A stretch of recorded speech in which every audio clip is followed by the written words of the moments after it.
Chapter 10:13. A group of more than 100 people traveled upstream along the river Styx. They traveled for 5 days and traveled more than 10 million miles. For everyone except for Xinyu, this was the first time they saw the various strange landforms on both sides of the river Styx. Apart from encountering some strong winds and waves along the way, they were safe. Occasionally, some water clan would block the road and question why they trespassed. After learning that it was Yu Qianshou and Songyun Xin, they did not make things difficult for them and let them pass. This scene made Ding Tong and the others from the Hidden Dragon Mountain Villa, who were following the two nervously, secretly surprised. They didn't expect Grey Cloud Xion's face to be so big that he was so popular among the Styx's water race. They were naturally sure that it was because of Songyun Xin because he was the one with the highest cultivation here. In fact, this was indeed the case. The news that Songyun Xin had mastered the 3 swords in 1 sword drawing technique that only the sect master of Heartless Palace, Wang Qing, knew had already spread in the netherworld. Back then, the sect master of Heartless Palace, Wang Qing, used the sword drawing technique to dominate the netherworld continent. He was famous among the Water Clan. Therefore, after learning that Songyun Xin was traveling upstream along the river Styx, the Water Clan sent down orders to their subordinates not to provoke Songyun Xin to avoid unnecessary trouble. This showed how powerful Wang Qing was back then. Along the way, Ding Xiang of the Hidden Dragon Mountain Manor was also very thick-skinned. Every time he was questioned by the Underworld River's water tribe, he would bluntly say that he was with Grey Cloud Xin and Yu Qianshou. Other than looking at him with disdain, Songyun Xin did not say much. He intentionally let the people of the Hidden Dragon Villa know his power. Speaking of which, he was actually a little proud. In the beginning he was quite wary of the Water Clan. Now that he saw that the Water Clan did not dare to challenge him, he could not help but be full of confidence. When faced with questions from the Water Clan, he always coldly spat out the 3 words, Songyun Xin, with the demeanor of an expert. This made Yu Qianshou despise him.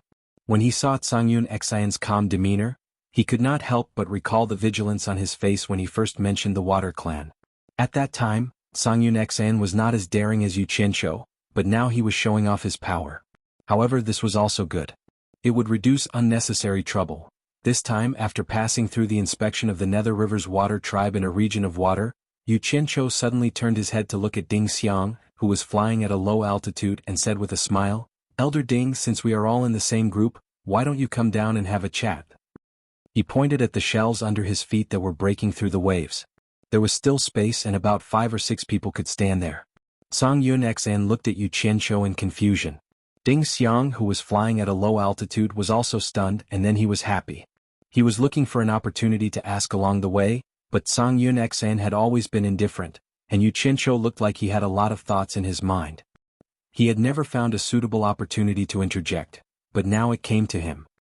He immediately cupped his hands and laughed. "Since sect leader Yu has invited me with great hospitality, how would Prime Minister Ding dare to refuse?" In a flash, he landed behind Yu Qianshou, and also cupped his hands at Songyun Xin. Yu Qianshou turned around, looked Ding Xiang up and down, and said with a smile, "I suddenly thought of something just now. May I know why your sect is called Hidden Dragon Villa? Is there really a hidden dragon in your sect?" Ding Xiang was stunned, and then he waved his hands and said with a smile, "It's just the symbolic meaning of hidden dragons and crouching tigers. How can there really be a hidden dragon?" However, the process of sect leader Yu helping the Nether River Black Carp clan to successfully leap through the Dragon's Gate and become a dragon can be said to be legendary. Because we are too far away, we are not clear about the twists and turns.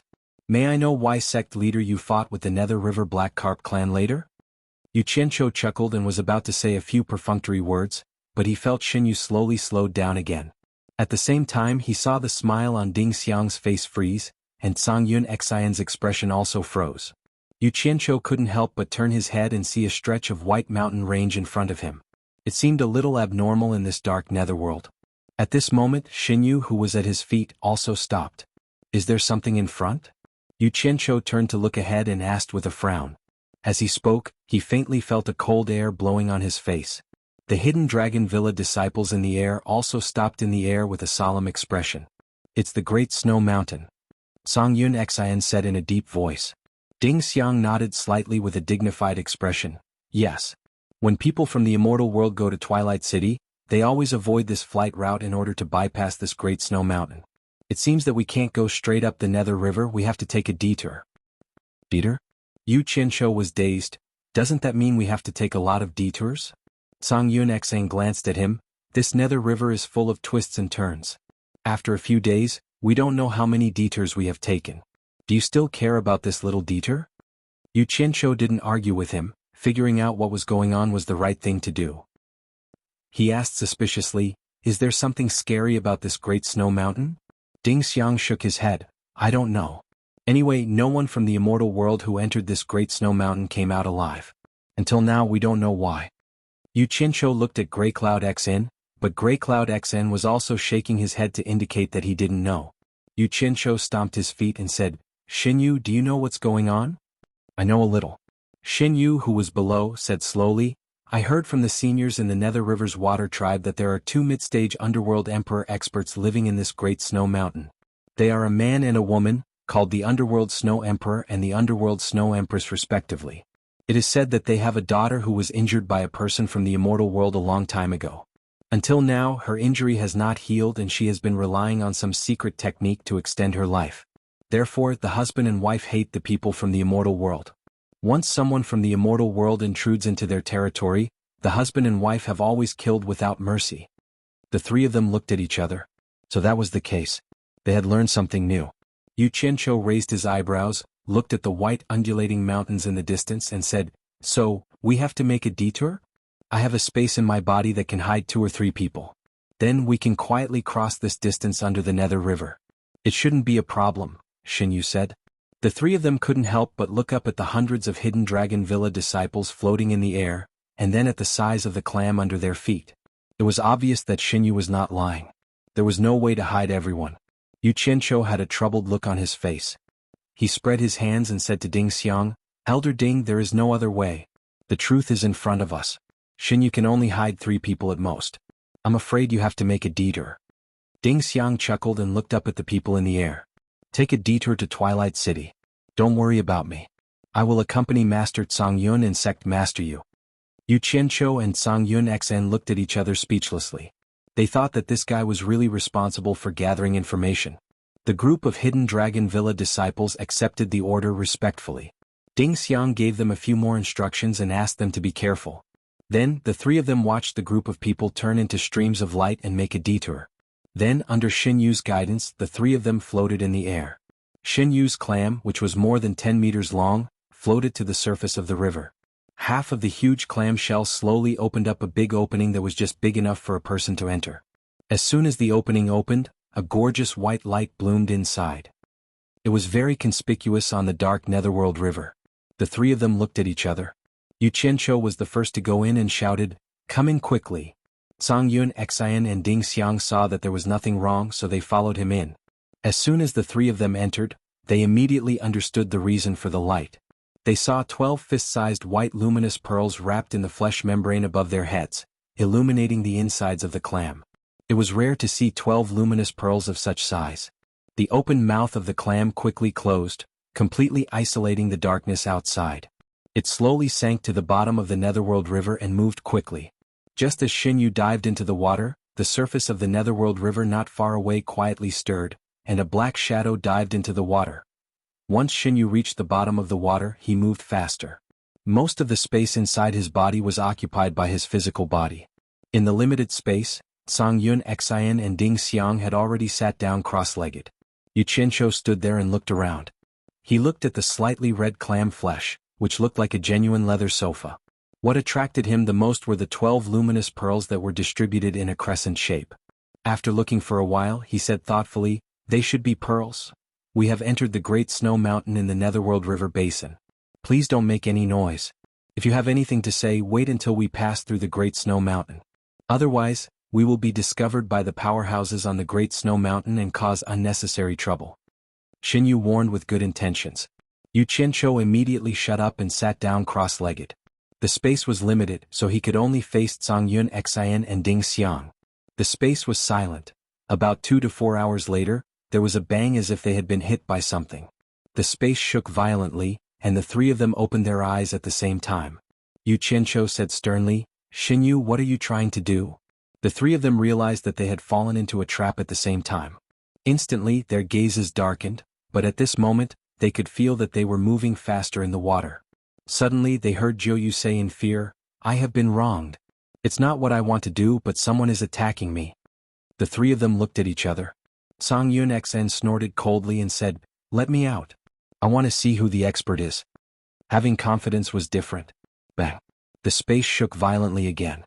Jianghu exclaimed, "It's the crown prince of the Li Palace, Li Zhong. My speed in the water is not as fast as him. He wants to force us out of the Netherworld River.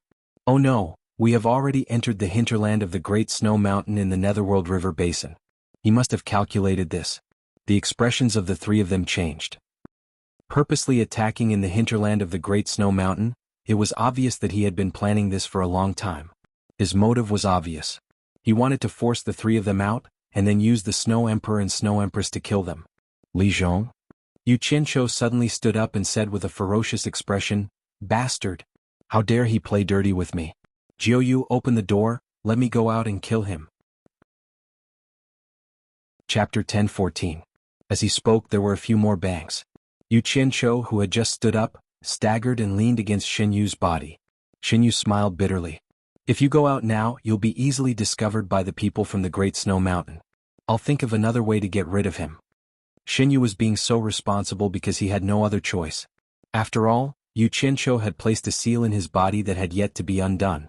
He didn't care about what happened to the other two, but he couldn't let anything happen to Yu Qianzhou. If something happened to this guy, he would die with him, so he had no choice but to be responsible. Think of another way. Yu Qianzhou, who was leaning against Xinyu's body, had a dark expression. He roared, "Open the door for me. Killing him is the best way. If you don't open the door, I'll dig a hole to get out." Fine. Xinyu was helpless. As he moved quickly, the clamshell quickly cracked open a human-sized hole. Strangely, the water outside was blocked. "Don't give him a chance to escape." Yu Qianzhou threw a sentence at the other two and disappeared. Almost at the same time that Yu Qianzhou left, Song Yunxin and Ding Xiang also left with gloomy expressions. No one would be happy to be tricked like this. As soon as Yu Qianzhou emerged from the cold, pitch-black underworld river water, he immediately saw a 20-meter-long underworld river black carp leaping up. Needless to say, this was undoubtedly the crown prince of the Li Palace, Li Zhong. Li Zhong saw the clamshell open and immediately knew that someone was coming out. Without hesitation, he quickly changed directions and leaped out of the Styx River. He turned into a human and teleported several times, disappearing into the depths of the snowy mountain ahead. His speed in the water was unbelievably fast. This was probably the main reason why he dared to provoke him. Yu Qianzhou's speed in the water was quite fast, but the other party still had the upper hand. When he emerged from the surface of the Styx River, he could no longer see the figure of Li Zhong. Immediately after that, Songyun Xian and Ding Xiang rushed out one after another. The two of them looked at Yu Qianzhou with some surprise in their eyes. They had seen the speed at which Yu Qianzhou broke through the water, but they did not expect him to be able to swim so fast in the water. They could not figure out his depth. Little did they know that Yu Qianzhou had cultivated the water incantation, and his speed in the water was no slower than a fish. After the two of them looked around, Yu Qianzhou asked in a deep voice, "Where did he go?" Yu Qianzhou looked around with a gloomy face and said, "I don't know. But the reason he came ashore was to lure us out so that the master of this place could find us. But I don't think he's gone far. He should know that after leaving the water, it's very difficult to escape from an expert like you with his speed. He's probably hiding somewhere." The two of them nodded in unison and agreed with his analysis. Songyun Xn looked around and said in a deep voice, "This is the Netherworld and we are not as familiar with it as he is. With such a treacherous person laying a trap behind our backs, he will be a disaster sooner or later. Let's split up and look for him. We must get rid of him." At this moment, Xinyu also transformed into his human form and flew in front of them. He smiled bitterly and said, "We should take this opportunity to leave from the bottom of the Netherworld River. Otherwise, when the Snow Emperor and Snow Empress find out, you won't be able to leave even if you want to." Songyun Xian did not agree with these words. Although he did not want to cause trouble, he was very confident in his own strength. He was not afraid of the Snow Emperor and Snow Empress. On the other hand, Ding Xiang was a little hesitant, as if he did not want to lose his life because of the grudges between others. Go. Go where?" Yu Qianzhou glared at Jianghu, then looked around and said, "He clearly wants to put us to death. Do you believe that he will continue to cause trouble as soon as we step into the water, until the Snow Emperor and Snow Empress discover us?" As soon as these words came out, Songyun Xian and Ding Xiang's eyes lit up. and Yu Qianqiu himself was slightly startled. The three of them exchanged glances, and a common plan appeared in their minds, and that was to pretend to leave, lure Li Zhong out, and kill him. However, before the plan could be implemented, their ears twitched and they looked up into the sky. Countless gray shadows floated down from the sky. When the gray shadows got closer, they realized that it was white. It was actually snowing. It was snowing so heavily. They landed quietly in the flowing Netherworld River and landed on the mountains and plains on both sides of the Netherworld River. They could hear faint rustling sounds. Why is it suddenly snowing? Yu Qianqiu was stunned. Xin Yu looked around and said, "Could it be that the Snow Emperor and Snow Empress have discovered us?" His words caused the other three to become alert. Songyun Xang couldn't help but snort. If that's the case, there's no need to play any tricks. Let's split up and search. That guy must be hiding nearby. He might be watching us. Let's find him and kill him first. Then we can deal with the Snow Emperor and Snow Empress. After saying this, he released his divine sense to search the surroundings. He had already flown out. Indeed, the skilled were bold. Yu Qianqiu was speechless. This old thing was a little too confident. They hadn't even ascertained whether the Snow Emperor and Snow Empress had discovered them. Why did he have to use a stupid method instead of a good one? However, it was already like this. He could only sigh and say to Xin Yu, "Elder Ding and I will search on the other side. You stay here and don't let Li Zhong have the chance to escape into the river." This? Xin Yu hesitated and smiled bitterly. How would I dare to attack the Crown Prince of Li Palace? Why don't I set up a mirage mist formation on this section of the river? If he really wants to escape into the river Styx, he should be trapped by my mirage mist formation for a while. As for what to do, you guys solve it yourselves. Damn it. What's the difference between this and fighting? Yu Qianqiu rolled his eyes. Do whatever you want. Just don't let him escape into the river Styx. Otherwise, I'll hold you accountable. He then flew to the other side of the river and released his divine sense to search bit by bit. Ding Xiang helplessly followed. He and Yu Qianqiu split up to search. In fact, he didn't want to become enemies with Li Palace. He regretted following them. However, he was already in the hinterland of Snowy Mountain. If he didn't work together with these two, he might be abandoned by them. He wasn't confident that he could leave this vast snowy mountain alone. Xin Yu, who was floating on the river, quickly released a rolling gray fog that surged to both sides of the river Styx. However, since Li Zhong dared to come alone to provoke them, he must have something to rely on. Otherwise, no one would joke around with their lives. The gray mirage mist sealed off the surface of the river and snow sprinkled down on both sides of the river Styx. The three of them searched a radius of several thousand meters but found no trace of Li Zhong. Li Zhong probably couldn't hide too far away. The three of them had no choice but to resentfully meet up in the sky above the river Styx. Now that things had come to this, the three of them had no other choice. However, they were 90% certain that Li Zhong was hiding somewhere nearby. They just didn't know what method he had used to evade detection from right under their noses. They had spent so much effort in vain. Left with no choice, the three of them secretly communicated and discussed for a while. In the end, they decided to use the previous method and pretend to leave to lure that guy out. Just as Xin Yu retracted the gray fog and was about to return to his original form, a crisp jingle suddenly came from the distance. The three of them were startled and turned their heads to look through the drifting snow. Behind the snowy peak in front of them, the crisp ringing of bells could be heard. Not long after, a graceful girl wearing a white fur dress appeared from behind the snowy peak and landed lightly on the snowy peak. She also wore a furry fur hat on her head, and her black hair fluttered in the wind under the hat. She seemed to be looking for something as she strolled on the snowy peak. A pure white jade bell the size of half a thumb hung from her waist belt. As she walked, it emitted crisp and melodious tinkling sounds.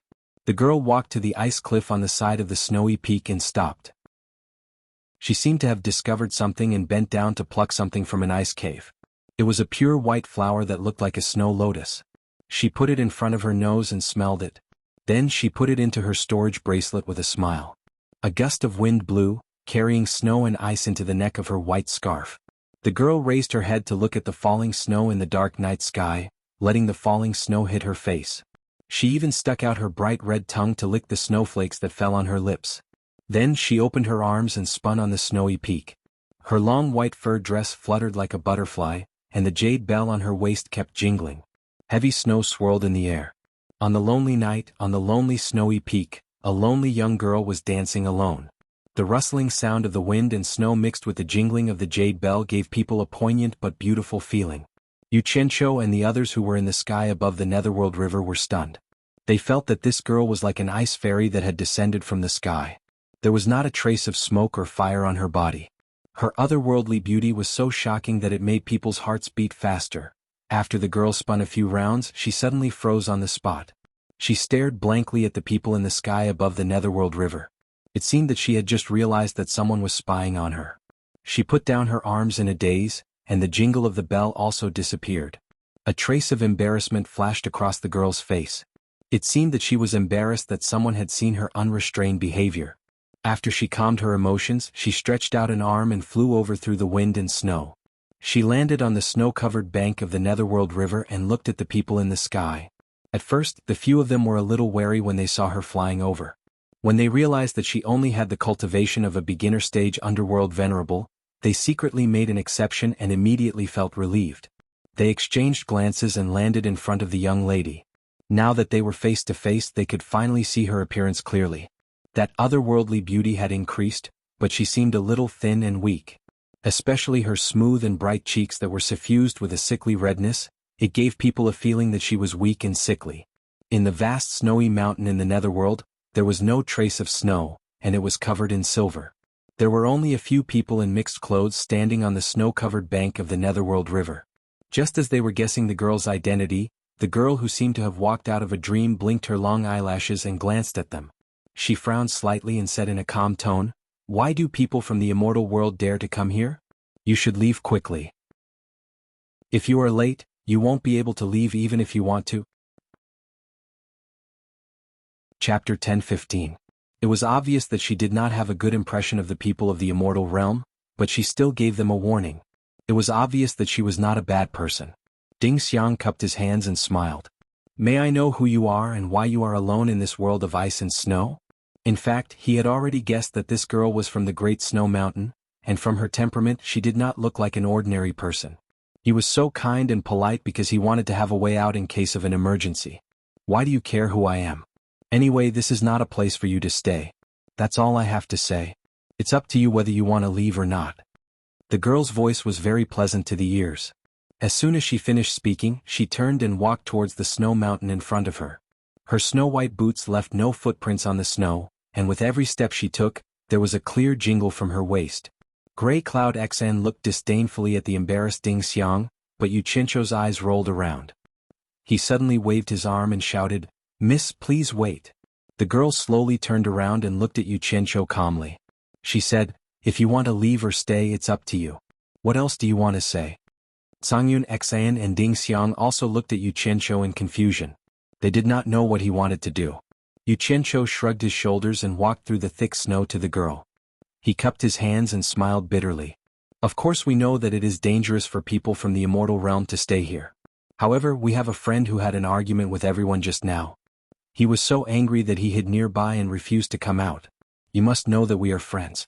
Although this place is dangerous, we can't abandon our friend. Miss, you should be a local. Do you have a way to help us find him? If we find him, we will take him away immediately.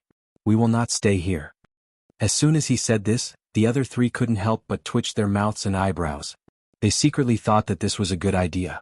Their eyes fell on the girl, wondering if she had a way. The young girl looked at them in confusion. When she saw everyone looking at her with expectant eyes, she couldn't help but feel a little touched. She didn't think that these people would risk their lives for a friend. She couldn't find a reason not to help them. After a moment of hesitation, she raised a slender index finger, and the tip of her finger faintly glowed with a deep blue light. As the light became thicker and thicker, it gradually formed a soybean-sized deep blue ice soul on the tip of her finger.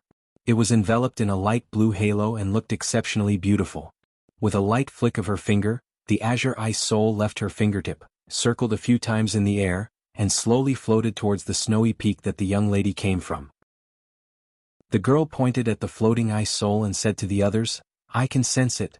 You guys should be able to find your friend if you follow it." Everyone's eyes lit up. Yu Qianqiu immediately transmitted his voice to Tsang Yin Xen. "Old Tsang, that guy is a scourge if left alive. I'll leave him to you. You must kill him." But on the surface he smiled at Tsang Yin Xen and said, "You go. If too many people go, I'm afraid he'll lose face." Tsang Yun Xen coldly snorted, shot him a glance and then flew after the azure ice soul. The people on the shore of the underworld river watched as a blue light guided Song Yun Xan to a hollow between two snowy peaks. The blue light of the ice soul descended there, sticking close to the surface of the snow and circling around as if saying that there was something beneath the snow. Song Yun Xan had a face full of suspicion. He had previously inspected this place and found nothing beneath. After a pause, he once more released his spiritual sense into the layer of snow, but he still found nothing. But the person beneath the snow and ice was suffering unspeakably. Li Zhong really was hiding underneath, wrapped in a treasure of the Li Palace's water tribe. It was a white robe, and its effects were about the same as the straw raincoat that Yu Qianqiu was wearing. It could hide him from spiritual sense and other senses. Who could have expected that such a woman would suddenly appear, instantly making it impossible for him to hide? This was truly terrible. After a moment of confusion, Song Yun Xan decided to push aside the layer of snow to take a look. Unexpectedly, the moment he moved his palm, a crescent of black light shot out from beneath the snow and slashed at his chest. Grey Cloud Xian's reaction was extremely fast. At such a close distance he was actually able to quickly dodge to the side. Bang! A figure wrapped in a white cloak scuttled out from the layer of snow, continuously teleporting away with no regard for his life. You want to run? Song Yun Xian angrily roared, his body explosively shooting in the direction that Li Zhong had fled in. A dazzling white light shot out from his sleeve, and with a bang, a cold light as delicate as a dragon burst forth, whistling through the air and causing a rain of blood to explode. Ah! A mournful scream suddenly resounded through the air, and the two halves of a body that had been split in half were revealed, falling straight into the vast snowy ground. The people on the shore of the underworld river only saw someone escape from the layer of snow. Song Yun Xan chased after him, but what happened next was only a scream. The entire process was blocked by the snowy peaks. Yu Qianqiu and Ding Xiang exchanged glances. They reckoned that Song Yun Xian had already succeeded. Meanwhile, the young girl was clearly somewhat dumbfounded.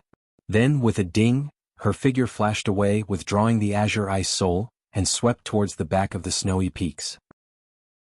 Yu Qianqiu and the others also quickly chased after her. Turning around the snowy peaks, they saw a 20-meter-long underworld river black carp on the snowy ground not far away. It had been split in half, with one side facing up and the other side facing down. Fresh blood dyed the surrounding snow red. It was abnormally disgusting. It's someone from the underworld river Li Palace. After looking at the dumbfounded young girl for a while, she suddenly turned to stare at Song Yun Xan and said angrily, "Didn't you say that he was your friend? Why did you kill him?"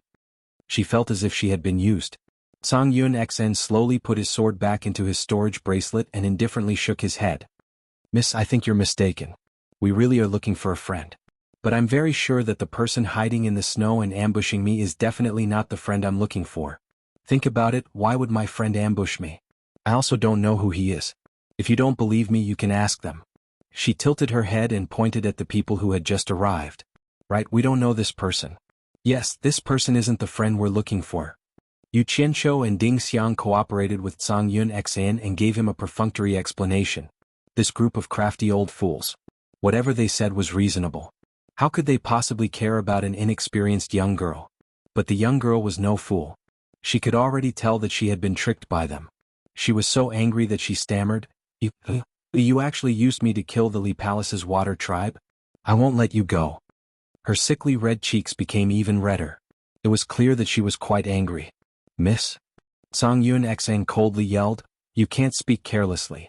With your cultivation you want to kill us? You're overestimating yourself." Saying so, he snorted at the others. "Since this young girl has already misunderstood us, I don't think we need her help. We brought this on ourselves." With a flash he flew away. The others nodded and followed him over the snowy peak, flying in the direction of the underworld river. Before Yu Qianqiu left, he didn't forget to solemnly clasp his hands at the young girl. "Miss, you really misunderstood us." Sigh. He shook his head helplessly and left. "Big liar." The young girl screamed at Yu Qianqiu's back. It was this person who had tricked her into sympathizing with him and made her an accomplice.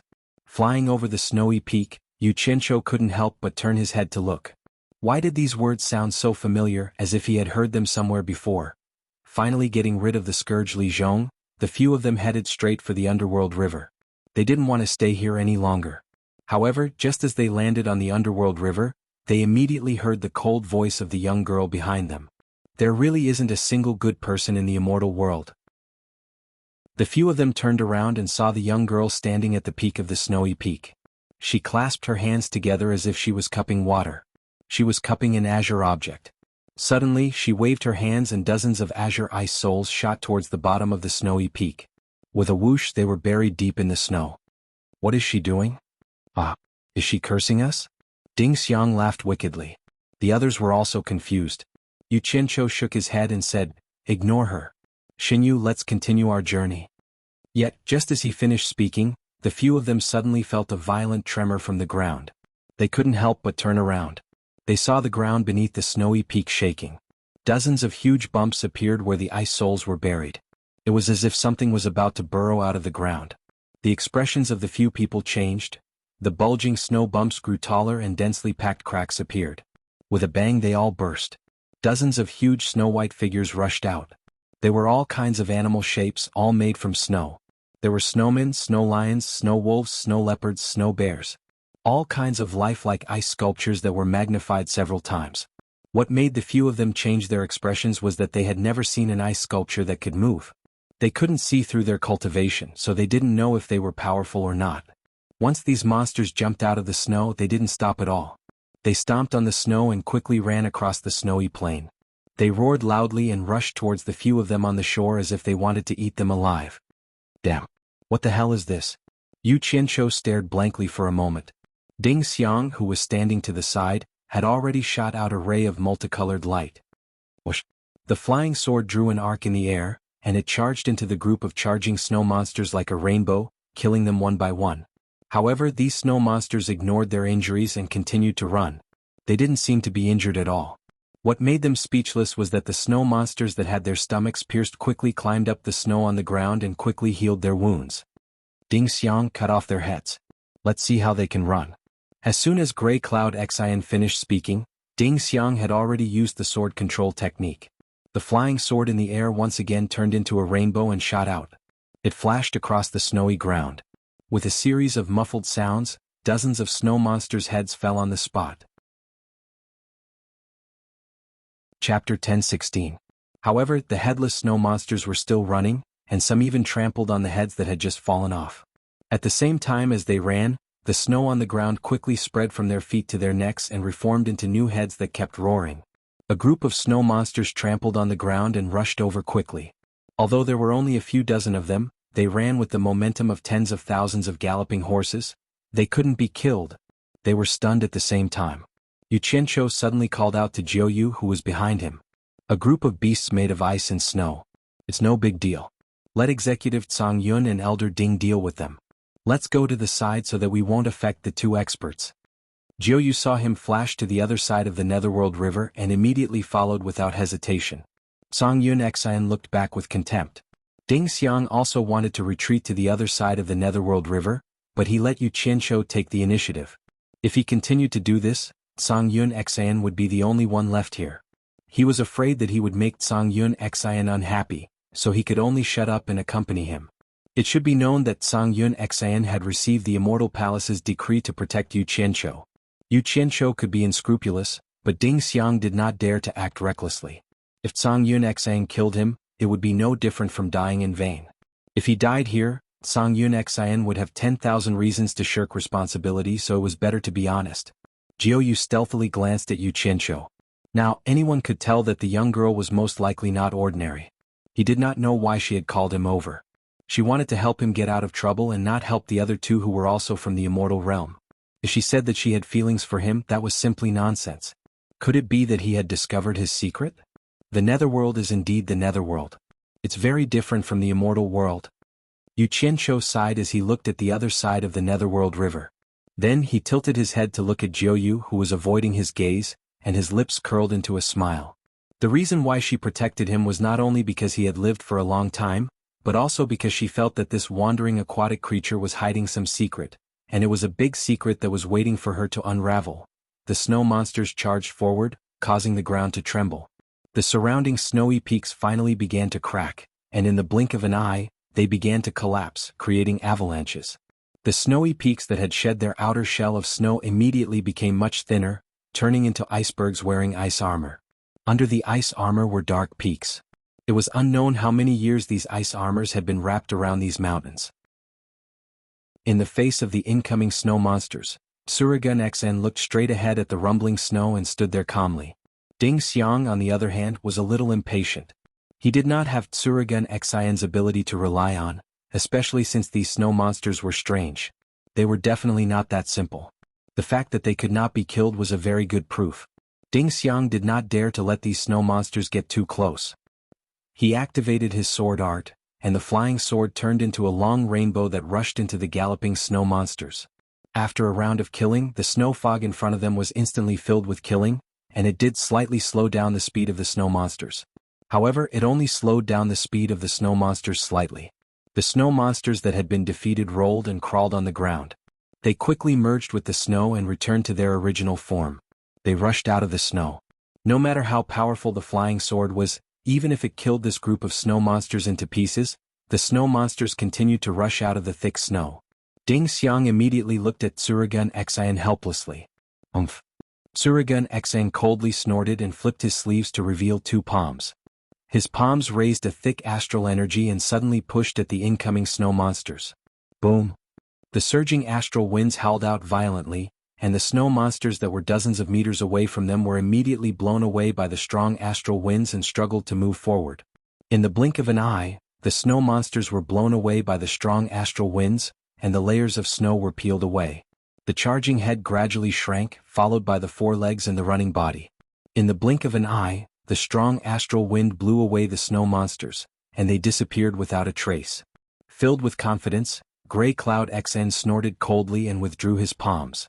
Ding Xiang was just about to clap his hands and flatter him when he saw dozens of blue ice crystals flashing in the wind and snow.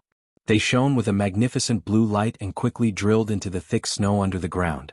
Crack, crack. The snow in front of them cracked open, and the snow monsters once again burrowed out of the ground. They were now only a few dozen meters away, and the dozens of snow monsters leaped over, arriving in the blink of an eye.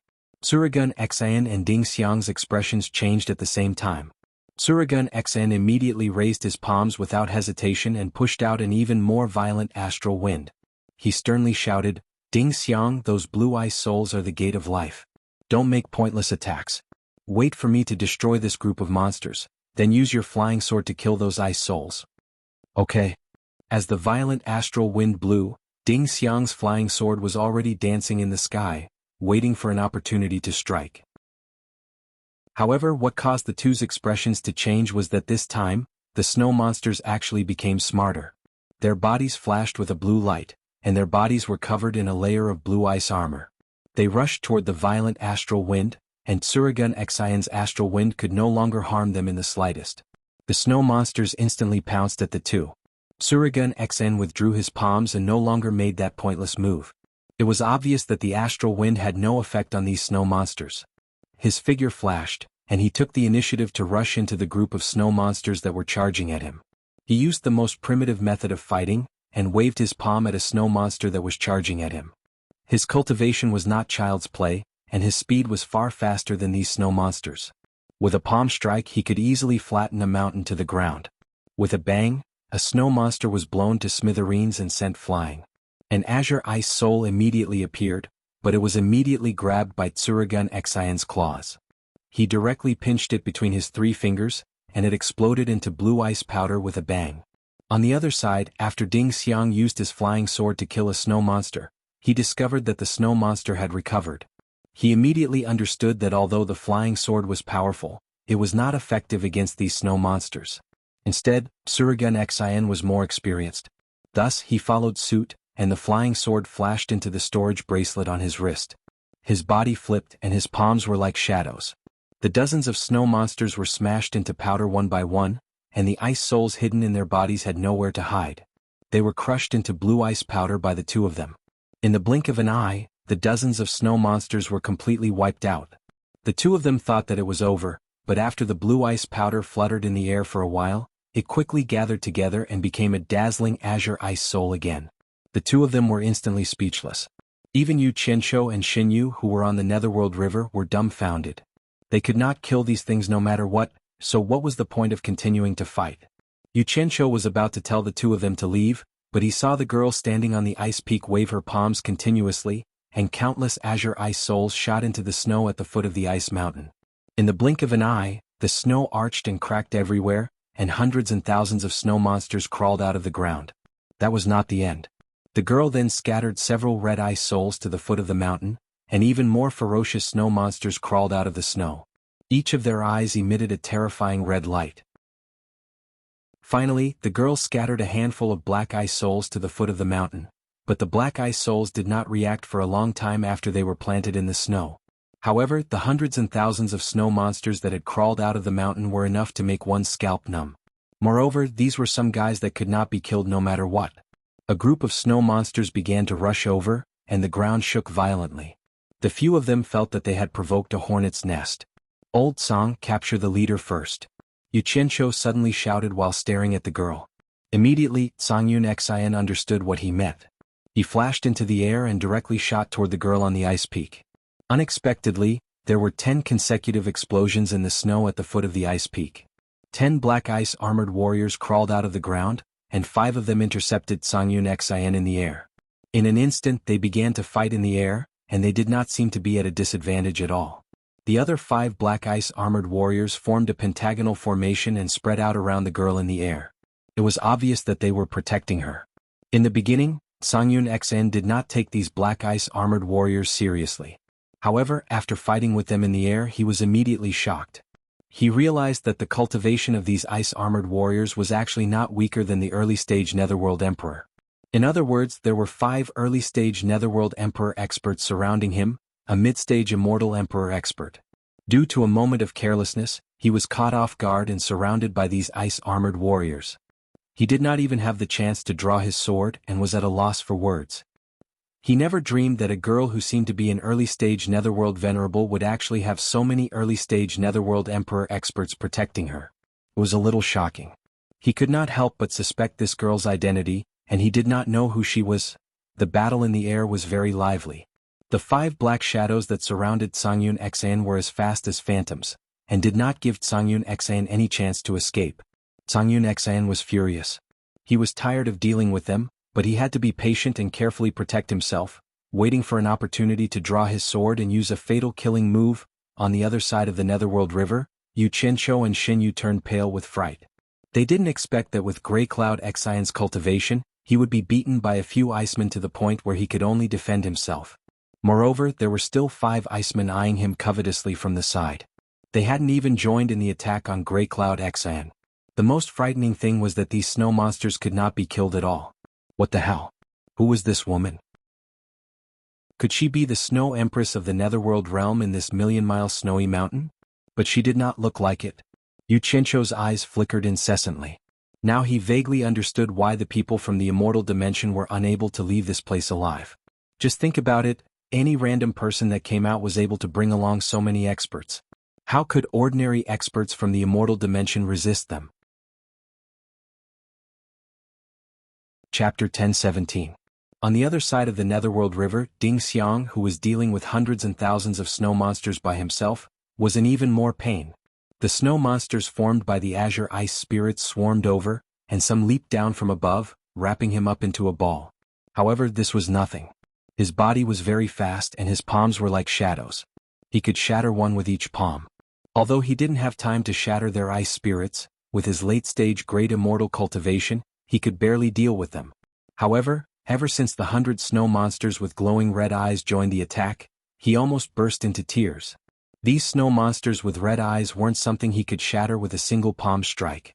As soon as he clashed with them, he realized that the snow monsters with blue ice souls were only at the level of underworld sages, but the ones with red eyes were at the level of underworld venerables.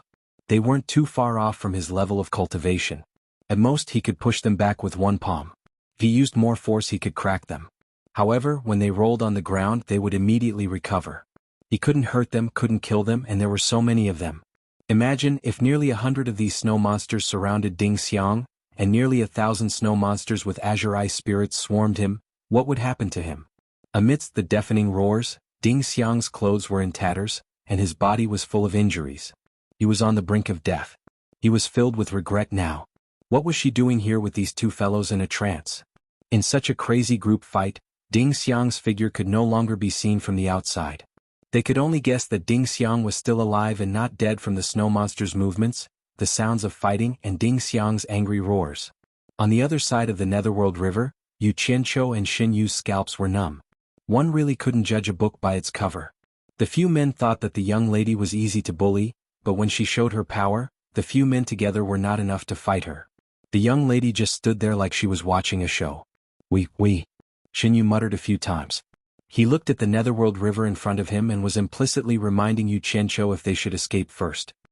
His cultivation wasn't considered high among the Styx's water tribe, but it wasn't by luck that he had lived for so long. Most importantly, if you can't win, don't force yourself. If you need to compromise, do so. If you need to escape, do so. Face is worthless. Never try to be a hero. This was his secret trick. However, this time he couldn't run away even if he wanted to. His body was sealed by Yu Qianqiu. Without Yu Qianqiu's permission, running away would be a dead end. Therefore, he wanted to kindly remind Yu Qianqiu that it was time for them to run. He felt that Yu Qianqiu was not a person with a strong backbone. He could tell that Yu Qianqiu was not an ordinary person just by watching the fire from the other side. How can you abandon your friends when they are in danger? Yu Qianqiu glanced at him and warned. He turned around and did not say anything else. His reasoning was good, but he didn't see him helping his friends when they were in danger. In fact, he wanted to run when he saw this scene. However, if he wanted to run, it would be a matter of seconds. There was no hurry. Even if he wanted to run, he had to wait until Cangyun Xian was dead. This was because Cangyun Xian was trapped now. He hadn't used his true trump card. He had seen Cangyun Xian's 3-in-1 sword drawing technique with his own eyes. Its power was like the explosion of a nuclear weapon. Once Cangyun Xian pulled out the last sword, these snow monsters would be like clay chickens and pottery dogs. They would not be able to withstand a single blow. Therefore, it wasn't time to run yet. At this moment, Ding Xiang, who was surrounded by a group of snow monsters and wrapped into a big bun, suddenly shouted, "Soaring dragon!" Suddenly, a hoarse roar came from the stuffed bun. It was obvious that it couldn't hold on any longer and wanted to fight for its life. In the middle of the big bun that was made of snow monsters, a white pillar of light suddenly erupted into the sky. With a bang, all the snow monsters that were pouncing toward the center were sent flying. The power was really shocking. The shockwave even forced the two people on the other side of the Styx to take a few steps back. Ding Xiang, who was almost completely naked, rushed into the sky. He didn't care about anything else. He broke out of the encirclement and immediately fled into the distance. However, what he didn't expect was yet to come. The hundreds of red-eyed snow monsters that were sent flying rolled on the ground and immediately turned into huge snow eagles. They flapped their wings and turned into white shadows that quickly chased after Ding Xiang. The other thousands of azure icy soul snow monsters followed suit and rolled on the ground. In an instant, an overwhelming number of snow eagles rose into the sky and chased after Ding Xiang. Oh no. Old Ding probably wouldn't be able to escape this time. Yu Qianqiu shook his head and sighed. He and Xin Yu looked at each other and saw the same worry in each other's eyes. Xin Yu was depressed. You're not helping them and you're not running away. Are you waiting for them to kill those two fellows and then free up their hands to deal with us? He pouted at the flowing sticks in front of him. His meaning was to remind him that they really should go. If they waited any longer, it would be troublesome. Yu Qianqiu put his hands behind his back and snorted coldly. He stood straight and motionless, showing his attitude. Xin Yu looked at him and his expression kept twitching.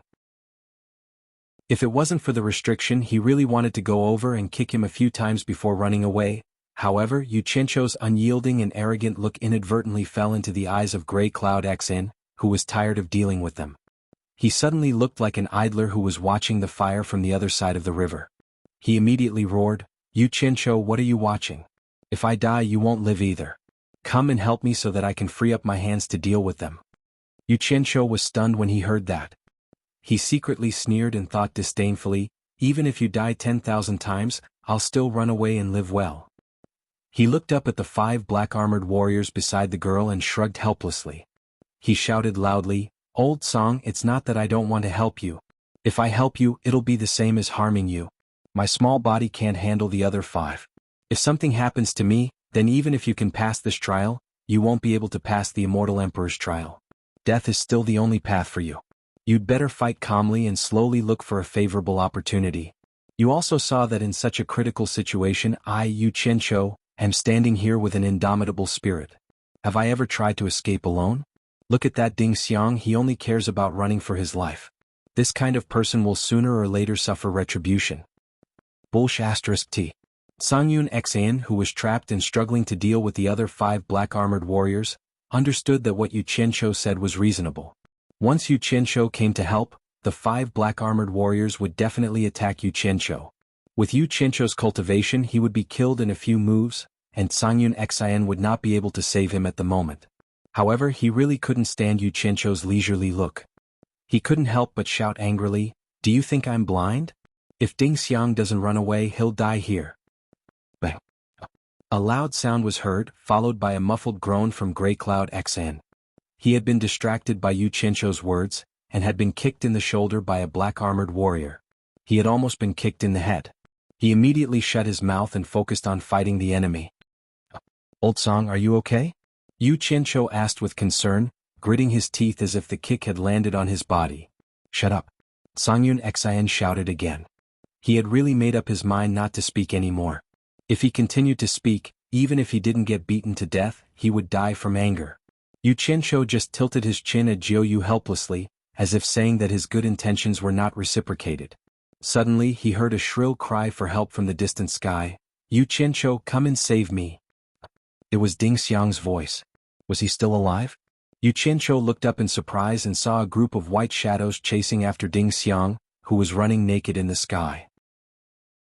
Yu Qianqiu's expression instantly changed. It was true that this guy came to ask for help, but wasn't he just looking for trouble? A panicked look flashed across Jianghu's face. He pulled on Yu Qianqiu's sleeve as if saying, "I know you're not a gentleman, so stop pretending and let's escape." The two of them didn't know that Ding Xiang was really at his wit's end. Because he had used up too much of his cultivation, his speed in the sky was not enough to escape from the group of red-eyed snow eagles and escape from this vast snowy region. Moreover, because he had to take care of more positions in the sky, he had almost forced himself into a dead end. In desperation, he remembered that there was still Yu Qianqiu and Xinyu who were free. Although he knew that their cultivations were not that great and the chances of them saving him were very small, they were more or less his last straw of hope, right? There was no reason not to come. Seeing the overwhelming number of snow eagles chasing after Ding Xiang, Yu Qianqiu immediately pointed in the direction of Grey Cloud Xn and shouted to Ding Xiang, "Ding Xiang, hurry up and go to Grey Cloud Xn. He can't escape now. If you help him create a chance, he will be able to escape and use the Heartless Palace's 3 swords in 1 sword drawing technique. My cultivation can't save you, only Grey Cloud Xn can." He was almost screaming at the top of his lungs. He was worried that Ding Xiang would attract the overwhelming disaster over. Ding Xiang, who was running away in a panic, looked at Yu Qianqiu, who was desperately waving at him to go away. He was really close to tears. "I'm already here." However, he knew that what Yu Qianqiu said made sense. He couldn't save him, only Grey Cloud Xn could save him. For his life. Ding Xiang glanced at the large group of snow eagles that had already caught up to him. Without hesitation, he dashed in the direction of Grey Cloud Xn. "Hi." He forced himself to shout. He was prepared to do his best to create a chance for Grey Cloud Xn to escape. Then he would enjoy Grey Cloud Xn's protection. Grey Cloud Xn's spirit was lifted when he heard this. It was great that Ding Xiang could come and help him. However, although their thoughts were good, the reality was cruel. 2 of the 5 ice-armored warriors beside the young girl immediately dashed out and stood in front of Ding Xiang. Their dark, icy eyes stared at Ding Xiang. Ding Xiang was dumbfounded. This black ice-armored warrior was able to force Songyun Xan to such a state. Needless to say, he would not be able to deal with any one of them, let alone 2 of them. Chapter 10:18. What should I do? I can't go to Ash Grey Cloud Xn anymore, or I'll die even faster. Ding Xiang decided to look for Yu Qianqiu, his only life-saving straw. In a panic, he rushed into the sky, trying to avoid the snow eagles that had already caught up to him. The 2 ice-armored warriors seemed to have no intention of taking his life. They let him escape and flashed back to the girl's side to protect her. However, this time Ding Xiang had nowhere to run. It was extremely difficult to rush to Yu Qianqiu's side. Thousands of snow eagles had already spread out a net and were ready to pounce. In an instant they swarmed over. "Ah! Yu Qianqiu, save me!" Ding Xiang screamed in pain as he was directly beaten to the ground by the group of snow eagles. He was not far from where he was initially surrounded. At this time, Ding Xiang's cultivation was almost exhausted, and he could no longer fight back like before.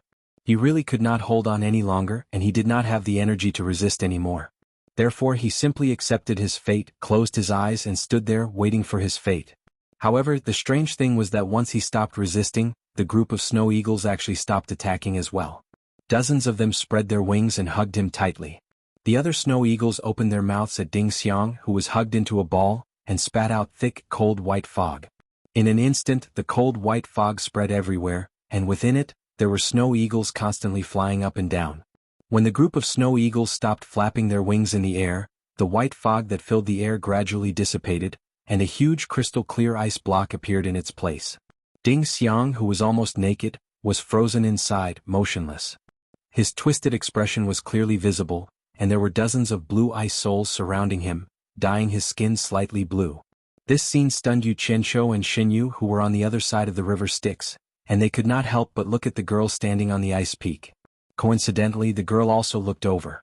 Her mouth opened and closed slightly. Her voice was too soft to hear what she said, but Yu Qianzhou could tell from the familiar shape of her mouth that she said the word big liar. Asterisk whoosh. Asterisk at this moment, the snow eagles that were hovering in the air on the other side of the river Styx seemed to have received some sort of instruction, and all of them charged towards Yu Qianzhou and Yu Qianzhou. Xinyu panicked. As expected, he was going to deal with the two of them as soon as he could. He grabbed Yu Qianzhou and said, "Let's go. Go hide in the river Styx for now. I'll deal with them." Yu Qianzhou shrugged him off. Hearing this, Xinyu did not hesitate anymore. He dashed into the river Styx in a flash and disappeared without even looking back. He ran far away in an instant, and stuck his head out of the river Styx to watch from afar. Yu Qianzhou narrowed his eyes as he stared at the group of snow eagles that were charging towards him. The corner of his mouth curled into a cold smile. Thousands of purple flame high-energy blades had already silently formed around his body, and they quickly densely covered the sky above the river Styx. When the group of snow eagles neared the river Styx, he suddenly stretched out his hand and opened his claws. The invisible purple flame high-energy blades suddenly attacked. In an instant, the snow eagles above the river Styx screeched. The snow eagles that were charging towards him were in a mess in the air, but they could not resist the purple flame high-energy blades. In an instant, chunks of snow fell into the river Styx. The snow eagles that were missing wings, legs, or heads in the air wanted to flash back to the snow on the other side of the river Styx to rearm themselves. However, Yu Qianzhou was only using them to test the group attack power of the purple fire high-energy blade. The reason he was able to stand there so calmly without running away was because he naturally had a killing move to deal with these snow monsters. Otherwise, it would be strange if he didn't panic. He spread his fingers in the air, and thousands of purple flame high-energy blades instantly melted into intense purple flames. They were still invisible, and they immediately wrapped around the snow monsters that were trying to escape. Instantly vaporized. A vast white mist suddenly appeared above the Netherworld River and rose. Close to 1,000 snow monsters that were killed by the purple flame high-energy sword were instantly vaporized by the high temperature. Close to 1,000 blue or red ice souls immediately appeared above the Netherworld River. Yu Qianzhou looked strangely at the stunned girl on the ice peak and smiled. He moved his fingers slightly, and the high temperature immediately wrapped around thousands of ice spirits. Immediately, the red and blue ice spirits above the river Styx trembled. They wanted to get rid of the terrifying high temperature that wrapped around them and restrained them. However, they did not have the strength to do so. They had encountered something that was their natural nemesis. The bright red and blue colors of the ice soul gradually faded, and its body gradually shrunk into mist. A painful moan that sounded like a soul being tortured rang out in the sky above the Styx. The sound was so repetitive that it made people panic. It was as if the entire night sky was echoing with this terrifying sound. Yu Qianzhou looked up at the sky in surprise. He felt that every ice spirit seemed to have a person's soul in it. It was very strange. Seeing that all the ice souls had turned into mist and disappeared, the silent, agonizing sounds of struggling slowly disappeared. The girl on the ice peak opened her mouth slightly and looked at Yu Qianzhou in disbelief. So this cowardly guy hiding at the side was the real expert among these people. Xinyu, who was far away on the surface of the river Styx, was also dumbfounded. Grey Cloud Xian, who had taken the time to pay attention to this side, was instantly energized. He said, "Yu Qianzhou, if you have the ability, don't hide it anymore. Come and help me." Yu Qianzhou ignored him for the time being. The intense high temperature condensed into purple flame high-energy blades again and distributed them around his body as a guard. He quickly looked around. He was worried that these ice spirits would revive again. After waiting for a while, he heaved a sigh of relief when he saw that there was no reaction. He thought to himself that the high temperature was indeed the nemesis of these snow monsters. Then he flashed to the other side of the river. Looking at Ding Xiang, who was frozen in the huge ice block, Yu Qianqiu's brows twitched slightly. The purple flame high-energy blades beside him immediately broke down into several pieces and enveloped the huge ice block with high temperature. Immediately the huge ice block vaporized and shrunk. However, before the huge ice block completely melted, the remaining ice blocks immediately exploded. Dozens of blue ice spirits quickly flew away as if they had seen a ghost. Yu Qianqiu did not make things difficult for them. The main reason was that he did not want to hear that damn sound again. He put away the purple flame high-energy blades and looked at Ding Xiang, who was standing there stiffly. He released his divine sense to check on him and found that his heart was beating weakly. With his cultivation he should not die. After all, the physical body of an immortal was different from that of a mortal. It would not be so easy for him to die. "You are from the celestial world's heartless palace?" A terrifying cold snort suddenly echoed in the surroundings. It was a stranger's voice. Yu Qianqiu suddenly raised his head. The 5 black-armored warriors that were fighting fiercely with Cangyun Xn suddenly retreated and returned to the top of the ice mountain.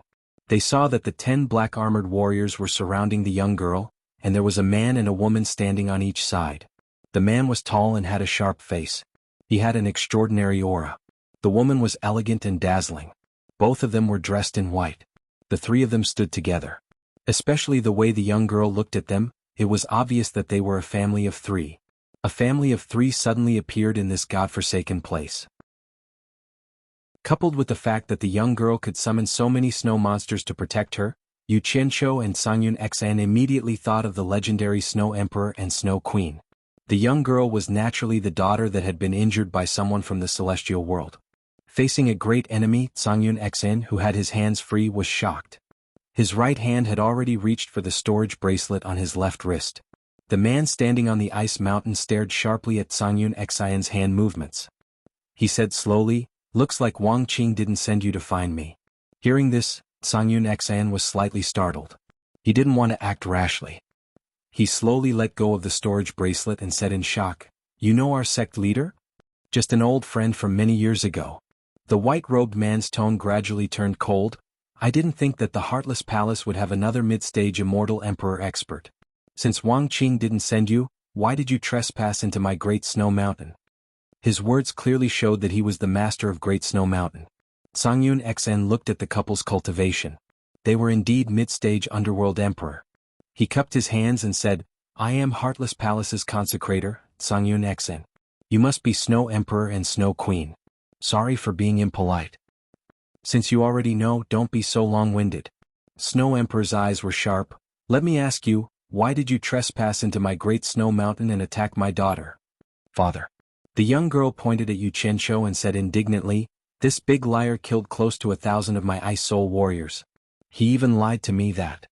She revealed everything that Yu Qianqiu had lied to her in one breath. On the other side, Yu Qianqiu was instantly speechless.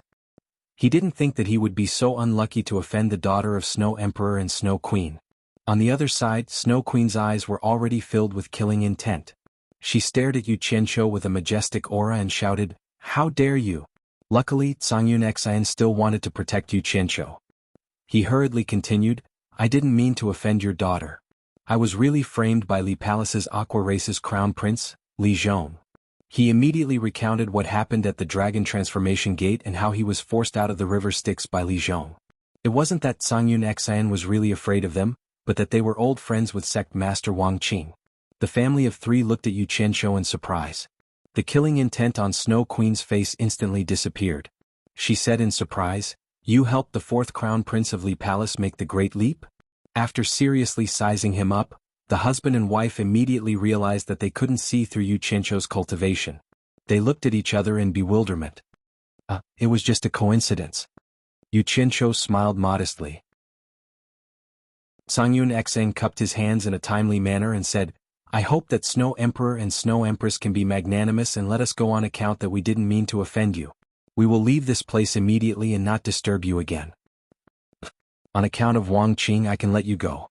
But Snow Empress suddenly stared at Yu Qianqiu and said, No matter how high your cultivation is, since you dared to bully my daughter, even if we die we will fight you and seek justice. What she meant was that she thought that Yu Qianzhou's cultivation was too high, and the husband and wife were prepared to join forces to seek justice from Yu Qianzhou. Yu Qianzhou was depressed. Why would there be a need for the two of you to join forces? One of you is enough to deal with me. Chapter 10:19. The young girl immediately became nervous when she heard this. She didn't expect to hear the words "even if one of us dies" from her father's mouth. Thinking back to how Yu Qianzhou had killed over 1,000 of her ice soul warriors with a wave of his hand, she immediately regarded Yu Qianzhou as an expert among experts, and began to worry about her parents' safety. Songyun Xian was a little puzzled. Even the Li Palace's Sea tribe knew about this, but this Snow Empress of the Netherworld actually knew nothing about it. Her information source was really blocked. Yu Qianzhou also had the same doubts. Songyun Xian cupped his hands and said, "Snow Empress is too serious. Yu Qianzhou is only at the early stage of small immortal. He only used a few concealment techniques to prevent others from seeing through his cultivation. Many people in the Netherworld know about this, so Snow Empress will know once she asks around." The husband and wife were stunned when they heard this, and began to re-evaluate Yu Qianzhou. Being looked at like this made Yu Qianzhou feel very awkward. It doesn't matter if it's real or fake. Snow Empress pointed at Yu Qianzhou and snorted coldly. "You dare to bully my daughter, then leave your life behind. Songyun Xian, on account of Wang Qing, and on account that nothing has happened to my daughter, you can leave. If he stays, there's still him." She pointed at Ding Xiang, who had just recovered. Ding Xiang, who was almost running naked, had actually heard everything. He was happy that he wasn't mentioned, but when he turned around and saw the appearance of Snow Empress and Snow Empress, he saw Snow Empress pointing at him. His expression immediately froze, and he nervously took out a set of clothes from his storage bangle to put them on. Yu Qianzhou, who wanted to say a few more words, realized that Snow Empress wouldn't make an exception, so he simply shut his mouth and didn't bother to say anything. In any case, Songyun Xian wouldn't let anything happen to him. Taking 10,000 steps back, he could escape at any time, so there was nothing to be afraid of. He calmed down, but Songyun Xian said with a dark expression, "It's not that I don't want to give the Snow Emperor face, but I received the decree of the sect leader to protect him. Actually, I don't want to protect him. He killed my grandson, so he is my enemy. I want to tear his tendons and skin his bones. However, if something happens to him, my heartless palace, including the sect leader, will face a disaster. I have no way out, so I have to protect him. Snow Empress, please give face to the sect leader of the Heartless Palace and be merciful." When he said that, both husband and wife were a little surprised. The Snow Emperor looked Yu Qianzhou up and down and said in a low voice, "What you mean is that if something happens to him, even Wang Qing will be implicated? Could it be that he has some sort of background? Could he be someone from the immortal world's immortal palace?" "More or less." Songyun Xian nodded. Although he didn't know what the relationship between the Snow Emperor and sect leader Wang Qing was, he heard that the Snow Emperor would kill anyone from the immortal world who trespassed into the Great Snow Mountain, but he was lenient to the people of the Heartless Palace. It was obvious that his relationship with sect leader Wang Qing was not ordinary. Therefore, Songyun Xian briefly recounted how Yu Qianzhou received the decree of the Immortal Emperor, and how the Heartless Palace received the decree of the Immortal Palace to protect Yu Qianzhou, composed for Jintai's wedding. The Snow Empress lost her voice in surprise. Even the young girl and the mother and daughter looked at Yu Qianzhou in disbelief. The mother and daughter naturally knew what kind of person the Immortal Emperor Jintai was. He was a supreme being in the immortal world that was equivalent to the Underworld Emperor of the Underworld. For someone like Jintai to personally mention him and send an expert to protect him, one could imagine how talented he was. The mother and daughter's eyes couldn't help but shine. Women naturally yearned for such beautiful things, so they had low immunity to such things. It was just that the two of them didn't dare to believe that this ordinary-looking guy was really so talented. Compose? The Snow Empress frowned and was a little confused. "Since Jintai asked you to protect him, why did the two of you come to the underworld? What does this have to do with composing?" Songyun Xian looked at Yu Qianzhou and sneered. "This guy is very original. He said that in order to compose a song that will satisfy the Immortal Emperor, he wants to travel the world to increase his experience. He called it gathering some local customs. Who knows what he's trying to do? Gathering local customs?" The Snow Empress paused for a moment. Then she roughly understood the meaning of this phrase, but she was more hesitant. Her family owed Wang Qing a big favor. If this matter really involved Wang Qing's safety, she really couldn't do anything to Yu Qianqiu. Just as she was frowning and hesitating, she suddenly heard the faint excited voice of her wife. After hearing what she said, she couldn't help but roll her eyes. She slightly glanced at her daughter and found that there was indeed a trace of excitement hidden in her eyes. She seemed to want to say something but was hesitant. It was very rare. Then she looked at her wife. She had the same behavior as her daughter. Women? After being speechless for a while, the Snow Empress didn't know what to say. Finally, she coughed and said with a stern face, "For Wang Qing's sake, I cannot pursue this matter. But we only have one daughter. How can we let her suffer? If you can find a way to get my daughter's forgiveness, I can let bygones be bygones." He really couldn't say the real reason. Song Yun Xian was stunned. The Snow Empress had already made a concession, so he couldn't say anything else. He turned to look at Yu Qianqiu and transmitted his voice. "You killed so many of her Eye Soul warriors. If you want her to forgive you, I'm afraid it's useless. Anyway, you have a sharp tongue. You can coax her yourself." "That's true." Yu Qianqiu's eyes turned. Just as he was preparing to use his glib tongue to trick the lady, the Snow Empress smiled gently at the Snow Empress and said, "No matter what, we have some friendship with Wang Qing. Since he is Wang Qing's people, he can also be considered a guest. It's not good to let a guest stand in the wild. Why don't you invite the guest back to the Ice Palace? We can talk about it slowly." Once she said this, the Snow Empress immediately glared at her. Yu Qianqiu and Song Yun Xian became a little wary because of the sudden change in the other party's attitude. Women are the most vicious. They suspected that the other party had some tricks up her sleeves. Seeing that the Snow Empress didn't say anything, the Snow Empress took it that he agreed. She immediately smiled at Yu Qianqiu and said, "Don't doubt my intentions. I'll tell you the truth. Bringing you to the Ice Palace is indeed to put you under house arrest. But on account of Wang Qing, as long as you are obedient, I won't do anything to you. You can rest assured about this. Of course, if you can get my daughter to forgive you, then it's another matter. As long as my daughter nods, she will immediately let you go. If my daughter isn't willing to forgive you, then..." As she said this, she looked at Song Yun Xian and smiled coldly. "We have to give face to Wang Qing, but not everyone can trample on our dignity. When the time comes, I'll have to trouble Consecrator Tsang to return to the Celestial Realm's Heartless Palace and ask Wang Qing to personally come and take us away. My wife and I can also catch up with him. Consecrator Tsang, Yu Qianqiu, I'm not making things difficult for you, right?" This. Song Yun Xian muttered to himself. If it was to save trouble, he was still confident in his 3 swords as 1 sword drawing style. It wasn't that he didn't dare to fight with this couple. But since they had already mentioned that they were old friends with sect leader Wang Qing, he couldn't force them. Unable to make a decision, he couldn't help but ask Yu Qianqiu, "What do you think?" "Sir, it's better to be kind if I can. Who asked the other party to be an expert? Do I still want to survive in the netherworld?" Yu Qianqiu chuckled and said, "You can make the decision. I have no objections." "Now it's up to me to make the decision." Song Yun Xian gritted his teeth and cupped his fists towards the family of 3. "Since Snow Empress has said so much, I'll naturally obey." Snow Empress smiled as she looked at her daughter, whose eyes were flickering. Suddenly, her expression turned cold as she looked towards the river of Netherworld. "The one who is hiding in the river and eavesdropping on us? Since when did the river of Netherworld's water tribe like to do such sneaky things?" Shen Yu, who was hiding on the shore of the river of Netherworld, had a change in expression. He hurriedly scuttled out of the river and obediently skimmed to Yu Qianqiu's side. Yu Qianqiu immediately cupped his fists and smiled apologetically at Snow Empress. "He is with us. He has always been timid. Please forgive him, Snow Empress." Snow Empress raised her eyebrows on her fair and plump face. She clicked her tongue and said, "How did the river of Netherworld's water tribe mix with the people from the immortal world? Strange." She didn't intend to pursue the matter any further. She turned to Snow Empress, who had a long face, and said with a smile, "Husband, you don't have any objections if I handle it this way, right?" Snow Empress couldn't do anything to the mother and daughter. She turned into a beam of white light and flew away. Snow Empress chuckled and waved at the 10 black ice-armored warriors around her. The ice-armored warriors instantly turned from black to crystal clear. Black ice crystals were spat out and fell into her hands. Then she pulled her daughter and chased after Snow Empress. Yu Qianqiu and the others stared at the lifeless ice-armored warriors for a while. They looked at each other and helplessly flew after them. On the vast snowfield, there were mountains rising and falling.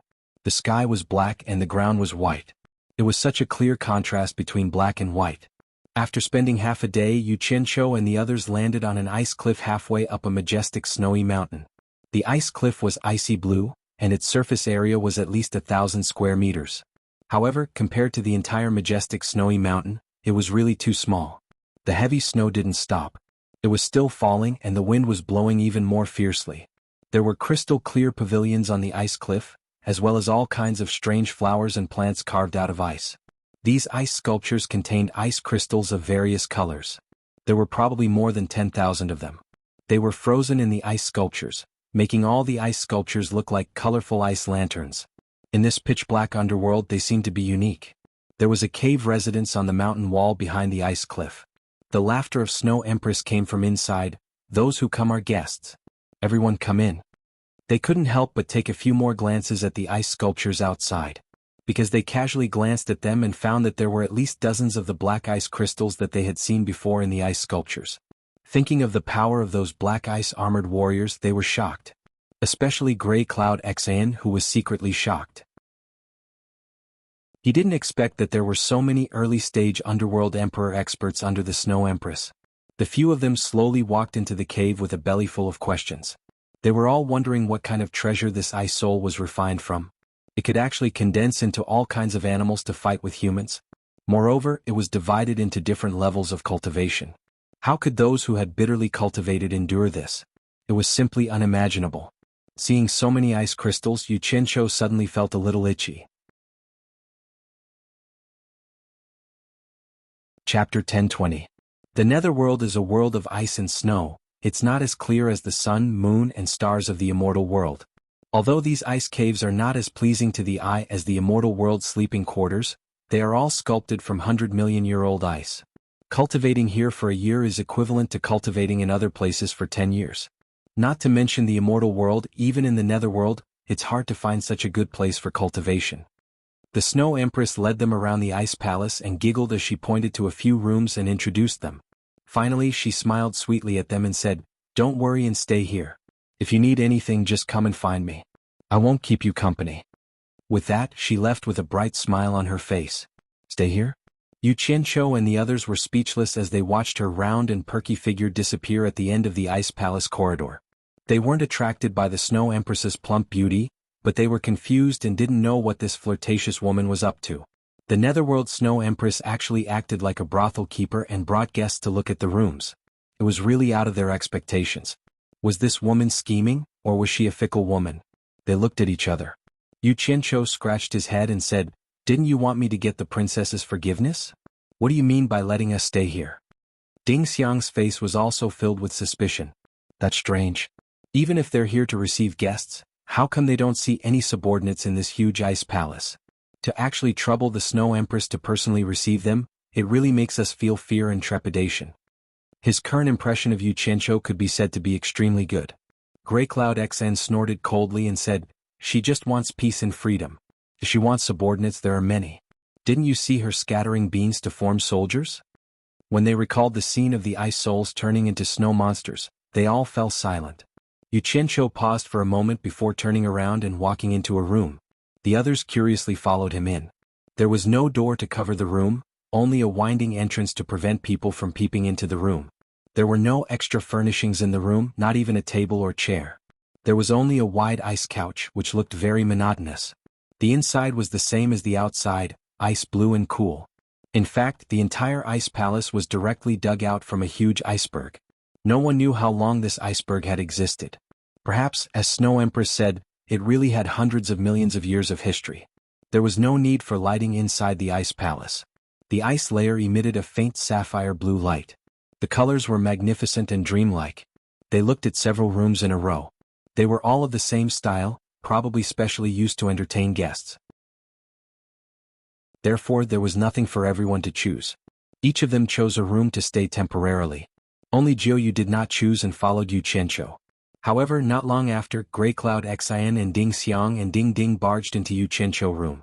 Yu Qianqiu was lying on the ice couch with his butt facing the outside, hugging his head and sleeping. Xinyu was sitting cross-legged on the ground. After seeing the two come in, Jianghu stood up. Song Yun Xang couldn't stand it anymore. He immediately kicked the ice couch and said angrily, "Look at you. Do you really want to stay here forever?" I'm trying to figure out a way to leave this place, Yu Qianqiu said as he laid there motionlessly with his eyes closed. Have you figured it out yet? Songyun Xan said in a mocking tone. What are you all thinking about? The Snow Empress' laughter suddenly came from outside the door. Everyone turned around and saw the Snow Empress walking over with an ice tray. There were over 10 perfectly round white fruits the size of eggs on the ice tray. The Snow Empress stared blankly at Yu Qianqiu, who was lying on the ice couch with his head turned.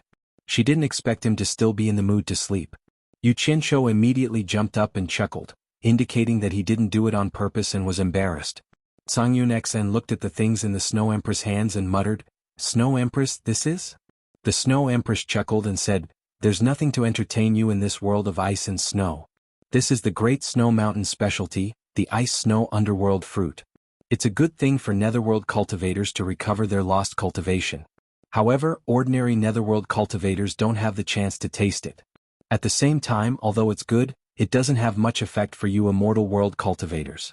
However, the taste is passable, so I specially brought it for everyone to try. A plate of fruits was placed on the ice couch. The round and white fruits looked delightful, but no one dared to take them to try. Songyun Xen cupped his hands and said politely, How dare we trouble the Snow Empress to do this? The Snow Empress glanced at them and said with a smile, Why? Are you worried that I'll poison you? Her words hit everyone's concerns. Yu Qianqiu immediately smiled and tried to smooth things over. Snow Empress, you're exaggerating. We offended the princess unintentionally and are feeling guilty.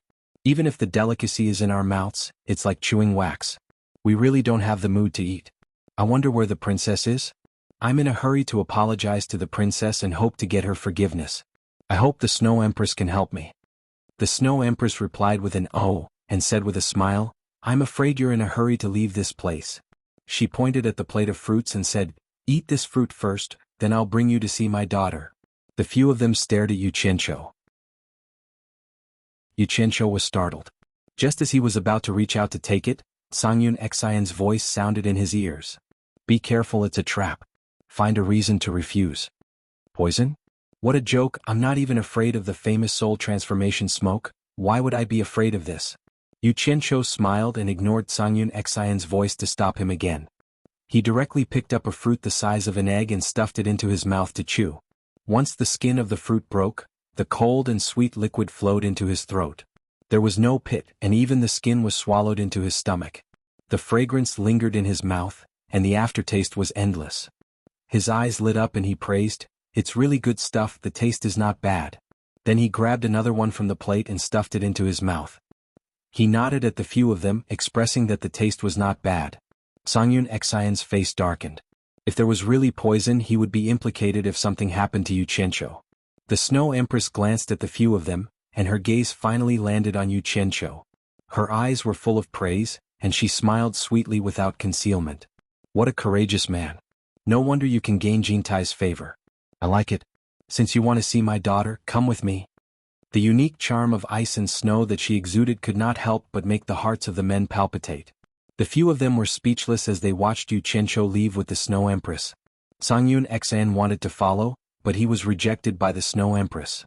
The plate of fruits on the ice couch was also taken away by the Snow Empress. She seemed to be angry at them for not knowing what was good for them. In the corridor of the ice palace, Yu Qianqiu couldn't help but stare at the voluptuous figure in front of him. Who knew that the Snow Empress seemed to have eyes on the back of her head? She giggled. Is it good looking? How is my figure compared to the women in the immortal world who enjoy the sunlight, rain, and morning mist? Yu Qianqiu's gaze quickly moved away from the voluptuous buttocks. He awkwardly sucked up to her. Of course the Snow Empress is better. Bootlicker. The Snow Empress kept cursing, but she still asked with great interest, that Jianghu, who is about to become the immortal empress of the immortal palace, since she can gain Jintai's favor, her looks must be extraordinary and rare. Compared to her, am I far from her? This was the mentality of a woman. She still had to ask questions after cursing. Yu Qianqiu had seen Jianghu before, and she was indeed much prettier than the Snow Empress. However, how could Yu Qianqiu speak the truth? If he said that another woman was prettier than her in front of her, wouldn't that be asking for trouble? He immediately said solemnly, although she is beautiful, compared to the Snow Empress, she is still slightly inferior. Go away. The Snow Empress spat and scolded with a smile. Nonsense, bootlicker. Jintai's standards aren't so low. Although she scolded, the joy in her laughter wasn't concealed. It could be seen that she was a woman who dared to love and hate. In the end, the two of them kept on mocking each other and sucking up to each other until they reached the entrance of the ice palace. The wind and snow outside had already stopped. It was a pity that there wasn't any sunlight. Otherwise it would be a rare snowy scene. Yu Qianqiu was wondering why she brought him out, but he saw the ice princess working on an ice flower amidst the rainbow formed by various ice spirits. The two of them walked behind the ice princess. The ice princess was so focused that she didn't even turn her head. Yu Qianqiu couldn't help but stretch out his head to take a look. He wanted to see what kind of flower the other party was carving. In the end, it was a flower that looked a bit like a butterfly. He searched through his mind and he even thought back to the patterns in the rare treasure's mirror, but he still couldn't see what kind of flower it looked like. He sighed endlessly in his heart. The netherworld really was vast and had all kinds of strange things. Linglong, what flower are you sculpting? The Snow Empress stood behind the ice princess and asked gently. It was a mother's love for her daughter. Shui Linglong paused and thought for a while. She smiled and said, Rose? The Snow Empress' smile froze. Oh. Yu Qianqiu couldn't help but exclaim. He felt like he was struck by lightning. He looked at the flower that looked like a butterfly but not a butterfly. His eyes were filled with disbelief. This was actually a rose? Then he looked at his two mothers who turned around to look at him and smiled apologetically. He giggled foolishly and said, I'm ignorant and ill-informed. So the rose of the underworld looks like this. I've learned a lot. There's no sunlight or rain in the netherworld, so roses can't grow. This is the celestial world's rose. Shui Linglong muttered shyly. Oh. Yu Qianqiu was shocked again. He pointed at the ice flower and said in shock, You've never been to the celestial world? How can the celestial world's rose look like this? Oh. The Snow Empress moved as fast as lightning and slapped the back of his outstretched hand. She scolded, My daughter says roses are like this, so they are like this. Do I need you to talk so much? Chapter 10:21. Yu Qianqiu sucked in a breath of cold air and retracted his hand in pain. He didn't know what was wrong with this woman. Did she have to be like this with just one sentence? But seeing the anger on her face and Shui Linglong's sobbing face, he vaguely guessed something. He swallowed back the vulgarities that were about to come out of his mouth. Then looking at the strangely shaped ice flowers around, his expression twitched. He thought they were some strange flowers from the netherworld. But now that he thought about it, it seemed like Shui Linglong had created them out of thin air. Maybe that crab-like flower was the legendary peony flower. I can't see the sunlight, so I've never been to the celestial world. Shui Linglong murmured, then looked up at Yu Qianqiu and asked, Can you tell me what a rose looks like?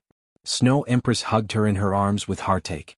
She forced a smile and comforted, If there's a chance, your father and I will definitely take you to the celestial world to see. Yu Qianqiu looked at the two mothers and hesitated for a while. Finally, he couldn't help but ask, With Princess's cultivation, it shouldn't be a problem to go to the celestial world, right? Why can't you see the sunlight? It's all your celestial world people's doing. The Snow Empress turned her head and scolded. She couldn't hold back her tears anymore. The teardrops that rolled down her charming face were really pitiful and moving. Mother, I'm fine. I don't want to go to the celestial world. Shui Linglong's tears also flowed down, but she hurriedly wiped her mother's tears. In the end, the two of them hugged each other and cried. Yu Qianqiu scratched his head and looked at the entrance of the ice palace in a panic. He was really worried that Snow Empress would misunderstand after seeing this scene. If that happened, she wouldn't think that he bullied her wife and daughter. She would definitely fight him to the death. I heard that Princess was injured by someone in the celestial world and hasn't recovered yet. Princess can't go to the celestial world because of your injury? Yu Qianqiu asked the question in his heart.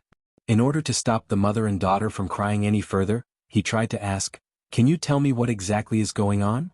However, at the mention of this, the Snow Empress seemed to recall some sad past events and cried until her shoulders trembled. Yu Qianqiu immediately panicked. If this continued, the Snow Empress would really misunderstand. He rolled his eyes and no one knew what he was thinking. He stretched out his hand, and as if he was performing a magic trick, a beautiful red rose appeared in his hand.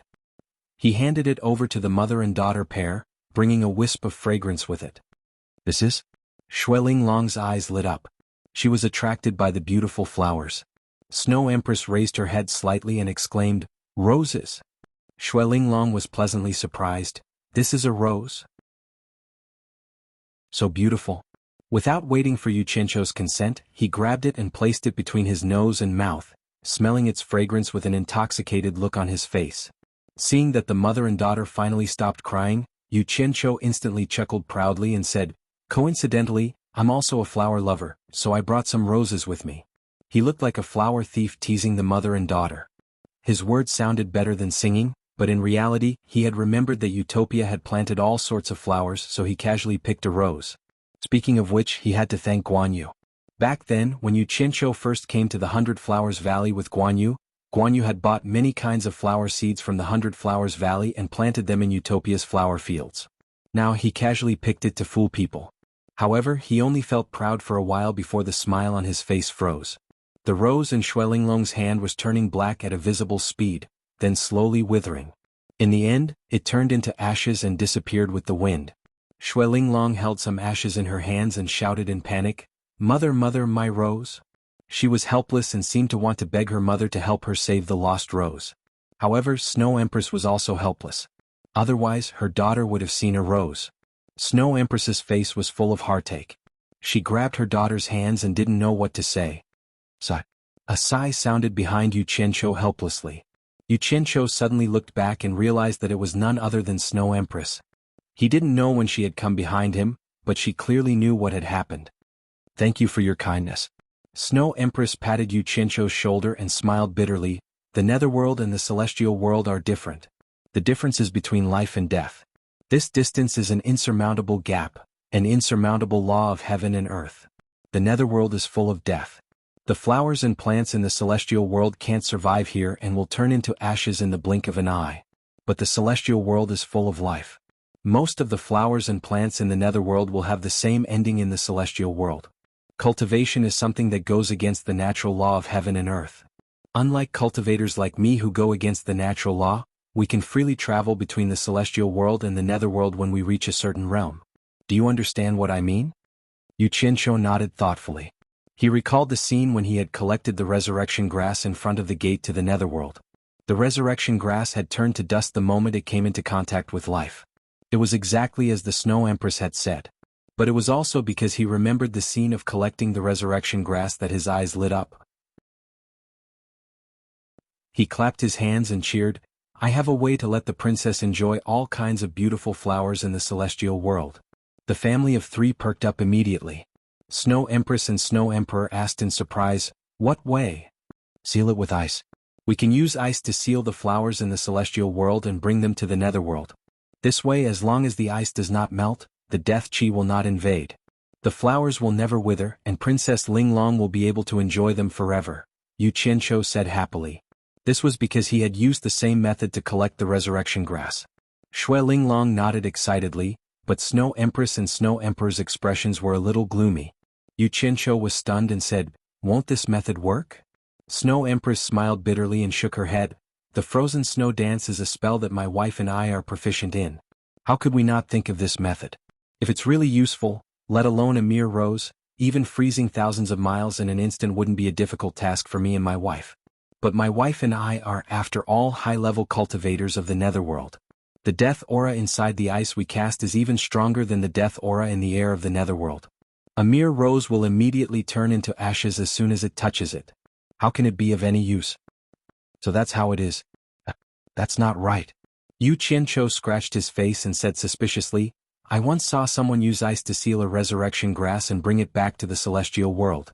According to Snow Empress, if the people in the celestial world use the frozen snow technique, the ice should contain life. Why didn't the resurrection grass turn into ashes?" "The resurrection grass is not an ordinary flower in the netherworld. It has an ancient name, yin-yang grass." Snow Empress explained, "The most ancient saying is that there were originally only two realms, yin and yang. It refers to the human world and the netherworld. At that time the human world was only called the yang realm. All living beings were equal, and there was no such name as the human world. Later, humans gradually stood out from all living beings and became the rulers of the yang realm. In order to show that humans were superior to other living beings, they called the yang realm the human world. The dead of the yang realm go to the netherworld, and those who transcend the netherworld go to the yang realm to be reincarnated as all kinds of living beings. The ancient method called it fate and reincarnation. It goes back and forth in an endless cycle. But later, as the living beings multiply, some of them comprehend to break the cycle of yin and yang, and transcend the divination of life and death. They pursue eternal life, and disdain to live together with ordinary living beings. Therefore, based on their comprehension, they opened up other spaces to reside in, which are the various spaces like the celestial world, and the demon world. And the resurrection grass cannot exist in other spaces. It only grows at the intersection of the yin and yang realms, which is also the intersection of the human world and the netherworld. Not only does it have magical effects, but more importantly, it shows the inalienable ancient status of the human world and the netherworld. Therefore, the resurrection grass has some characteristics that are different from other things. It does not grow in solitary yang and does not grow in solitary yin. It is not something from the pure yin realm, nor is it something from the pure yang realm. It can bear the weight of yin and yang, which is really mysterious. And only it can be like what you said, sealed in ice and brought to the human world or the netherworld. But even so, it will not stay in the yin and yang realms for more than 7 days. Once it exceeds 7 days, it will immediately turn into ashes. At this point, the Snow Empress sighed and said, "Now you should understand why even with the cultivation of us husband and wife, we are unable to bring flowers and plants from the outside world to the netherworld, right? It is not that we do not want to do it, but we cannot resist it. This is the eternal law of heaven and earth. Our cultivation is too insignificant in front of the law of heaven and earth." So that's how it is. Yu Qianqiu nodded slightly. He felt that this trip to the ice palace was not in vain. He had more or less gained some knowledge. Maybe it would be beneficial to his future cultivation. Then he looked at the desolate Shui Linglong and asked, "Snow Empress, may I ask who in the celestial realm injured the princess? What kind of injury did she suffer? Why can't she recover after such a long time?" Hearing this, the couple's faces were filled with anger.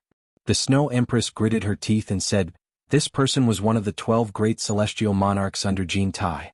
His name is Fire Virtue Celestial Monarch. Later, because his cultivation increased to the late stage of Celestial Emperor, Jin Tai was worried that he would threaten his ruling position in the celestial realm, so he suppressed him. He also fought back, but in the end he was still no match for Celestial Emperor. However, he had already kept a trump card in the dark. Just when he was about to die in the hands of Kinta, he suddenly used the hidden Samadhi True Fire to block Kinta's pursuit and escape to the netherworld.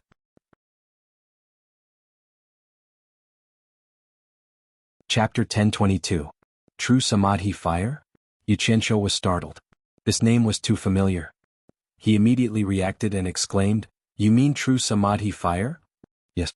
It's the True Samadhi Fire that shook the 3 realms and was known to be invincible." Jin Tai didn't expect that old thief Fire Virtue had actually cultivated the True Samadhi Fire. He was almost severely injured by him, which was why he escaped to the netherworld, Snow Emperor said angrily.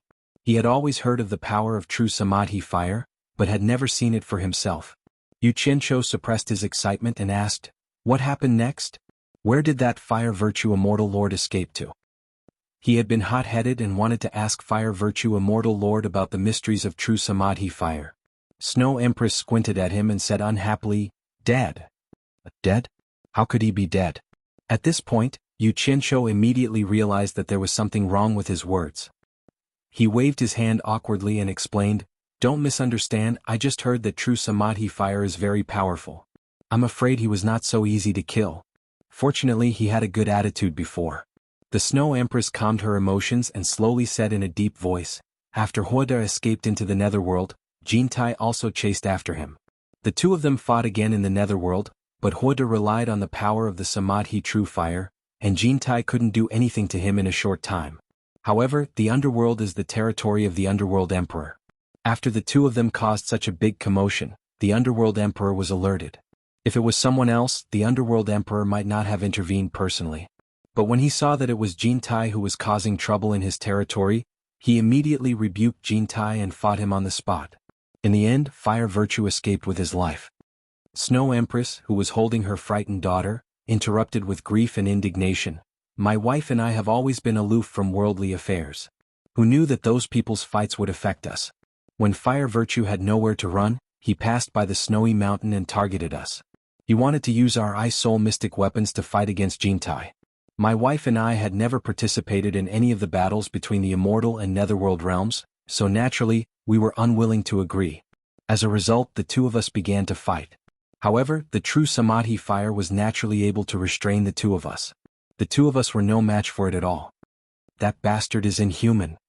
Snow Empress clenched her fists, her eyes bulging.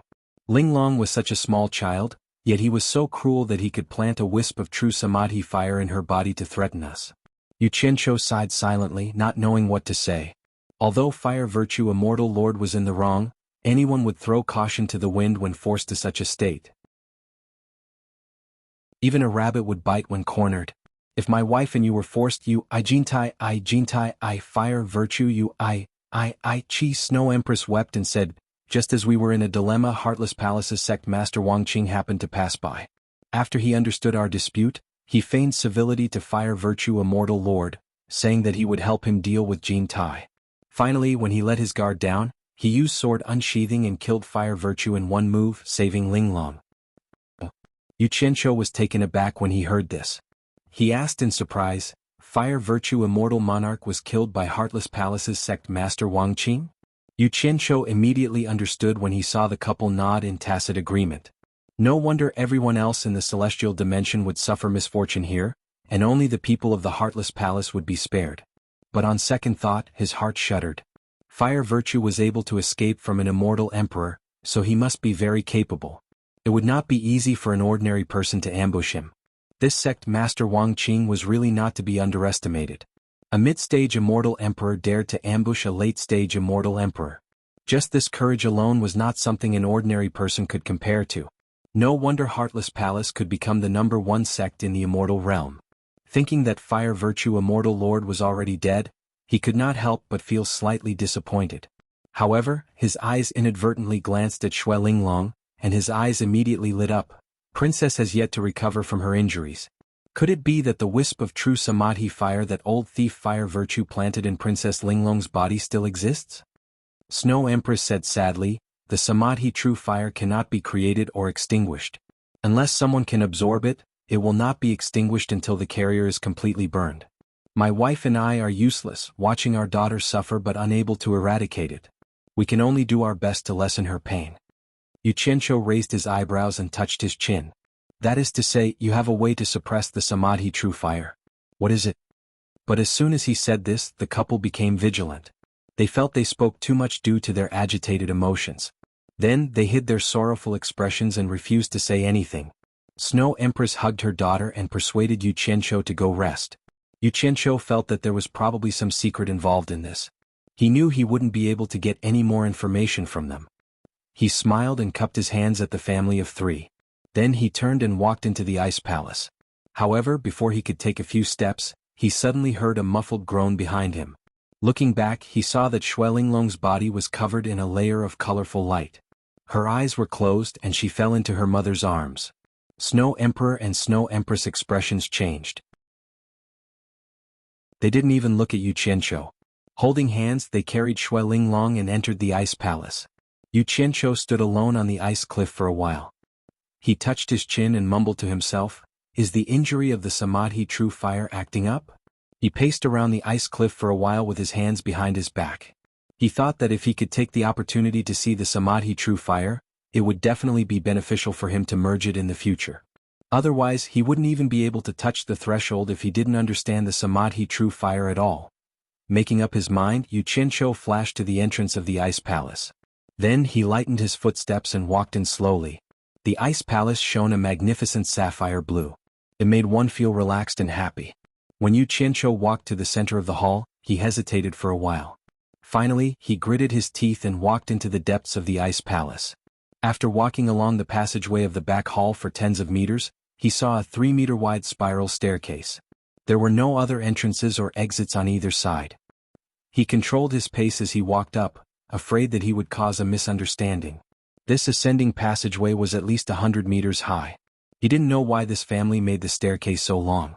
When he reached the top, he realized that it was an arched hall that was nearly 20 meters high. The size of the hall was less than half of the main hall below. However, from the carvings on the walls, it gave off a warm and homey feeling. A corridor ran from the center of the circular hall to both sides. He stood in the middle and looked at both sides. There were a few entrances on both sides of the corridor. He didn't know which one the family was in. Just as he was hesitating whether he should release his divine sense to investigate, he suddenly realized that there was a strange light shining at the entrance of a room on the right side of the corridor. He immediately walked over. When he reached the door of the room, he realized that it was the same as the room below. Although there was no door, the door was curved and he couldn't see the situation inside. He wanted to barge in directly, but he was afraid of causing unnecessary trouble. The couple must be treating their daughter's injuries. After thinking about it, he walked to the wall opposite the room, turned around and sat down cross-legged with his eyes closed. After a few hours, the Snow Emperor's gloomy voice suddenly sounded in front of him. "What are you doing barging in here?" Yu Qianqiu opened his eyes and saw that the Snow Emperor's face was slightly pale. Her eyes that were staring at him were full of haze, as if she was about to explode. He immediately stood up and cupped his hands, saying, "I'm guessing that the Snow Emperor and Snow Empress are treating Princess Linglong's injuries, and are afraid that someone will barge in. So I'm guarding your door to help protect you. It can be considered as a little help. I hope the Snow Emperor doesn't misunderstand. I definitely don't have any other intentions." "Protect." The Snow Emperor snorted coldly, indicating that she didn't believe him. In fact, the couple had long heard the sound of Yu Qianqiu coming up. However, they were at the critical moment of treating their daughter's injuries, and really couldn't divert their attention to stop him. They were really afraid that Yu Qianqiu would take the opportunity to cause trouble, and then their daughter would be in danger. Luckily, Yu Qianqiu paced around the door for a while, then sat down and didn't move, indicating that he didn't have any enmity. However, it still made the couple worried for a while. The Snow Empress regretted luring this group of people to the Ice Palace. At this moment, the Snow Empress also walked out with a pale face. She said in a low voice, "There's no need to protect me. You barged into a place that you shouldn't have. On account of Wang Qing, I won't make things difficult for you. Bring your people and scram." "Damn it. Heartless bitch who turned hostile. To think that I praised you like a flower." Yu Qianqiu cursed silently. If it was before, he would definitely be eager to leave. However, the true Samadhi fire was indeed attractive to him, so he didn't want to leave now. His expression was slightly solemn as he said, "Originally, I was still thinking that perhaps I have a way to treat your daughter's injuries, so I wanted to give it a try. However, since the Snow Empress has put it this way, then I have nothing else to say. Farewell." He cupped his hands and walked out with large strides. The couple looked at each other when they heard that. Although they didn't believe that he could treat their daughter's injuries, there might be hope. Even if it was a slim hope, they still wanted to give it a try. "Wait."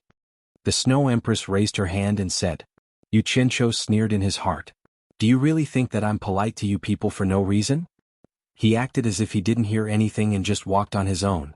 The Snow Empress' expression twitched. She bit her lips and teleported in front of Yu Qianqiu.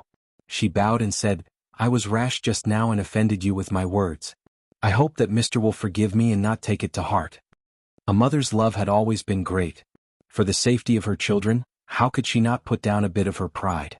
At this moment, the Snow Empress also flashed over and cupped her hands at Yu Qianqiu. "Mister, you said that you have a way to treat my daughter's injuries. I wonder if it's true?" He also changed the way he addressed him to Mister. "Don't stand on ceremony. I only said that perhaps and I want to give it a try. I can't give a definite guarantee." Yu Qianqiu smiled faintly. He raised his right hand and opened his palm. A ball of dazzling green flame suddenly appeared in his palm.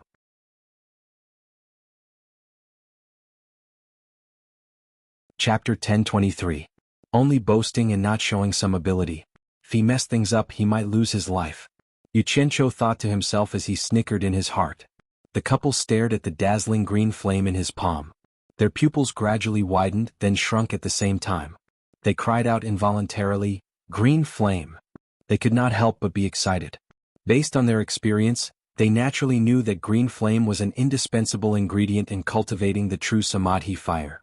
In other words, the person in front of them was not boasting. Since he could control the green flame, it was indeed possible that he could cure their daughter's injuries. The green flame quickly retracted into his palm. Yu Qianqiu raised an index finger to his lips and shushed them. He pointed downstairs and whispered with shifty eyes, "You have to know that if word of this gets out, I'm afraid Jin Tai will be the first to not let me off." The couple nodded in ecstasy. The Snow Emperor even whispered, "We understand. Don't worry, I've checked. They are still in the room downstairs. Bring me to Princess Linglong's injuries first," Yu Qianqiu said with a smile. "Please. The couple extended their hands in unison and accompanied him quickly into the room. Once they entered the room, the Snow Emperor immediately cast a soundproof barrier. Yu Qianzhou looked around the room. Compared to the guest room downstairs, there was an ice couch, an ice stool and a dressing table. Princess Linglong was still lying on the ice couch with her eyes tightly shut, unconscious. He pointed and asked, "How is she?" The Snow Emperor, who had high hopes for him, explained in detail in a gentle voice, "My wife and I worked together to temporarily suppress the throbbing true Samadhi fire in her body. However, it will flare up every day for the next 2 days. Only after suppressing those 2 times will the true Samadhi fire lie dormant for a period of time. At that time Linglong will wake up." "I see." Yu Qianzhou pinched his chin and looked at the unconscious Shui Linglong. He frowned and said, "What method did you use to suppress the true Samadhi fire in her body?" This was a question he had asked outside but did not get an answer. This time he brought it up again in hopes of unraveling the secret. After all, the sharpness of the true Samadhi fire was known throughout the 3 realms. How could he not be interested in the fact that the 2 could suppress the true Samadhi fire? The husband and wife looked at each other and seemed a little hesitant. After a moment of silence, the Snow Empress asked, "Yu Qianzhou, why do you want to help us?" Obviously, she was considering whether it was worth it for her to reveal that secret. "I want to make friends with you.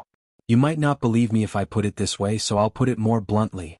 Yu Qianzhou looked at the 2 of them and said with a smile, "If one day I need your help, I hope you can help me."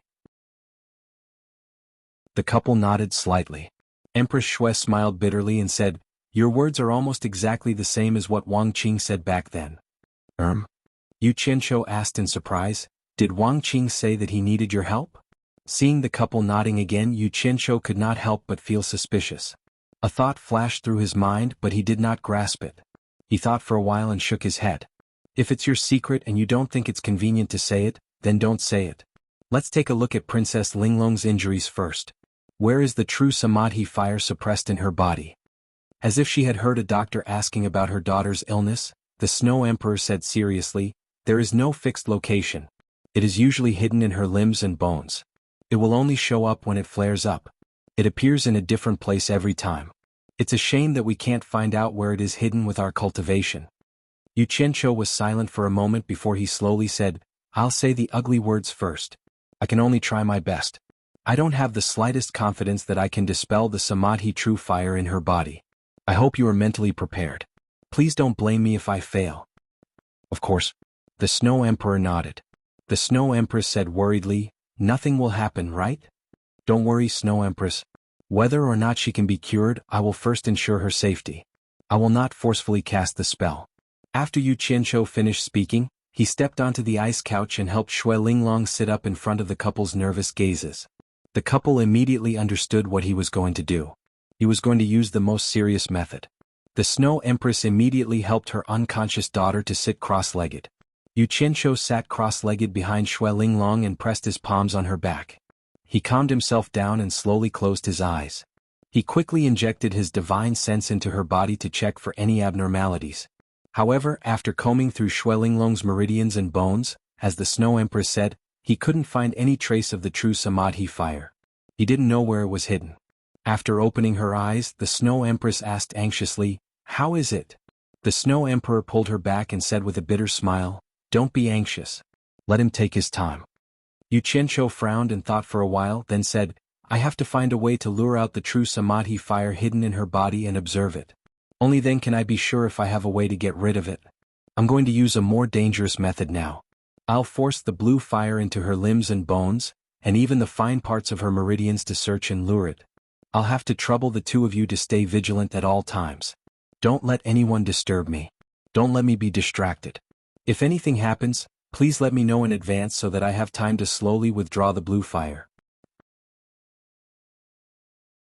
The couple was shocked when they heard this. Fire had a restraining effect on meditation, not to mention the blue fire.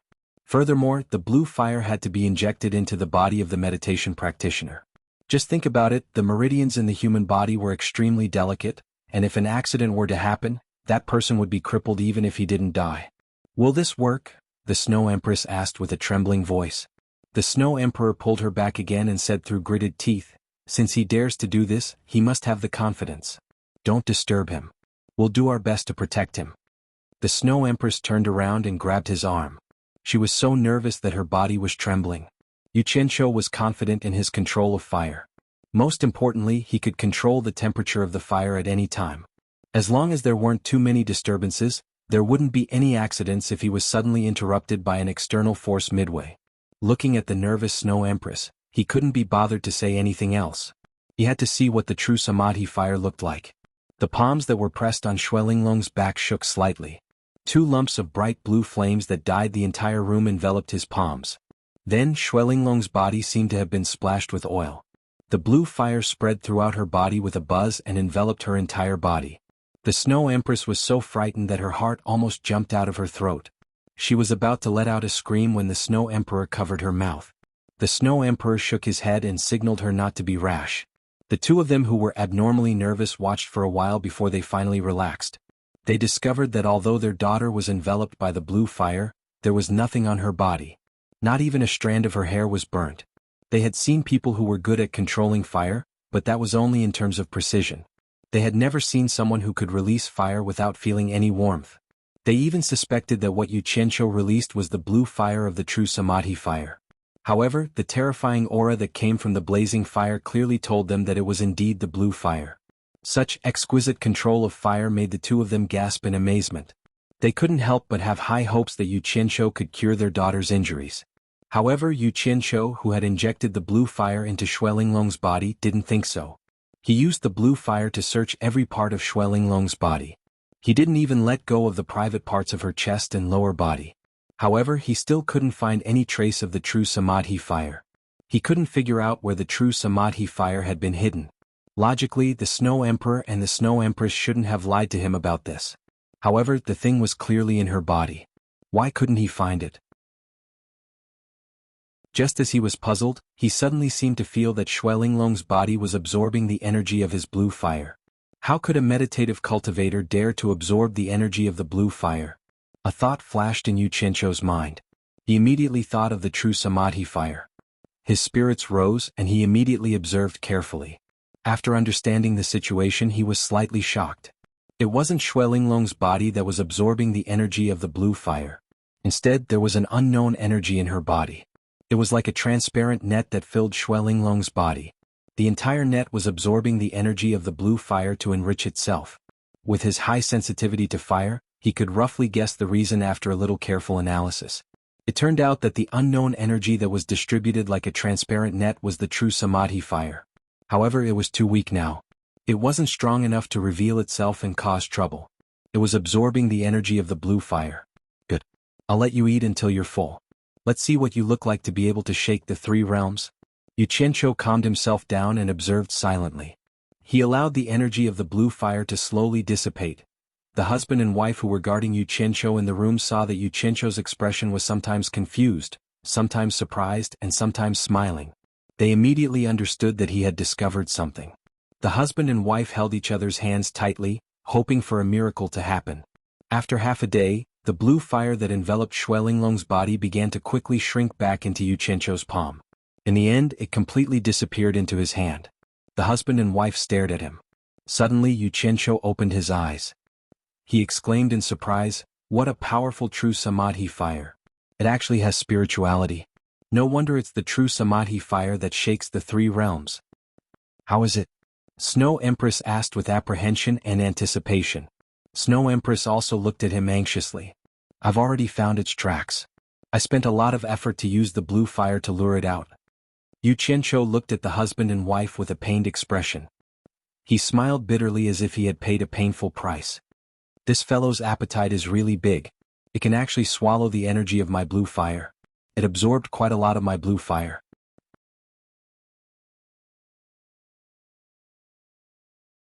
Chapter 1024. The husband and wife were anxious to know the final result, but when they heard him say this, the two could only bow to Yu Qianqiu. Snow Empress then cupped her fists and said, "Thank you, mister. How is Linglong?" Yu Qianqiu put down his hands that were pushing Xuelinglong's back and helped her lie down on the ice couch. He got off the bed and walked between the couple. He said with a serious expression, "To be honest, I'm still not confident that I can expel the Samadhi true fire." The husband and wife looked at each other and secretly exchanged glances. Both of them had witnessed Yu Qianqiu's miraculous technique of controlling fire. In addition, they had heard him say that he had found traces of the true samadhi fire that they were unable to find with their cultivation. They immediately mistakenly thought that Yu Qianqiu wanted to use this as a bargaining chip to threaten them. Snow Empress pondered for a while and said, "If Mr. can cure my daughter's injury, I'll tell you anything I know." This was undoubtedly a condition. "As long as you cure my daughter's injury, I'll tell you all the secrets you want to know." However, he had to put it in a roundabout way. He couldn't help it since he had a request. Yu Qianqiu rejoiced in his heart when he heard this, but he knew that they were all people who were used to fighting and killing. For something like this that had no proof, they would fall out with each other at a whim. You wouldn't even have a place to complain. Besides, he showed off the blue fire in front of them. How could he do something that was worth losing? Yu Qianqiu's face darkened and he said in a deep voice, "What kind of person do you think I am? I, Leaping Thousand Worries Bandit, have my own principles. I have my own bottom line. If I want something, I will fight for it myself. There's no need for you to beat around the bush and ask for charity." These words sounded quite unyielding, but if you thought about it quietly, it was as good as not saying anything. Thieves have morals? The couple were speechless. They didn't expect that taking the initiative to give in would anger him instead. Snow Empress immediately came out and smiled apologetically. "Mister, don't be angry." He was just eager to save his daughter. "Forget it, let's not talk about anything else now." Yu Qianqiu bluffed for a while and immediately changed the topic. He stared at Shui Linglong, who was on the ice couch, and said, "This samadhi true fire is a little strange. It used the method of fusing with Princess Linglong's physical body to hide its tracks. Now Princess Linglong is it, and it is Princess Linglong. That's why no one can find its tracks. If I didn't use the green fire to lure it, I probably wouldn't have been able to find it." "Fused together?" The Snow Empress cried out involuntarily. The Snow Emperor raised his hand to signal her not to panic. He frowned and asked, "How did this happen?" "I'm afraid this has something to do with the secret technique you and your wife used to suppress it. It became afraid of being suppressed, so it used another method to protect itself. That's why I said it has spirituality. But then again, if it wasn't for you and your wife suppressing it, I'm afraid Princess Linglong would have turned into ashes. It's not your fault." As Yu Qianqiu spoke, he walked out from between the couple and walked to the other side of the ice couch. He looked at Shui Linglong, who had her eyes closed, and said, "To put it bluntly, it has already treated Princess Linglong as a human cauldron. When it is suppressed to the point where it can't do anything, it quietly lurks in Princess Linglong's body and slowly absorbs the energy in Princess Linglong's body. When it accumulates enough energy, it will immediately come out to cause trouble. This is also why it hibernates and explodes at times." After the couple understood the reason, they couldn't help but look at their tortured daughter with sorrow. At first, they thought that the samadhi true fire would only explode occasionally. Who knew that it had been extracting the energy from their daughter's body day and night? As her parents, they were very worried. "Linglong!" The Snow Empress suddenly cried out in grief. She sat sideways on the ice couch and hugged Shui Linglong's body as she sobbed. The Snow Emperor's tightened lips slowly relaxed. She cupped her hands at Yu Qianqiu and said, "Thank you, mister, for clearing up my doubts. Since mister has already understood the samadhi true fire, I believe you have a solution?" Upon hearing this, the Snow Empress immediately seemed to go crazy. She stood up in an instant and directly knelt down in front of Yu Qianqiu. Yu Qianqiu was slightly shocked. He still had this bit of reaction speed. He immediately stretched out his hands and held her arms. The plump feeling in his hand and the delicate fragrance that assailed his nostrils didn't make him have any improper thoughts. He was only moved by the pitiful heart of a parent. He smiled bitterly and said, "Madam, why do you have to do this? Yu Qianqiu can't bear it. Quickly get up. If mister doesn't promise to cure my daughter, I will kneel wherever mister goes." The Snow Empress half knelt in the air and cried. The flirtatious expression that she used to tease Yu Qianqiu previously was nowhere to be seen. The Snow Emperor stood at the side with his lips tightly shut and didn't speak. "Damn it. She's my army." Yu Qianqiu didn't know whether to laugh or cry. The action of lifting her up had almost turned into carrying her. The other party's plump chest was already pressed against his abdomen. Without her cultivation, he couldn't carry her. As her husband, he didn't even care. "Madam, quickly get up. Although I can't guarantee that I can cure her, I promise to do my best." As he spoke, he looked at the Snow Emperor with a bitter expression and said, "Quickly persuade madam. If I can't do it, there's no use even if you force me to death. I've already promised to do my best." What more do you want? Hearing him say this, the Snow Emperor hurriedly carried his wife. This old woman is really strong. Yu Qianzhou shook his slightly numb arm and asked doubtfully, based on the love you and your wife have for your daughter, you must have found an expert to treat Princess Linglong. What did they say? The Snow Emperor hugged his wife, shook his head slightly and sighed, of course we did. For this matter, I even personally went to the Underworld Royal Palace and found the Emperor of the Underworld, Bai Qi. I told Bai Qi that if he could save my daughter, I and my wife were willing to submit to him. Only then did I convince him. He personally came to the Ice Palace to treat Linglong, but there was nothing he could do. It seemed that this couple was quite influential to be able to invite the Emperor of the Underworld, Bai Qi. Who in the immortal realm could invite the immortal Emperor, Jin Tai? Yu Qianzhou exclaimed, didn't Emperor of the Underworld, Bai Qi, say anything else? Yes. There was a flash of hesitation on the Snow Emperor's face, but he didn't hide it and said happily, after Bai Qi examined Linglong, he said that there were only two ways to save her. One was to find an expert who cultivated the Samadhi true fire to expel or absorb the Samadhi true fire in Linglong's body. The other was to find the fire spirit of the five spirits of heaven and earth, who could also expel or absorb the Samadhi true fire. Aside from these two methods, there shouldn't be any other way in the three realms, unless we can find an expert from the immortal realm to forcefully cure her. After saying this, he left with an apologies, and left. Yu Qianzhou was stunned, the five spirits of heaven and earth? But not long ago Bai Qi personally sent another message. The Snow Emperor continued with a helpless expression. Bai Qi said that there is someone who might have a way to expel the Samadhi true fire in Linglong's body. Oh. Yu Qianzhou came back to his senses and his eyes lit up. I heard that there are some existences in the netherworld who rarely show their faces, but are even more terrifying than Emperor of the Underworld, Bai Qi. Could it be them? Seeing the Snow Emperor shake her head, he asked curiously, could it be the immortal Emperor Jin Tai who once fought with Fire Virtue Immortal Lord? That's not it either. If it is Jin Tai, then it will be easy. The Snow Emperor sighed, you should have heard of a madman from the mortal world. He broke into the Netherworld Royal Palace alone, defeated the silver-armored army of the Underworld General, and then fought the 4 Underworld Generals together without losing. In the end he was severely injured by Bai Qi and had to flee. Ah. Yu Qianzhou's expression twitched. He was too familiar with that person. He couldn't help but ask weakly, is it that person called Bai Changchun? But he was severely injured by Emperor of the Underworld, Bai Qi, in 3 moves.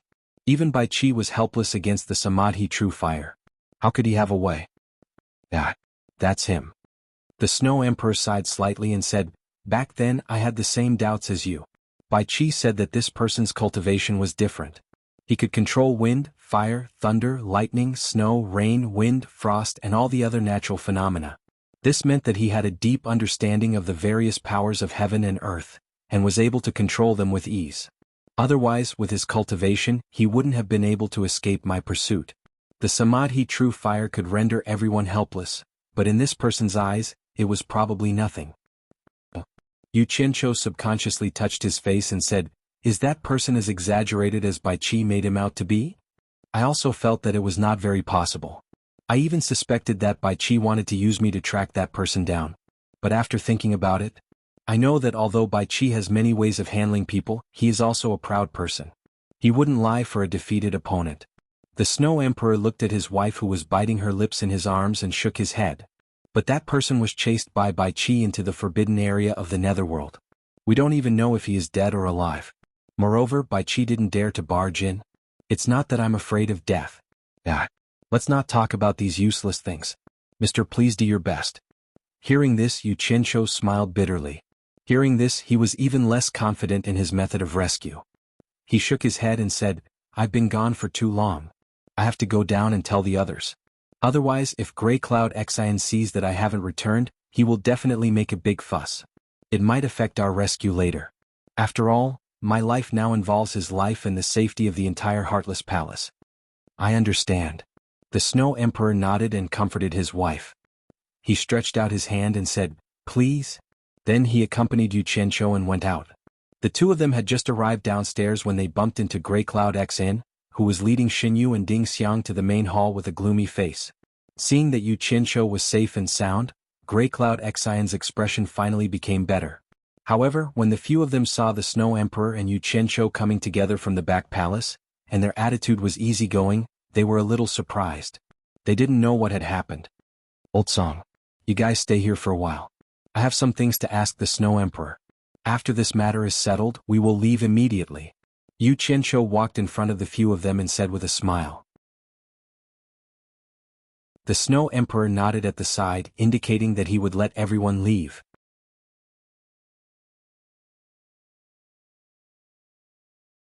Chapter 1025. In this way, it instantly caused all of them to be filled with suspicions, and they all muttered in their hearts. What exactly is Yu Qianshou doing by staying with the Snow Empress behind everyone's back? After exchanging greetings, Yu Qianshou and the Snow Empress exchanged a meaningful glance. The two of them were about to return to the upper floor of the harem when they suddenly heard the sound of someone flying over and descending. The few of them looked outside but they didn't see anyone. However, they heard the voice of a woman speaking respectfully from outside.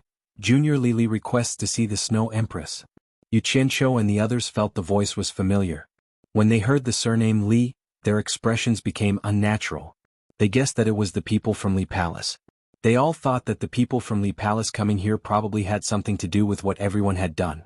Snow Empress looked at them and said calmly, "Come in." From her tone she seemed to know the person. Outside the palace, a woman in black leisurely walked in. Her hair was tied up in a bun, and her expression was calm and tranquil. It was none other than the third princess of Li Palace that Yu Qianshou and the others had seen before. They just didn't know that her name was Lili. Lili couldn't help but be startled when she saw that there were so many people inside the Ice Palace. When she discovered that it was Yu Qianshou and the others, her expression instantly changed. She stopped where she was and only continued to walk forward after a long while. She was the only friend of the Princess of Ice Palace, Shui Linglong. The two often played together and could be counted as a frequent guest of the Ice Palace. He didn't come here to play with Shui Linglong, but because the inscription symbol that belonged to the Crown Prince, Li Zhong, suddenly cracked. This caused a huge uproar in the Li Palace, which meant that the Crown Prince, Li Zhong, was dead. After checking the location of Crown Prince Li Zhong's death, they found that he was in the center of the Snow Mountain. That was the territory of Snow Empress and Snow Emperor. Although Snow Emperor and Snow Empress would be rude to the people of the immortal world, they wouldn't do anything to the water tribe of the River Styx. Not to mention the relationship between third Princess Li Li and Ice Palace's Shui Linglong. Logically speaking, the Ice Palace's people wouldn't lay their hands on the Crown Prince of Li Palace. Therefore they investigated why Crown Prince Li Zhong had gone to the Million Li Great Snow Mountain. In the end, Crown Prince Li Zhong's trusted subordinates reported in fear that because Crown Prince Li Zhong had been humiliated by Yu Qianshou at the Dragon Transformation sect, he could not swallow this resentment, so he secretly followed Yu Qianshou and prepared to take revenge along the way. Li Guang was enraged. Although he hated Li Zhong for being narrow-minded and disappointing, it was still his son who had died. The cause of death still had to be investigated. However, the Great Snowy Mountain and the Netherworld River were adjacent to each other. The water tribe of the Netherworld River had long heard of the power of the Snow Emperor and the Snow Empress. In addition, the agreement between the Land Tribe and the Water Tribe prevented him from acting recklessly.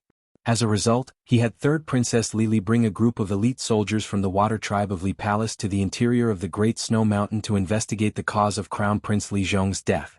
Crown Prince Li Zhong's corpse, which had been split into two by Zhangyun Xian's sword, was found not far from the Netherworld River.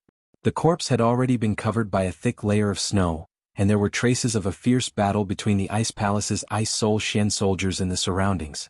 Lili ordered people to collect her brother's corpse, and had everyone wait in the Netherworld River. Then she came alone to visit the Ice Palace, hoping to obtain some information about her brother's death from the Snow Emperor, or to ask if there were any other suspicious people who had passed through the Great Snow Mountain. In short, she believed that the people of the Great Snow Mountain would not kill her brother. However, when she stepped into the Ice Palace and saw that Yu Qianshou and the others were also behind her, she thought of the instructions of her brother's trusted subordinates, and combined the cause and effect, immediately locked onto the murderer. However, Yu Qianshou and the others were a group of sly fellows, and on the surface, they all acted as if nothing had happened. Ah, the little girl is here. The Snow Emperor smiled calmly. Yu Qianshou was as calm as a mountain, but Zhangyun Xian and the others were not very calm, because from the Snow Emperor's words, they could tell that both parties were old acquaintances, and they did not know if she would betray them. This junior greets the Snow Emperor. Lili bowed. At the side, Yu Qianshou clapped his hands and laughed. Third princess, it's really fate. To think that we would meet here again. You know each other? The Snow Emperor looked surprised. In reality, after listening to Zhang Yun Xian's description of the dragon transformation sect, and with Li Li's reaction just now, he had already guessed that both parties had met. Seeing the Snow Emperor's attitude, everyone immediately knew what was going on, and glanced slightly at Yu Qianqiu. They did not know what potion he had fed the Snow Emperor, and instantly felt much more at ease. Yes. Li Li replied respectfully and turned to ask calmly, so Senior Snow Emperor is also acquainted with them. The Snow Emperor chuckled and pointed at Zhang Yun Xian. I am old acquaintances with the Heartless Palace's sect leader Wang Qing. They came to visit today and this is the first time I have met them. I see. Li Li nodded indifferently. The Snow Emperor suddenly sighed. This girl is here to look for Linglong. Her old illness has relapsed and I'm afraid she can't play with you anymore. Sister Linglong? Li Li's face was filled with discomfort, and then she calmed herself down. She cupped her hands and said, This junior is not here to look for Sister Linglong, but because my elder brother was killed in the Great Snow Mountain, and I am here to find the murderer under my father's orders. I would like to ask Senior Snow Emperor if you have found any suspicious people? There's such a thing? The Snow Emperor was surprised. Why don't I know? For the sake of his daughter's life, he could only put aside his daughter's friend. Li Li paused when she heard that. She recalled that there were traces of an intense battle with the Ice Soul Profound soldiers beside the river Styx, and how could the Snow Emperor not know? She immediately knew that she could not get any information from her. She slowly tilted her head to look at Yu Qianqiu and the others, and asked indifferently, Have you seen the murderer who killed my elder brother? No. The few of them denied, and Yu Qianqiu even frowned and said, Ever since we parted ways with you at the Dragon Transformation Gate, we have never seen your elder brother, let alone the murderer who killed your elder brother. Third Princess, I'm sorry for your loss. I believe that justice has long arms and the murderer will be caught sooner or later. The few of them instantly felt that these words were a little tiresome, and the corner of Grey Cloud Xian's mouth twitched. It was Yu Qianqiu who asked him to kill, and now he was saying such nonsense again. Although he knew that these were perfunctory words as the murderer, it was uncomfortable to hear. Ding Xiang and Shen Yu stole a glance at him and they were amused. If that's the case, I won't disturb you anymore. Li Li nodded to the few of them, then bowed to the Snow Emperor and said, I'll come and see Sister Linglong after some time. Now, I still have to find the murderer who killed my elder brother, so I'll take my leave now. My condolences, I won't see you off. The Snow Emperor stretched out her hand and said. The few of them watched as Li Li slowly walked to the door. Suddenly, she turned around and stared at Shen Yu with a frosty face. She said sternly, Shen Yu, you really didn't see who killed my elder brother? Shen Yu was originally a lonely wandering water tribe in the river Styx. He had always been a coward who bullied the kind and feared the evil. When Li Li suddenly said that, he was so scared that he almost spoke incoherently. Yu Qianqiu immediately kicked him and shouted coldly, Third Princess is asking you a question. Why are you in a daze? Shen Yu staggered from the kick and immediately came back to his senses. He bowed and replied, Third Princess, I really didn't see it. Li Li stared at him coldly for a while, then slowly walked out of the palace door without saying a word. She turned into a stream of light and flew away. I didn't expect this gentle and quiet girl to have this side to her. It seems that she has noticed something. The Snow Emperor's gaze swept across the few of them and finally landed on the ashen-faced Shen Yu. He couldn't figure out why the water Styx would mix with the people of the celestial world and be so afraid of Yu Qianqiu. Who cares what she saw? This matter was started by Li Zhong. There's no reason that he can't allow others to retaliate when he kills. It's fine if she knows what's good for her, but if she dares to keep pestering me, don't blame me for annihilating the entire River Styx Black Carp clan one day. A trace of haze flashed across Yu Qianqiu's face. He turned and said to the Snow Emperor, Let's continue our business. The Snow Emperor was stunned, then nodded. The two of them walked towards the depths of the Ice Palace under the suspicious gaze of Zhang Yun Xian and the others. Back in the room above, the Snow Empress who had calmed down asked in confusion, Is that girl Li Li here? That girl doesn't know the immensity of heaven and earth. She came here to show off her talent, but she's already gone. Ignore her. The Snow Emperor snorted and looked at Yu Qianqiu. Yu Qianqiu also calmed down and looked at the couple with a burning gaze. Although I can't guarantee that I can cure Princess Linglong, I hope that what you see during the process can rot in your stomach. Otherwise, I won't let the three of you go. I hope you don't think I'm joking. The couple looked at each other, not knowing why he said such a serious thing. What they were going to see must be very important. The Snow Emperor said solemnly, "Don't worry about this. We can abide by the rules here and stand aloof from worldly affairs. We are not heartless people." This was what Yu Qianqiu wanted. Otherwise he wouldn't have dared to expose the blue flame in front of them. He didn't say anything else and stepped onto the ice couch again. Just as he helped Xue Linglong sit properly, the Snow Empress immediately helped her daughter sit properly. He sat behind Xue Linglong and calmed down. Then he pressed his palms on Xue Linglong's back. He first used his divine sense to check the condition of Xue Linglong's body. Then he pressed his palms on Xue Linglong's back. His palms shook slightly and 2 balls of dancing black flames appeared on his palms. A cold aura and a thick deathly aura spread. Black flame. The couple's pupils contracted and they exclaimed in shock. Yu Qianqiu suddenly opened his eyes and stared at the couple. The couple immediately understood that they had disturbed him. They were embarrassed. They begged him to save their daughter, but they were the ones who ruined things. How embarrassing. Yu Qianqiu closed his eyes and the black flame quickly engulfed Xue Linglong. The couple immediately held each other's hands excitedly. This was beyond their expectations. They didn't expect Yu Qianqiu to have not only the blue flame of the Samadhi true fire, but also the black flame that separated the Yin and Yang realms.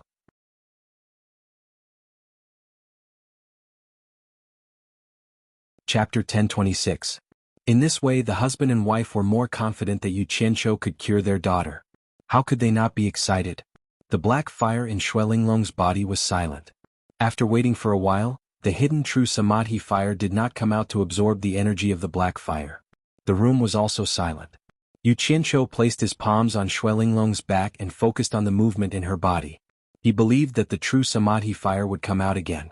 With his sensitivity to fire, he could faintly feel that something was stirring in Xue Linglong's body. The husband and wife held their breath and stared at Yu Qianqiu, not daring to breathe too loudly. They hoped to see some clues from Yu Qianqiu's face. However, Yu Qianqiu's expression was as calm as stagnant water. They couldn't see anything. After a full 2 hours, the two of them finally saw a sly smile from the corner of Yu Qianqiu's mouth, and they almost wanted to open their mouths to ask how it was. The true Samadhi fire hidden in Xue Linglong's body finally couldn't resist the temptation and appeared. It was like a huge net covering Xue Linglong's body. It quietly appeared in every meridian in her body. It was invisible and formless. Even divine senses couldn't detect it. However, Yu Qianqiu, who had filled Xue Linglong's meridians with the black fire, could easily sense its existence. After the invisible net appeared, it stayed still for a while. It was probably afraid of being suppressed by the husband and wife. After confirming that there was no danger, the ends of each branch wriggled slightly and began to extract the black fire's energy. It was as if they were drinking to their heart's content. Knowing that it was still vigilant, Yu Qianqiu didn't dare to disturb it. It was already deeply rooted in Xue Linglong's body. It had almost spread to every corner of Xue Linglong's body. Even though Yu Qianqiu cultivated the fire technique, he wasn't confident that he could completely remove it from Xue Linglong's body. For Xue Linglong's safety, he could only play a little game with it step by step. Yu Qianqiu had absorbed enough energy from the green fire, and the energy from the black fire was almost at the edge of its mouth. Yu Qianqiu was prepared to feed it the purple fire later. Half a day later, the invisible net stopped absorbing the black fire's energy and went back into Xue Linglong's body. Yu Qianqiu knew that it had absorbed enough and began to retract the remaining black flames.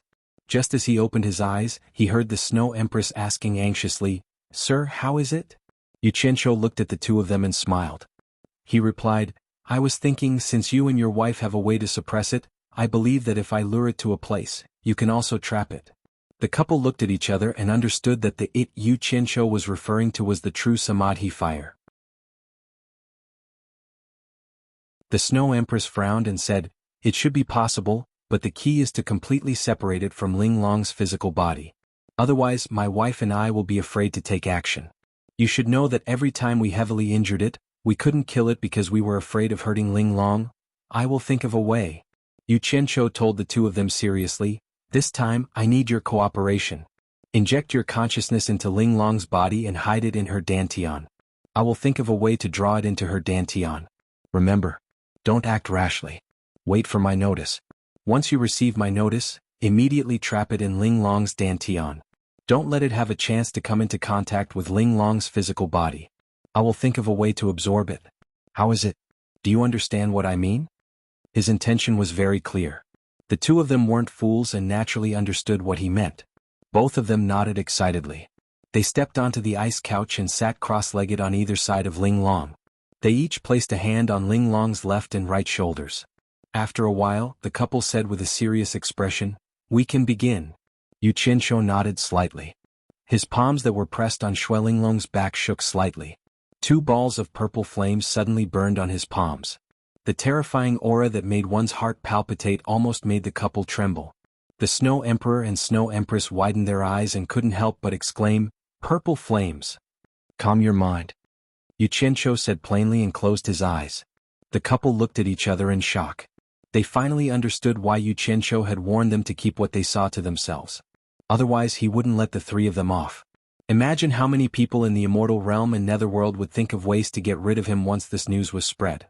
Especially Immortal Emperor Jin Tai, who had tasted the power of fire virtue Immortal Lord. He would be the first to not let Yu Qianqiu off. A trace of emotion flashed in the couple's eyes. After living for so many years, it had been a long time since they saw someone who could move them. In order to help them, he had even sacrificed his life. They owed him a huge favor. No matter if it succeeded or not, as long as the couple still had a conscience, they couldn't let him down. The couple sighed and closed their eyes. But when they saw the purple flames in their daughter's meridians, which were like the roots of an old tree, they were shocked again. Not to mention such a powerful fire control technique, just the energy consumption was not small. It undoubtedly proved that Yu Qianqiu was really trying his best. Little did they know that for Yu Qianqiu, who could control thousands of swords at the same time, although it was strenuous, it wasn't a big deal. The purple flames in Shui Linglong's body were silent. Yu Qianqiu could feel the restlessness of the fellow hidden in Shui Linglong's body. Perhaps excitement was more appropriate to describe it. Because of this, Yu Qianqiu was more confident that he could take care of this fellow. He couldn't help but smile. As long as it was to your liking, it was fine.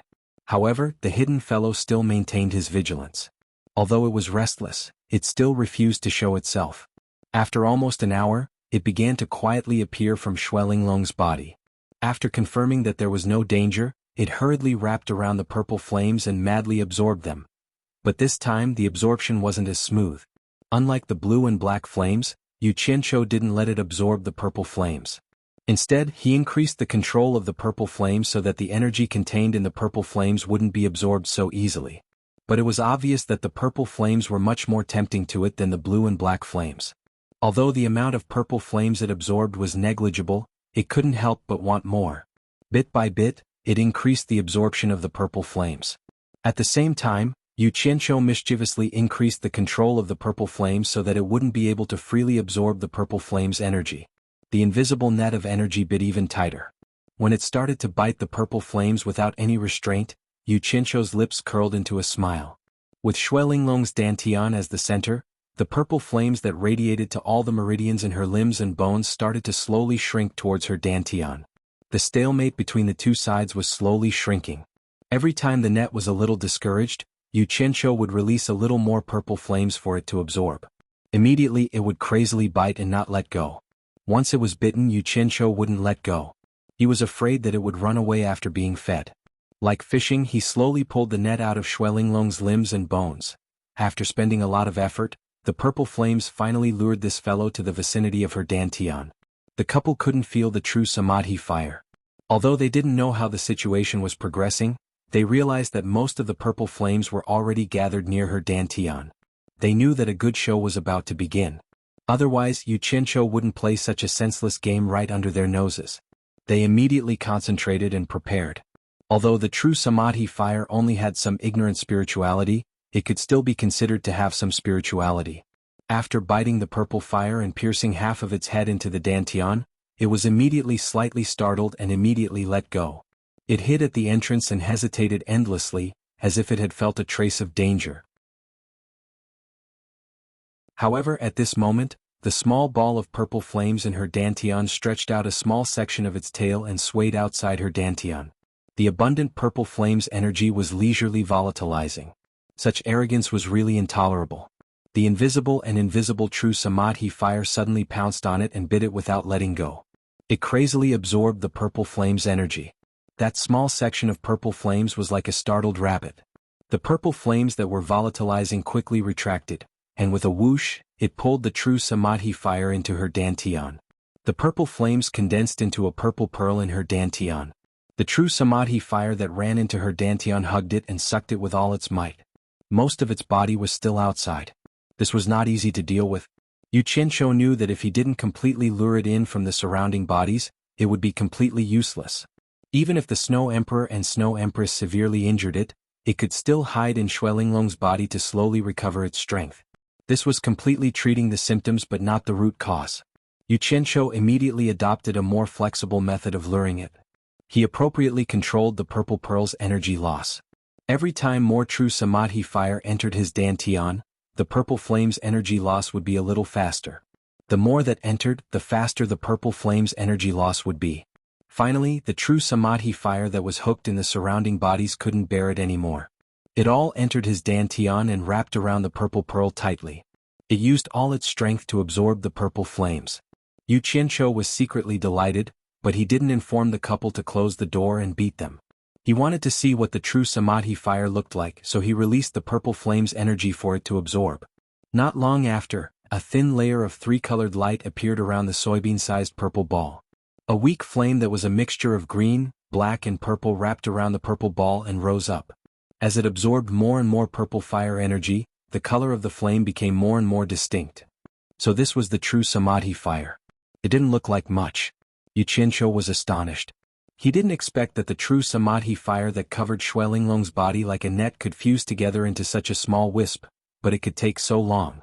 At this moment, the Snow Emperor's surprised voice sounded in his ear. "Not bad, that's it. Can we start?" The true Samadhi fire had already appeared. If he continued to hide it, it would be hard to explain if any accidents happened. Yu Qianqiu paused, then decisively transmitted his voice to the couple. "Start."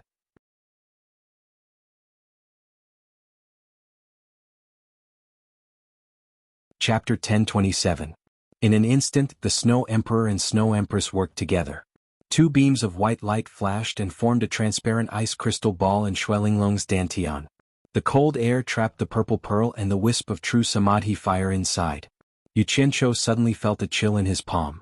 He immediately realized that Xuelinglong had been frozen into an ice cube. He couldn't help but be shocked. He opened his eyes and looked at the couple. He realized that they were not moving. He knew that his worries were unnecessary.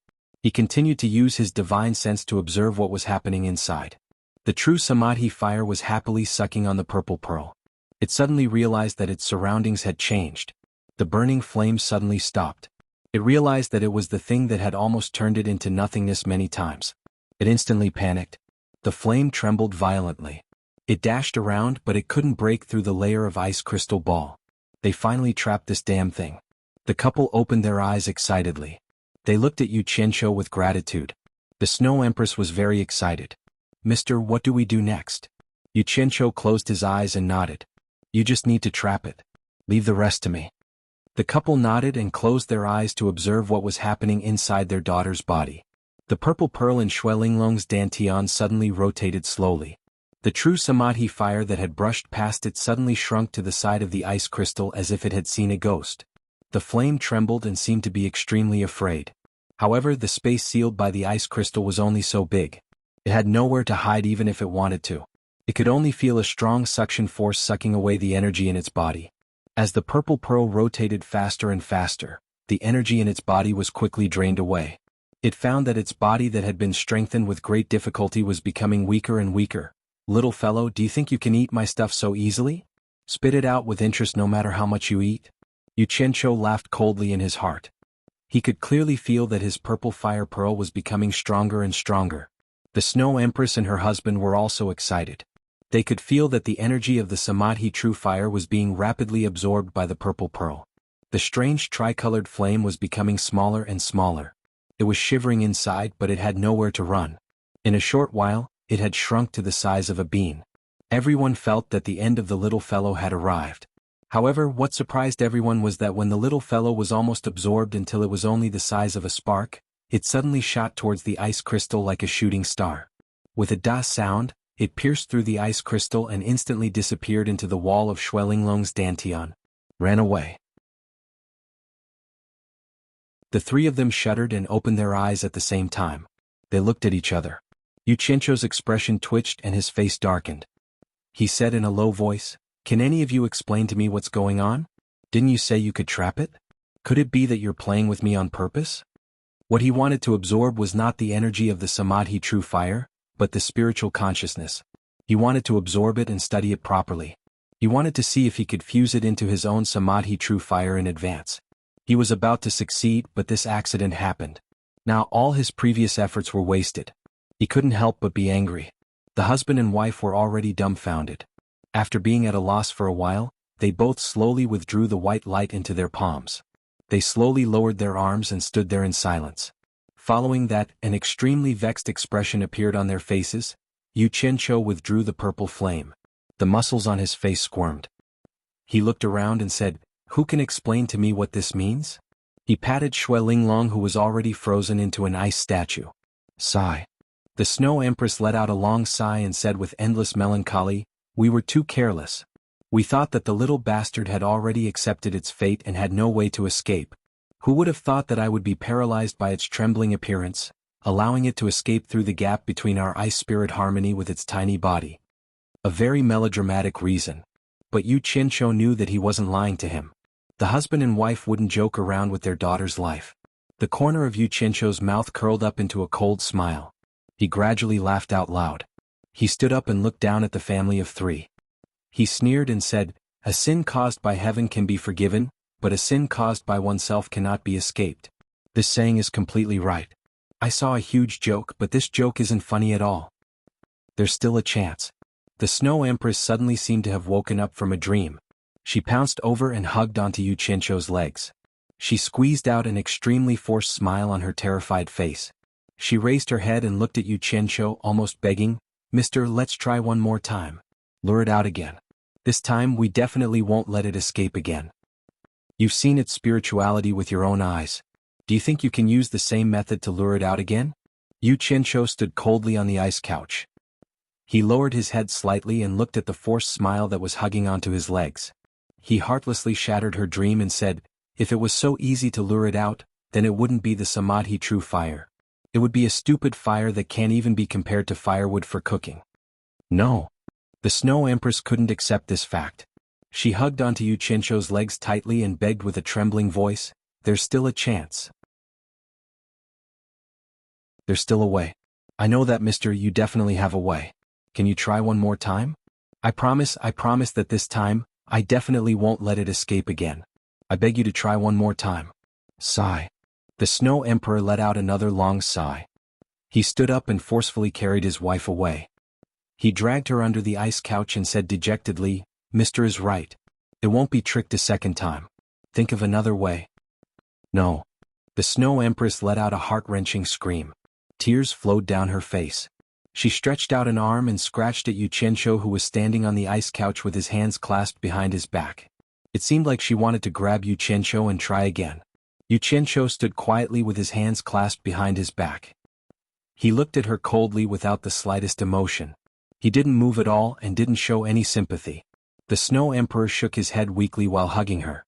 He emptied one of his hands towards his daughter, who was frozen stiff on the ice couch. He opened his fingers slightly, and immediately sucked in a gust of cold air from his daughter's body. Xuelinglong thawed on the spot and fell back softly. Yu Qianzhou, who originally wanted to be indifferent, bent over to help her up. He slowly let her lie on the ice couch and then he flashed under the ice couch. Unexpectedly at this moment Xuelinglong let out a moan. Her eyelids moved as if she wanted to open her eyes. The three of them looked over. They didn't expect her to wake up so quickly. But after thinking about it, they understood. Normally, the true Samadhi fire would act up twice in 2 days, and Xuelinglong would only wake up after being suppressed for 2 more times. However, a large amount of the true Samadhi fire's energy was extracted by Yu Qianzhou this time, and it was almost eradicated. Its vitality was greatly damaged, and it probably wouldn't have the ability to stir up trouble in a short period of time. Linglong. The Snow Empress finally let out a surprised cry in the midst of her sorrow. The Snow Empress immediately squeezed out a smile and said, "Take care of Linglong first. I'll go discuss with Mr. if there's any way to completely get rid of the true Samadhi fire in Linglong's body. The Snow Empress obediently agreed, then broke free from her husband's embrace. She bowed to Yu Qianqiu and said, "Please, mister." Then she hurriedly climbed onto the couch. Her daughter was still the most important. The Snow Empress smiled bitterly and shook her head. She extended her hand and gestured to Yu Qianqiu outside the door, and the two of them slowly walked out. Both of them didn't say a word all the way from upstairs to downstairs. Unknowingly, the two of them walked to the main entrance of the ice palace. On the ice cliff, there were various colored ice sculptures that formed a neon glow, and it was exceptionally eye-catching in the pitch-black netherworld. No one knew when it started snowing again. The wind was light, but the heavy snowflakes fluttered in the air. The footprints left on the ice cliff had already been covered by the snow. This place was supposed to be cleaned from time to time. For the Snow Empress and her family, clearing the snow was a piece of cake, but they were delayed by some matters. The Snow Emperor wasn't in the mood to clear the accumulated snow on the ice cliff. The two of them walked on the snow side by side in the neon lights that reflected each other. Every step they took left a deep footprint in the snow, emitting a dull crunching sound, just like the mood of the two of them. Under the guidance of the Snow Empress, the two of them slowly walked into a colorful pavilion. They wanted to avoid the falling snow, but the snow was carried in by the wind from time to time, and there was already snow in the pavilion. The Snow Empress casually set up a soundproof enchantment. She looked at the white light between the undulating mountains under the night sky and sighed, "Sorry to trouble you." Yu Qianqiu, on the other hand, silently stared at an icicle that supported the pavilion. There were quite a few ice souls inside. He did not reply because he had lost a chance to understand the Samadhi true flame. He was somewhat unhappy. "Do you have any other way to get rid of the true Samadhi fire in Linglong's body?" The Snow Empress retracted her gaze and tilted her head to look at Yu Qianqiu. She was carefully observing his expression. "I have the 3 mystical flames that can fuse with the true Samadhi fire. You've seen it?" Yu Qianqiu let out a sigh of relief. Thinking that he didn't lose anything, he cheered up a little and smiled. "When I fuse the 3 mystical flames into the true Samadhi fire, I'm sure I can easily get rid of the problem in Princess Linglong's body." The Snow Empress shook her head and smiled bitterly. "From what I know, to fuse with the true Samadhi fire, you need to be at least an immortal emperor, but now..." He didn't have the confidence to continue. "It's a little too long. Didn't the Emperor of the Underworld Bai Qi say that there's a fire spirit among the 5 spirits of heaven and earth that can save Princess Linglong?" Yu Qianqiu looked at her and smiled. "Maybe I'm lucky enough to find that fire spirit." "Find the fire spirit?" The Snow Empress was startled and shook her head slightly. "Easier said than done. Wanting to meet the 5 spirits of heaven and earth is like looking for a needle in a haystack. You can only follow your fate, you can't force it." "How come I've never heard of the 5 spirits of heaven and earth?" Yu Qianqiu looked at her and frowned. "Can you tell me what's going on?"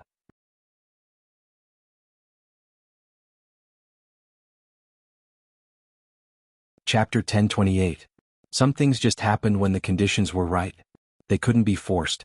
Yu Qianqiu had racked his brains just to make sure that the conditions were right. Now that the conditions were right, the Snow Emperor didn't hide it like before and only paused for a moment. The 5 spirits of heaven and earth have always existed in the legends. It is said that they are 5 spiritual beings born from heaven and earth, each with extraordinary talents and abilities. The Snow Emperor looked at the night sky and said slowly, "Originally, I only heard of the existence of the 5 spirits of heaven and earth by chance, but I didn't know which 5 spirits they were. Later, because of Linglong's matter, I asked the Emperor of the Underworld Bai Qi, and Bai Qi to confirm the existence of the 5 spirits of heaven and earth. They are the water spirit, the fire spirit, the metal spirit, the wood spirit, and the earth spirit." Yu Qianqiu was surprised to hear this. Why did it coincide with the 5 elemental arts that he had comprehended? He scratched his face and asked suspiciously, "What form do the 5 spirits of heaven and earth exist in? Are they very powerful?" "I can't be sure what their forms are. They are spiritual beings born from the 5 elements of water, fire, metal, wood, and earth. Some of them are still spiritual beings and haven't formed a fixed form. But once they have a foundation, they should all transform into human forms to cultivate. As for how powerful they are, it depends on how deep their cultivation is," the Snow Emperor said while thinking. It seemed that he didn't know much, so he suddenly asked, "Do you think the immortal Emperor Jintai of your immortal world is powerful?" "Immortal Emperor Jintai? Of course he's powerful. Otherwise, how could he rule the immortal world?" Yu Qianqiu was shocked. He stared at the Snow Empress dumbfounded. After a while he stuttered, You mean he's... The Snow Emperor looked at him and nodded with a smile, undoubtedly telling him that he had guessed correctly. Yu Qianqiu swallowed and calmed his emotions. Jin Tai, his surname is Jin. Is he the metal spirit of the 5 spirits of heaven? That's right. It's good that you know this, but don't tell anyone else. Otherwise, if Jin Tai finds out, he might harm you. I suspect that even Bai Qi, the emperor of the underworld, doesn't know about Jin Tai's background, the Snow Emperor said. Hearing this news, Yu Qianqiu rubbed his palms excitedly. It was not because he had learned this big secret, but because he was sure that he had 1 or 2 friends in the middle stage of the underworld emperor realm. This was something that couldn't be bought with money. The risk he had taken previously had finally paid off. But then he was stunned. He intertwined his fingers together as if he had thought of something. He asked suspiciously, since even the emperor of the underworld, Bai Qi, couldn't see through Jin Tai's background, how did you know?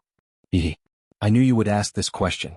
Since you are honest with me, I won't hide it from you, the Snow Emperor laughed. After the Snow Emperor laughed, endless emotions surged on her face. She waved her arm and pointed to the vast land under the curtain of night, and said with great emotion, Back then my wife and I were chased by our enemies, and were forced to enter this snow region which was extremely dangerous at that time. Just when my wife and I were seriously injured and on the verge of death, who knew that by chance, the 2 of us in an ice abyss unexpectedly swallowed a pair of ice spirits that were born from the snow region of the vast ice plains. Ice spirits?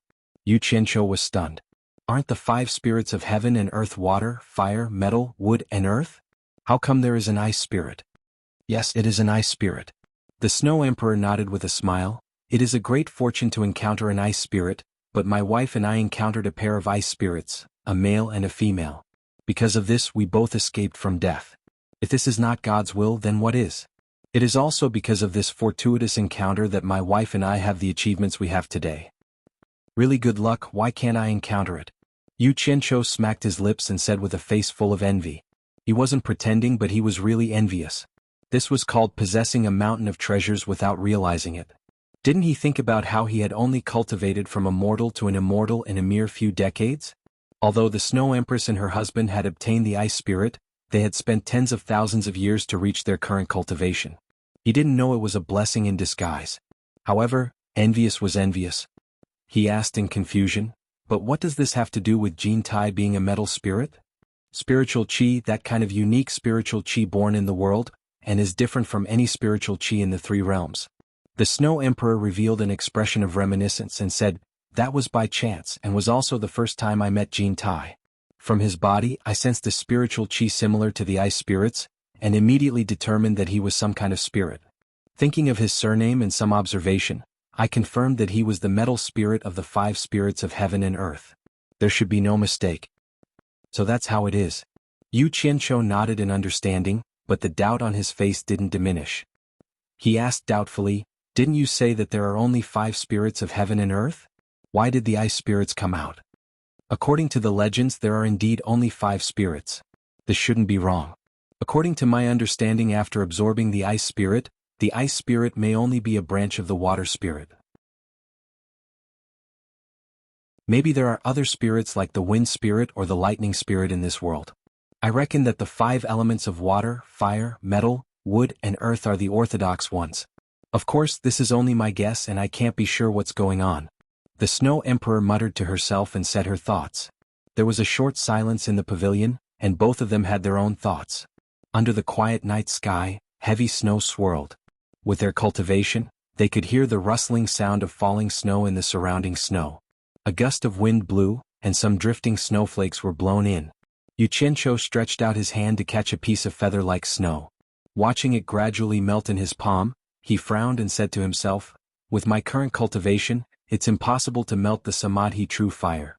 It seems that to remove the Samadhi true fire in Ling Long's body, I can only find the fire spirit. But where should I find it? Even if I find it, I might not be able to invite it. The Snow Emperor treated him sincerely, and he now regarded the Snow Emperor as a friend. He began to seriously worry about Ling Long's injury. He was like this. He would repay a drop of water with a gushing spring, and on the other hand he would seek revenge for the smallest grievance. He was very extreme. Hearing this, the Snow Emperor felt very gratified and she faintly smiled and said, "Actually, the reason why my husband and I were able to devour the ice spirit by chance is related to the great ice law that we cultivate. And I can see that you are proficient in controlling fire, so it is easier for you to encounter the fire spirit. Maybe you can also devour the fire spirit. That way you will also have a way to remove the Samadhi true fire in Linglong's body."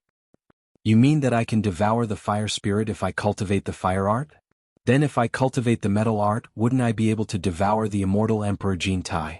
Before he could finish, Yu Qinshuo's body shook, and he was stunned by his own words. The Snow Emperor slightly nodded and smiled, "That's about it. But Jintai won't be so easy to devour. The key is that his cultivation is too high. Plus, with Jintai's personality, he won't let you devour him obediently. You have to defeat him first. However, there are also benefits to having a high cultivation. If you can devour Jintai, then his cultivation will be transferred to you. Then, congratulations, you will become a late immortal emperor expert, hehe." Saying this, he couldn't help but laugh. He thought that Yu Qinshuo was just using Jintai as an example, so he casually said this. How could he know that Yu Qinshuo was proficient in the metal art in addition to the fire art? Devour Jintai. Jintai's cultivation will be transferred to me? Yu Qinshuo's voice trembled as he asked. His heart was thumping wildly, and he couldn't suppress it no matter how hard he tried. His heart was thumping non-stop in his chest.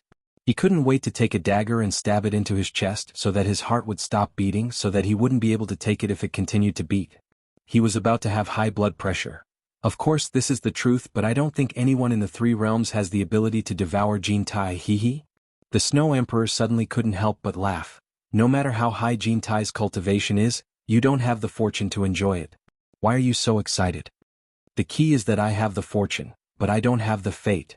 You can't understand the pain that I, your brother, can see but can't touch. Why do you have to say these damned words to me? I'll lose sleep. Yu Qinshuo walked out of the pavilion speechlessly. He raised his hands high and raised his head, allowing the icy snow to fall on his face to cool it down. It was as if he was asking the heavens for help. In his heart, he was begging heaven and earth, hoping that Bai Changchun was still alive. Because if he wanted to devour Jintai's cultivation that could make people drool, he could only pin his hopes on Bai Changchun. Among the people he knew, perhaps only Bai Changchun, that super abnormal person, could defeat Jintai. Then, as a disciple, he could bask in his master's glory, help his master clean up the battlefield, and eat Jintai at the same time. This was a matter of course. The Snow Emperor naturally saw that something was wrong with this guy, and asked with a frown, "What's wrong?" Yu Qinshuo put down his hands, turned around and walked back into the pavilion and said solemnly to the Snow Emperor, "I went outside and thought about it calmly. Now I want to tell you that if I can fuse with the Samadhi true fire, or devour the fire spirit, as long as there is a way, I will come back as soon as possible to remove the Samadhi true fire from Linglong's body." He felt that the information revealed by the Snow Emperor was worth the price. However, the Snow Emperor was stunned. Looking at his sincere expression and sincere eyes, she was a little choked and speechless. She began to figure out why he was so anxious about Linglong's injury. Could it be? She gritted her teeth and said tentatively, "It seems that you are very concerned about Linglong." Yu Qinshuo didn't think too much about it, and the flattery came out of his mouth. He patted his chest and said passionately, "Of course. From today onwards your daughter is my niece. I will definitely find a way to relieve her pain."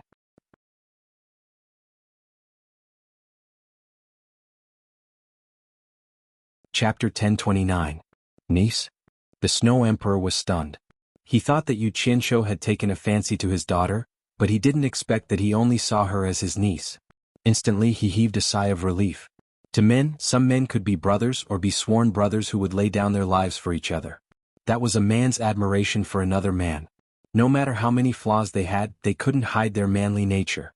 But if he was asked to be his daughter's man, to be his son-in-law, no matter if he said it out loud, agreed, or stopped it, he wouldn't be too willing.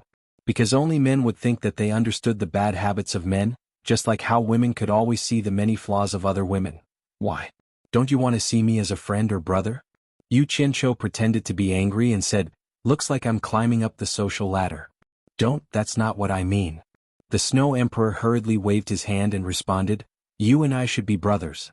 I can't ask for more." Everyone had their own selfish motives and everyone knew how to put on an act. For hands clasped together. You called him Big Brother Shui and he called him Brother Yu. After all the greetings, they were just short of kowtowing and becoming sworn brothers. Perhaps even the heavens couldn't stand it anymore. It was so disgusting that the snow didn't dare to fall anymore. The snow outside had stopped, but the cold wind still blew in from time to time. The snow has stopped? Yu Qianqiu took the opportunity to pull his hand away from the Snow Emperor's hand. He held onto the ice pillar and glanced outside. The snow had stopped. Looking at the neon lights shining in the ice sculptures outside, he couldn't help but exclaim, "Brother Snow, your ice soul is really amazing. I remember Ling Long showed her skill and it really opened my eyes." The Snow Emperor waved his hand, and the snow on the ice table in the center of the pavilion was blown away. There were more than 10 ice souls in the ice layer on the table, and they were very beautiful. He touched the table and smiled and said, "These things are a little amazing in front of outsiders. They are the ice soul mystic soldiers of the Great Snow Mountain. The peace of the millions of miles of snow region is maintained by them." Ice soul mystic soldier, not a bad name. Yu Qianqiu sat on the stool and leaned on the table to carefully observe the ice souls in the layer of ice. Other than the beautiful color, he couldn't find any clues. He looked around and clicked his tongue. "It looks like you have close to 10,000 ice soul profound soldiers under you." "Nearly 10,000? The Snow Emperor was startled and looked at Yu Qianqiu, guessing that he wasn't pretending and really didn't know. He immediately laughed and said, "Brother, you underestimate my strength too much. Although my cultivation isn't very high in the netherworld, do you know why I can occupy the Great Snow Mountain for millions of miles in the netherworld as my territory? Do you know why Fire Virtue Immortal Lord wanted to use my Ice Soul Profound Ice to fight against Immortal Emperor Jintai? Do you know why I can invite the Emperor of the Underworld by Qi here at any time?" "I don't know." Yu Qianqiu shook his head weakly. Although he didn't know, he could feel the arrogance of a bastard from the Snow Emperor. One look and he knew that the Snow Emperor was full of confidence. "The close to 10,000 Ice Soul Profound soldiers here are just for fun." The Snow Emperor pointed around and then pointed majestically at the vast snowfield and said proudly, "I, the Snow Emperor, can be counted as one of the few overlords in the netherworld. I have 800,000 Ice Soul Profound soldiers at my command. Even Madame Hei Qi, the beloved concubine of Bai Qi, and her dark army under her command wouldn't dare to trespass here. Otherwise, I'll let her have a taste of my 800,000 Ice Soul Profound soldiers." Yu Qianqiu was shocked. It wasn't an exaggeration to say that he was shocked. 800,000 Ice Soul Profound soldiers. Good heavens, you're not bluffing, right? He couldn't help but stand up and walk to the Snow Emperor's side. He opened his eyes wide and looked at the place where the Snow Emperor pointed, but he didn't see anyone. However, he thought that the Snow Emperor wouldn't boast in front of him, and was just giving advice. Thinking of the scene where Shui Linglong casually threw out the Ice Soul Profound soldiers, he sized up the Snow Emperor and said, "Could it be that you have hundreds of thousands of subordinates with you at any time? There's no need for that. My wife and I don't fight with the world. If people don't offend us, we won't offend them. We maintain our powerful strength just to ensure that we can live a peaceful life. There's no need to carry them with us all the time." The Snow Emperor pointed around and said, "Most of them are scattered and hidden under the boundless ice and snow, guarding this vast snowfield. There's also an advantage to this. By absorbing the energy from the ice and snow, their cultivation will increase steadily. However, the speed of improvement will be very slow compared to our cultivation speed. Their advantage is that they can slowly improve day and night without stopping." "They can improve their cultivation by themselves?" Yu Qianqiu was shocked again and immediately asked, "I really can't help it. How did you get these Ice Soul Profound soldiers?" In fact, most of the higher-ups in the netherworld knew some of the reasons. Although they didn't know much, it wasn't a secret. Therefore, the Snow Emperor didn't hide anything from him and told him directly, "Most of the Ice Soul Mystic soldiers come from the original ghosts and demons or some meditation cultivators in the snow region. After my wife and I devoured and merged the ice spirits, we comprehended a great technique by chance. We called it the Xianming Soul Refining Technique. We captured them and erased their spiritual sense, then refined them into ice spirits and planted our spiritual sense imprints to control them. After my wife and I swept through the entire snowy region, we obtained hundreds of thousands of Ice Soul Profound soldiers. After that, anyone who trespassed into this place would be captured and refined into Ice Soul Profound soldiers. After so many years, we naturally accumulated these 800,000 people." Yu Qianqiu sucked in a breath of cold air. This couple was truly ruthless. So many Ice Soul mystic weapons were actually refined with 800,000 lives. He couldn't help but bitterly smile. You two are really willing to spend time. You must have spent a lot of time capturing these 800,000 meditation cultivators. The Snow Emperor glanced at him disapprovingly and said, "You're thinking the wrong way. It won't take too much of our time. Apart from the thousands of Ice Soul Profound soldiers who caught them at the beginning, the rest will be caught by these thousands of Ice Soul Profound soldiers. When there are enough people, we just need to find some time to refine them. You should know that these Icy Soul Profound soldiers can't be killed unless they encounter an absolute nemesis like you. So, they will only snowball in number. My wife and I only need to refine them every once in a while, and we don't need to worry about anything at all. Of course, if we meet an expert that they can't deal with, we will personally take action." Yu Qianqiu immediately thought of the scene when Grey Cloud Xian and Ding Xiang fought against the Ice Soul Profound soldiers. Indeed, no matter how high their cultivation was, they couldn't kill those Ice Soul Profound soldiers. They were clearly dead, but they could inexplicably come back to life. It was really shocking. From this, he thought of the Snow Emperor and his wife refining the Ice Soul Profound soldiers. It was really as easy as rolling a snowball. Tsk. If this goes on, won't your great snow mountain become the #1 force in the netherworld sooner or later? No, become the #1 force in the 3 realms. Yu Qianqiu sighed. He could imagine the scene of the Ice Soul Profound soldiers spreading quickly in the 3 realms like a deadly virus. He was excited that he had such a strong backer, but he was also secretly shocked by this terrifying scene. He was already thinking if he should find a chance to get rid of this family of scourges. Otherwise, they would threaten him sooner or later. However, the Snow Emperor's next words dispelled his worries. The Snow Emperor smiled lightly and said, "Brother, your thinking is a little too naive. Let's not talk about whether we have that kind of ambition or not. First of all, once the Ice Soul Profound soldiers leave the snow region, their power will be greatly reduced. Without snow, they can't be resurrected into various kinds of snow monsters that can attack. Unless we follow the Ice Soul Profound soldiers wherever they go and cast a spell to make the snow fall first. But this is no different from putting out a cup of water on a burning cart of firewood. You have to know that there are many powerful forces in the netherworld. Once they unite, even Bai Qi has to give way. How can a mere Ice Soul Profound soldier stop them? Moreover, now that the Great Snow Mountain is famous, ordinary people don't dare to trespass. So the number of Ice Soul Profound soldiers has almost not increased. Also, you have to know that our cultivation is not the top in the netherworld. There are many experts who can kill us. Once we go too far, naturally, someone will come out to deal with us.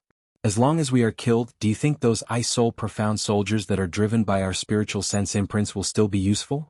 Therefore, the rules that should be obeyed must be obeyed. Since the ancient times, no one has ever been able to unify the entire underworld. Even the powerful emperor of the underworld, Bai Qi, could only go with the flow. Unifying the underworld is just a pipe dream. Hee. I'm just saying it casually. Yu Qianqiu smiled awkwardly. He was relieved but also a little regretful. Originally, he wanted to find the Snow Emperor and the Snow Emperor to borrow 100 or 200,000 Ice Soul Profound soldiers to kill everyone. Now it seemed that there was no hope. These Ice Soul Profound soldiers could only do whatever they wanted in the snow region. Just as he was sighing, the Snow Emperor suddenly turned his head to his ear with a strange expression. His voice became magnetic and said, "Brother, do you want to practice the Xianming Soul Refining Technique?" Xianming Soul Refining Technique? Yu Qianqiu was startled. Then he remembered that he had heard of it before. It was the technique to refine Ice Soul Profound soldiers. He said in astonishment, "I haven't swallowed and merged with the Ice Spirit. Why would I practice it?" "Brother, you're wrong." The Snow Emperor smiled gently and said, "Brother is proficient in the art of controlling fire. As long as you find the fire spirit to swallow and merge with, you can still practice the Xianming Soul Refining Technique. If I can refine Ice Soul Profound soldiers, you can refine Fire Soul Profound soldiers." Yu Qianqiu's mouth opened silently. His eyes became brighter and brighter. Suddenly he hugged the Snow Emperor's arm and said, "Brother Snow, you're really my good brother. No, you're my big brother. You're closer to me than my real big brother. I finally thought it through under your guidance. It's not a burden to have more skills. Learning one more skill is one more skill. There will be a time when it's useful. Come on." He opened a palm and stretched it out towards the Snow Emperor. His 5 fingers moved nimbly. "Give me the technique of the Xianming Soul Refining Technique. I'll definitely study it diligently. And I'll bring it to greater heights. I won't let you down."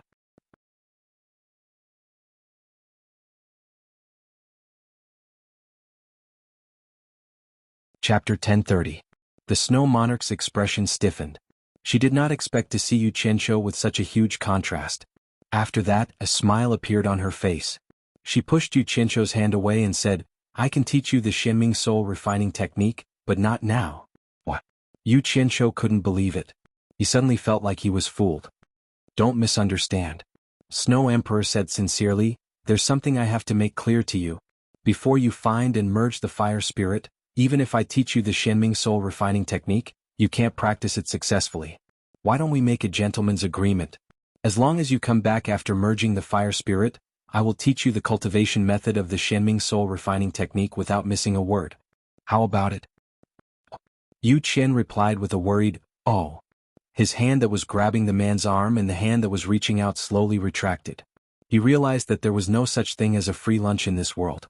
He immediately understood Snow Emperor's intention. It was very simple. She wanted him to come back in time to remove the Samadhi true fire from Xuelinglong's body after merging the fire spirit. Snow Emperor saw that Yu Qianqiu understood her intention and could only smile bitterly. Actually, she didn't suspect that Yu Qianqiu wouldn't come back to save Xuelinglong after devouring the fire spirit. The reason why she threw out such a big temptation was that she hoped Yu Qianqiu could put more effort into finding the fire spirit and strive to find it as soon as possible. As for whether Yu Qianqiu could merge the Samadhi true fire, she didn't count on it. She pinned all her hopes on him finding the fire spirit. She explained with some embarrassment, "I just hope that Linglong can suffer less. I don't mean anything else. I hope you can understand my painstaking efforts as a parent."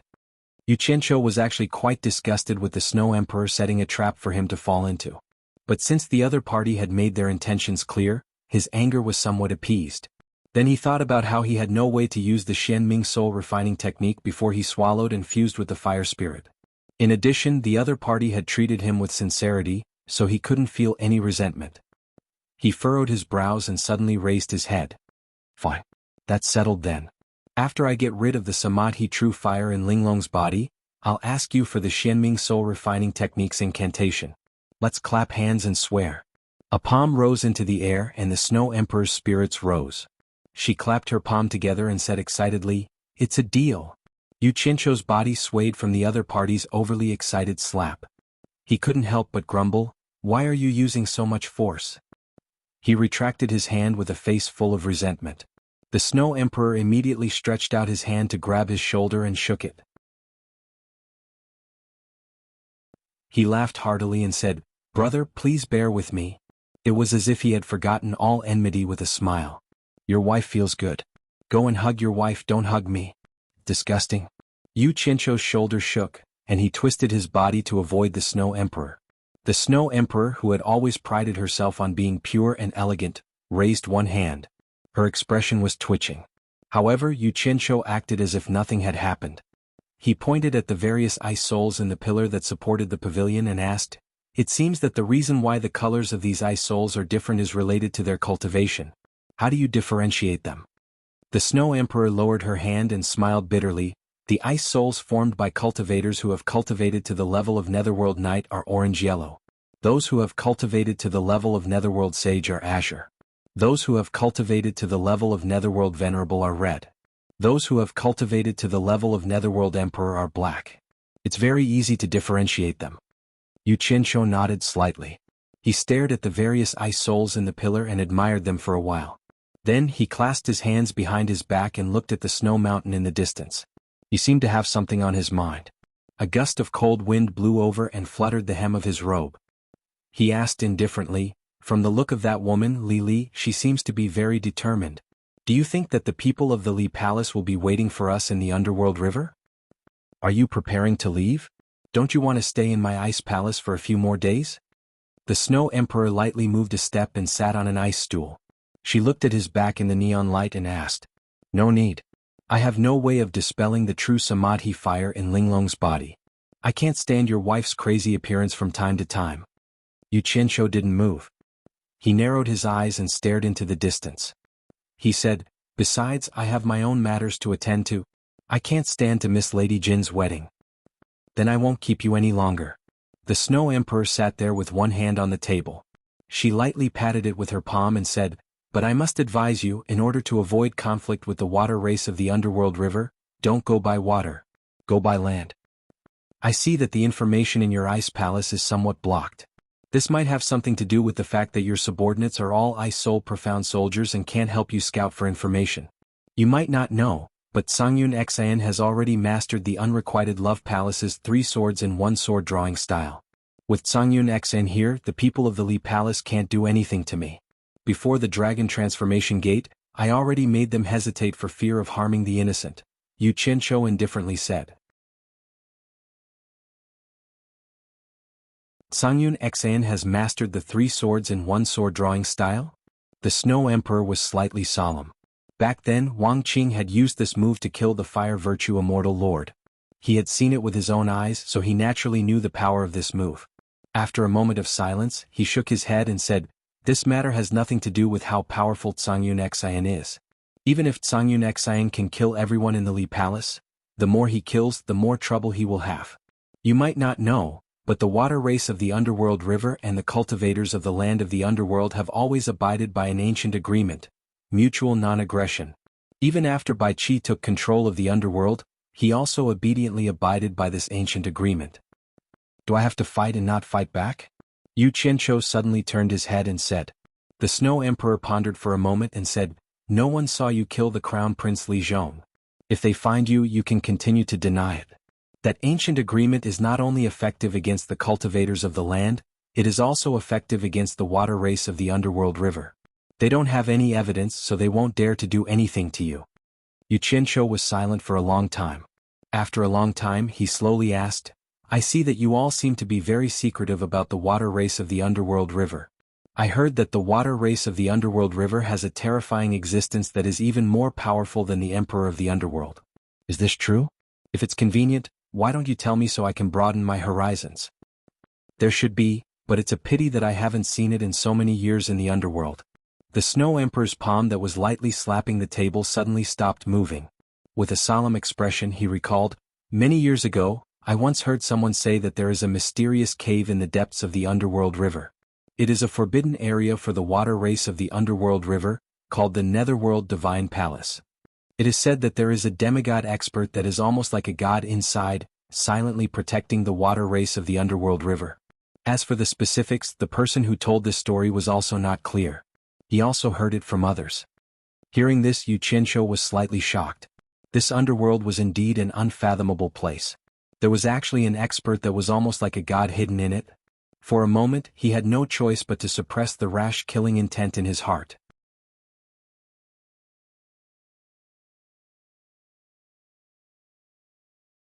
Chapter 1031.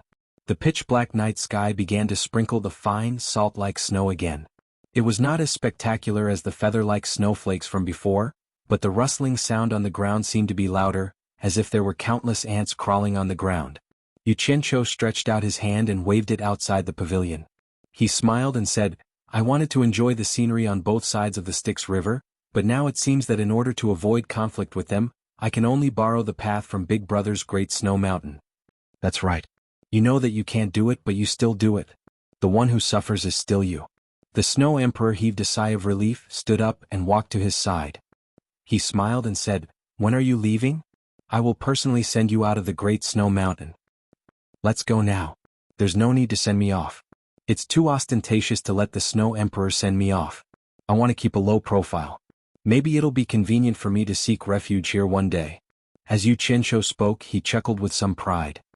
He crossed his hands behind his back and was about to step out of the pavilion when he suddenly turned his head and said, "I want to ask Big Brother a question. If one day I get into a conflict with the Heartless Palace's Wang Qing, who will you help?" The Snow Emperor was speechless. After hesitating for a while, he said awkwardly, "I'm afraid I'll have to disappoint you. If there's any conflict between the two of you, I won't help you, but I won't help him either. I can only help neither side." Yu Qianzhou smiled and walked out of the pavilion. He stepped on the snow on the ice cliff and strode toward the ice palace. If the Snow Emperor said that he would help him, he would be on his guard. After all, Wang Qing saved the life of the family of 3 years ago. His kindness was more than what he was now. It was obvious that the Snow Emperor was trying to fool him. Now it seemed that the Snow Emperor's character was not too bad. He was naturally relieved. The Snow Emperor thought that Yu Qianzhou would be unhappy. Instead, he saw a knowing smile on his face. He didn't seem to be offended at all. He was startled at first, but then he understood the reason. He couldn't help but shake his head and smile bitterly. He thought that this kid was too cunning. But at the same time, it made him feel a little relieved. From this point, it could be seen that at least this kid would not be killed so easily, and the possibility of finding the fire spirit was greater. On the ice cliff, Yu Qianqiu, Zhang Yunxian, Ding Xiang and Xin Yu all came out. Ding Xiang took out a flying shuttle, and the four of them cupped their hands towards the Snow Emperor, saying, "Farewell." The Snow Emperor regained his expressionless face, and nodded slightly with his hands clasped behind his back. The four of them quickly boarded the flying shuttle, and Ding Xiang quickly drove it into the sky. Ding ling ling ling sounds came from below. The few of them looked back and faintly saw the mother and daughter standing beside the Snow Empress. In the blink of an eye, they were far away, and nothing could be seen clearly. In a certain room on the 22nd floor of the Immortal Realm's Heavenly Chamber of Commerce, there was a rare absence of the clattering sounds of mahjong. Several women sat around an empty mahjong table, discussing the matter of Yu Qianqiu's trip to the underworld to help the fourth prince of the Li Palace's water tribe leap through the Dragon Gate. Words of surprise, envy and worry filled the entire room. In reality, this legendary story had already spread throughout the entire Immortal Realm, but the women who were passionate about playing mahjong did not know about it. It was Nongzhu who came to tell them the news. However, when Nongzhu discovered that the mahjong tiles on the table were actually carved from her beloved purple bamboo from the Southern Sea's purple bamboo forest, she let out a crazy roar. As a result, Wei Chuanqiu came to reprimand her. Nongzhu lost her temper the moment she met him, and could only resentfully confiscate the mahjong tiles that the women were playing with. Coming. Ziyi hurriedly rushed into the room with a wooden box in her arms. She placed it on the table where the women were sitting and opened the lid. The wooden box was opened and a pile of small pieces of white jade fell out with a rustling sound. Putting away the empty wooden box, Ziyi excitedly patted her chest to show off. "I used the jade to make a new set of mahjong tiles to make up for my master's impulsiveness. Everyone can continue."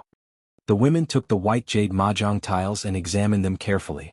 They discovered that the size and the carvings on them were exactly the same as the ones made by Yu Qianqiu.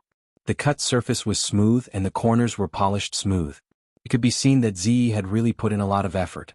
An even clearer clattering sound rang out. It might have something to do with the material of the mahjong tiles. The four women continued to surround the mahjong tiles, but they did not seem to be as passionate as before. They all seemed to be absent-minded. Hibiscus took out a whiteboard and worriedly frowned. "I heard that the underworld is very dangerous. I wonder if it's safe for him there." Bang. Ziyi took out two whiteboards and touched Hibiscus tiles. She angrily threw out a tile and said, "That big swindler trapped us here, but he went to such an exciting place like the underworld to play. He must be up to no good again." As she spoke, she pointed at the women and said, "That big swindler is too fickle. Maybe when he comes back, he will bring another sister who can make up a table for you. Do you believe me?" The 100-charm beauty, who was watching from outside the mahjong table, shook her head and said, "He was right not to bring us. With our cultivation, we won't be of much help to the underworld.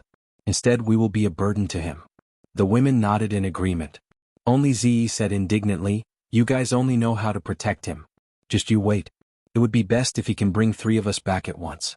We can make up 2 mahjong tables and you guys will be happy." The women looked at each other. Yanyu, who was sitting on Ziyi's hand, threw out a tile and jokingly said to Ziyi, "Why don't we wait for him to come back? We will persuade him to take you into his room as well." Ziyi's hand, which was reaching out to grab the tile, froze. Her pretty face instantly turned red. She was no longer the naive Ziyi. She had mingled with these women for a long time. In addition, she had always been curious and didn't feel ashamed to ask questions. She understood the relationship between men and women very well. How could she not know what it meant to take someone into her room? She felt shy, but she still said with a strong voice, "Only you guys like that big swindler. You even want to be taken into his room. I don't care." She clearly had a good tile in her hand, but she casually threw it out. This caused the 100-charm beauty, who was watching from behind, to laugh so hard that she trembled. After being laughed by her, Ziyi, who was staring at the tile, immediately reacted. Her face turned as red as an apple. She sat there embarrassedly and didn't say anything. According to her personality, if it was any other time, she would definitely say that she had made a mistake and snatched the tile back. However, she was afraid of exposing her thoughts in front of everyone, so she could only pretend that nothing had happened. However, the 100-charm beauty was secretly playing tricks and told the other 3 women about it. Immediately, the table burst into laughter. The 100-charm beauty pressed her hands on Ziyi's shoulders and laughed secretly. If he takes the initiative to take you into his room, will you agree? He dares. Ziyi suddenly stood up and glared at them. She was a little angry, but she couldn't say no. She could only fiercely say, if he dares to take me in, I dare to agree. See how I deal with him in the future. I won't protect him like you guys, humph. Then she pushed the tiles on the table and shouted, I'm not playing anymore. I'm not playing anymore.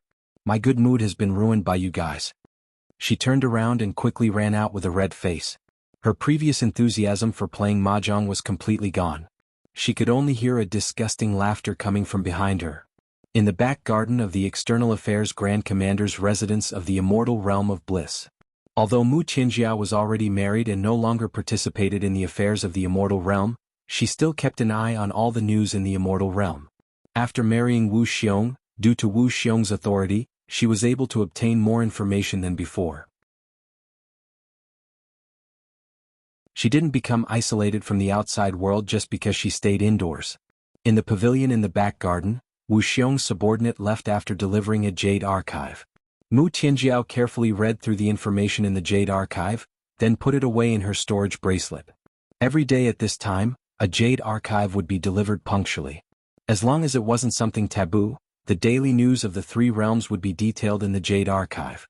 Naturally, there was no need to worry about the source of the news from the Immortal Palace. Mu Tianjiao would store the jade archive after she finished reading it. It wasn't because she had any desire to win, but because she believed that since she was already married, she should try her best to maintain a common topic with her man and maintain their relationship. Therefore, it was necessary for her to pay attention to the happenings in the 3 realms every day. After reading the information in the jade archive, Mu Tianjiao sat there in silence for a long time. Not long after, steady and familiar footsteps could be heard from outside the garden. She quickly stood up, walked out of the pavilion and walked along the small path to welcome them. In reality, as long as Wu Xiong was still within the Immortal Realm of Bliss, he would return to his residence around this time every day. As expected, Wu Xiong saw that familiar smile as soon as he stepped through the garden gates. The 2 of them exchanged greetings, then walked into the pavilion, hand in hand, and sat down. This had become a habit for the 2 of them. Every time this happened, they would sit down and chat for a while. Similarly, every time this happened, Mu Qinjiao would start the conversation with words that warmed Wu Xiong's heart. However, today Mu Qinjiao seemed a little absent-minded. Wu Xiong's gaze flickered as he studied her face. He smiled faintly and asked, Is there something on your mind, madam? Mu Qinjiao raised her head and looked at him for a while. She bit her lip and said, I heard that my father has gone to the underworld. I wonder if the great commander knows about this? Wu Xiong wanted to deny it and say that he didn't know. However, after a pause, he smiled bitterly and said, So that's what it is. Actually, my father-in-law has spoken to me about this before. I didn't approve of him going, but he insisted on going. Given his status and the fact that he's not an outsider, I couldn't stop him by force. Before he left, my father-in-law specifically told me not to tell you about this. I've been hesitating on whether or not I should tell you. Since you already know, it saves me a lot of trouble. I know my father's temperament better than anyone else. I can imagine that he's determined to go. Mu Tianjiao's face was full of worry as she said, But I'm really worried about his safety. Wu Xiong laughed heartily and said, My father-in-law only said that he wanted to go to the underworld to see if he could expand the 4 Links Chamber of Commerce's business channels. I don't think there will be any danger. Besides, before he left, I told him that if he encountered any trouble, he could report my name to the army of the Dark Underworld. I have some connections with the higher-ups of the army of the Dark Underworld. It shouldn't be a problem for me to resolve some problems. So, you don't have to worry too much. There shouldn't be any danger.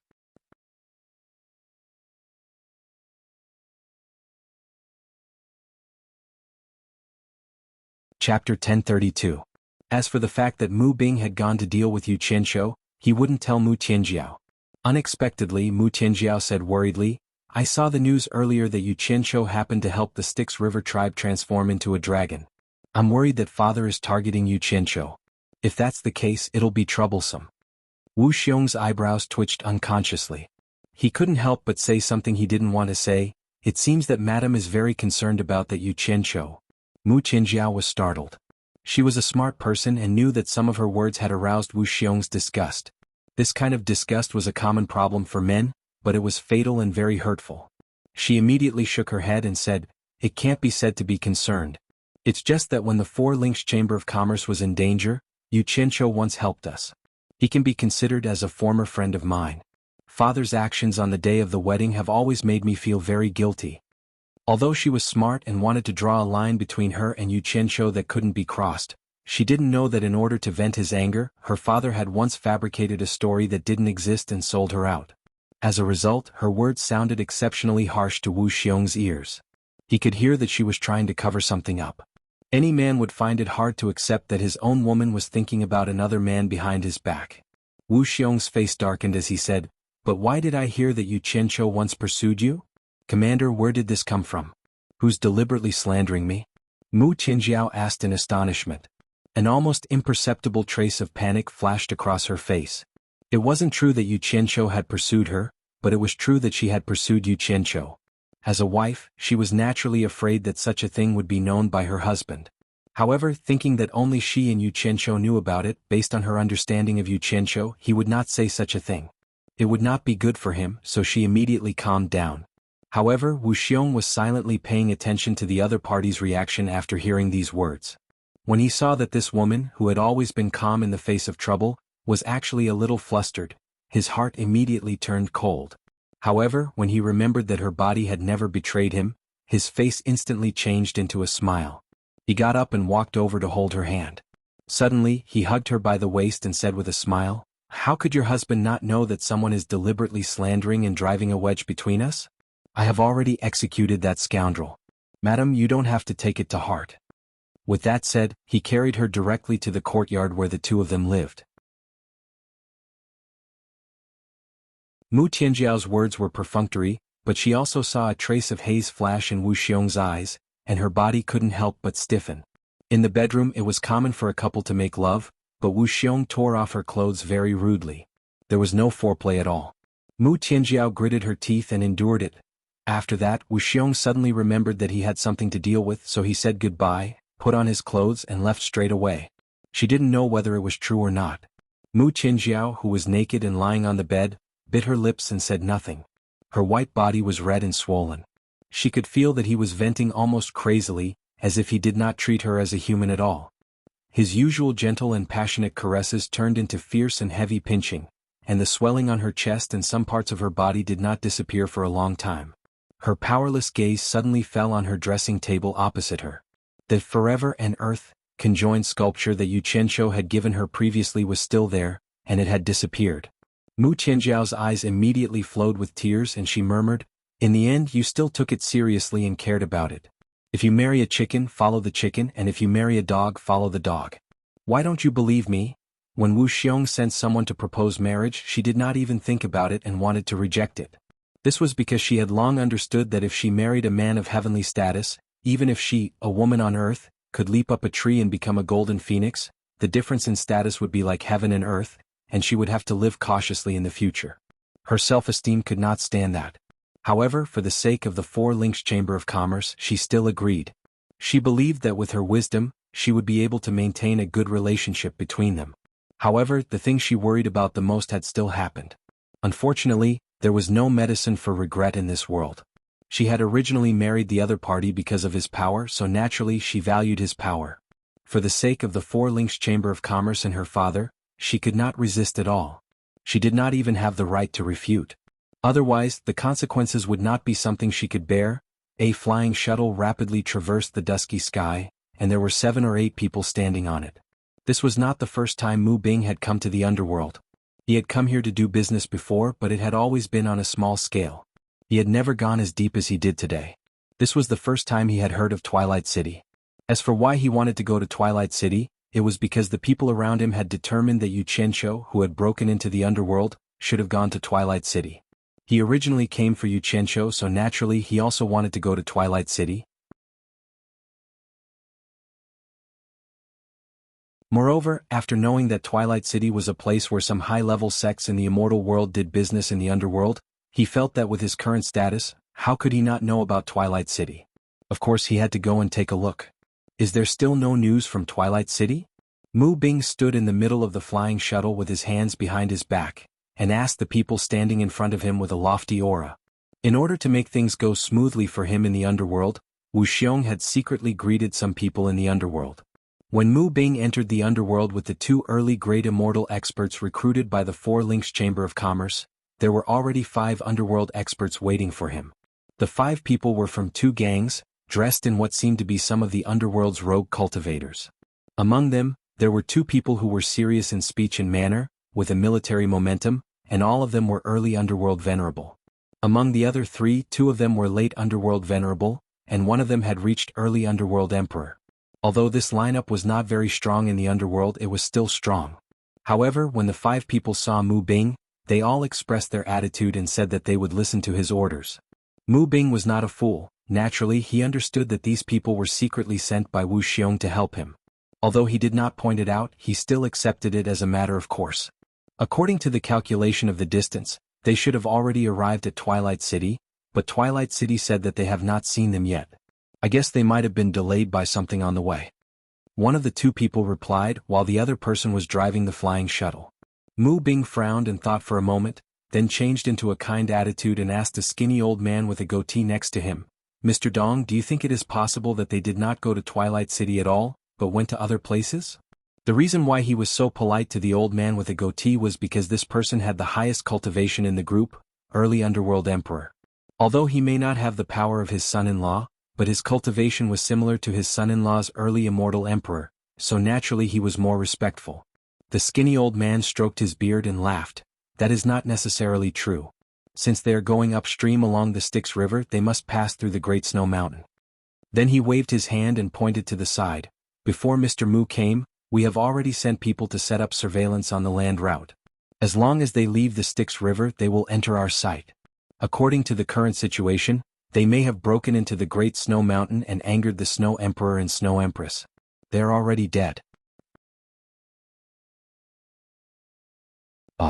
Mu Bing looked in the direction of the old man's finger and found that they were flying over a vast white mountain range. Then he realized that it should be the Great Snow Mountain that the old man was talking about. He couldn't help but murmur to himself, if this is the case, then it is really convenient for him. The skinny old man's eyes flickered slightly, then he smiled and said, "Although we are ordered to follow Mr. Mu's command this time, we don't know what the matter is. We don't know why the higher-ups ordered us to keep an eye on Yu Qianqiu. Can Mr. Mu tell us?" Mu Bing's face changed slightly, then he said, "Mr. Dong is too impatient, I will let you know when the time comes." He also knew that Yu Qianqiu was now involved with the immortal emperor. If the details were leaked before the matter was completed, he was afraid that it would cause big trouble if the matter was exposed. "I'm only following orders. I don't want to ask about anything, I just feel that it is a little strange." The skinny Mr. Dong stared at Mu Bing and smiled. Although this Yu Qianqiu's cultivation is not that great, his reputation is not small. Especially since he carried the decree of the Golden Emperor when he traveled, it is already known to everyone. I can't think of anyone in the immortal world who would dare to have any ideas about him. However, I heard that during Mr. Mu's daughter's wedding, Mr. Mu and this Yu Qianqiu did not seem to be on good terms. I wonder if this matter has anything to do with it? Mu Bing was slightly angry, but he didn't dare to say anything. He only smiled non-committally. The skinny old man saw that Mu Bing didn't want to say anything, so he didn't mind. He waved his hand and smiled. "Mr. Mu doesn't need to take it seriously, I was just making a wild guess." Then he looked to the side with a smile, and after a while, he suddenly made a sound of surprise. He waved his hand in the direction of the Great Snow Mountain and said, "Slow down and fly, wait and see who it is." The few people followed his gaze and saw a faint stream of light flying over from the depths of the Great Snow Mountain. The flying shuttle they were on immediately slowed down. Not long after, Mr. Dong, who had the highest cultivation, was the first to determine what it was. He frowned and said, "It's actually another flying shuttle? Normal people don't dare to enter the Great Snow Mountain, and those who can travel with the Snow Empress have high cultivation. They also don't need a flying shuttle, so who could it be?" Under their intentional slowing down, the 2 flying shuttles quickly approached.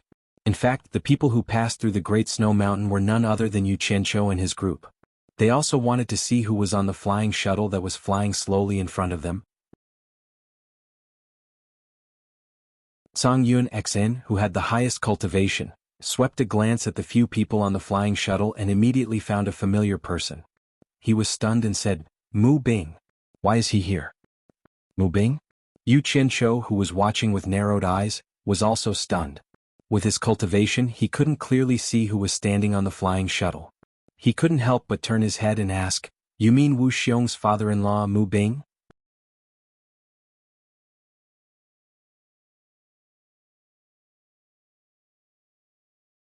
Chapter 1033. There was no need for Zhang Yun Xin to answer. The distance between the two flying shuttles had rapidly shortened. He saw Mu Bing in the middle of the group at a glance, and the other party naturally saw him as well. Mu Bing was stunned at first. Obviously, he did not expect to meet Yu Qianqiu under such circumstances. After he reacted, he sneered again and again. It was as if he had worn out iron shoes in fruitless search, only to find what he had found without even looking for it. Yu Qianqiu raised his eyebrows. He looked at Zhang Yun XN beside him and then at Mu Bing, who had a sneer on his face. The scene of him being humiliated in Wu Xiong's mansion in Paradise Wonderland replayed in his mind. He really did not expect that the two protagonists would actually be in the netherworld. His slightly cold gaze finally locked onto Mu Bing. Back then, it was reasonable for Zhang Yun XN to humiliate him. After all, the two were enemies. It would be strange if there was no conflict. However, he never expected that Mu Bing would jump out as an ungrateful character and ruthlessly trample on his face in front of everyone. He was at a loss for what to do and became the laughingstock of the immortal world for a while. From then on, Yu Qianqiu regarded Mu Bing as a dead man with no room for redemption. I didn't expect to meet sect leader Mu here. Zhang Yun XN cupped his hands at the other party and glanced at the others. His words and actions had already elevated a small chamber of commerce president to a sect leader. Mu Bing now indeed had this qualification. He had thousands of subordinates, and was no longer the small chamber of commerce that only had a few people and could go bankrupt at any time. Greetings, Master Zhang Yun. Mu Bing's eyes moved away from Yu Qianqiu and smiled at Zhang Yun XN in return. So you are sect leader Mu of the Four Links Chamber of Commerce. Nice to meet you.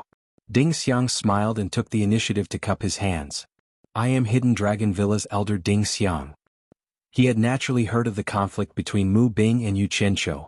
Although Yu Qianqiu had saved his life before, for him, it was not worth offending Mu Bing, the Immortal Palace External Affairs Commander behind Mu Bing for Yu Qianqiu. Greetings, Elder Ding. Mu Bing hurriedly returned the greeting. To him, the Hidden Dragon Manor was one of the top sects in the immortal world. Although he had never come into contact with them, it was inevitable that he would have to rely on them in the future to develop his own forces.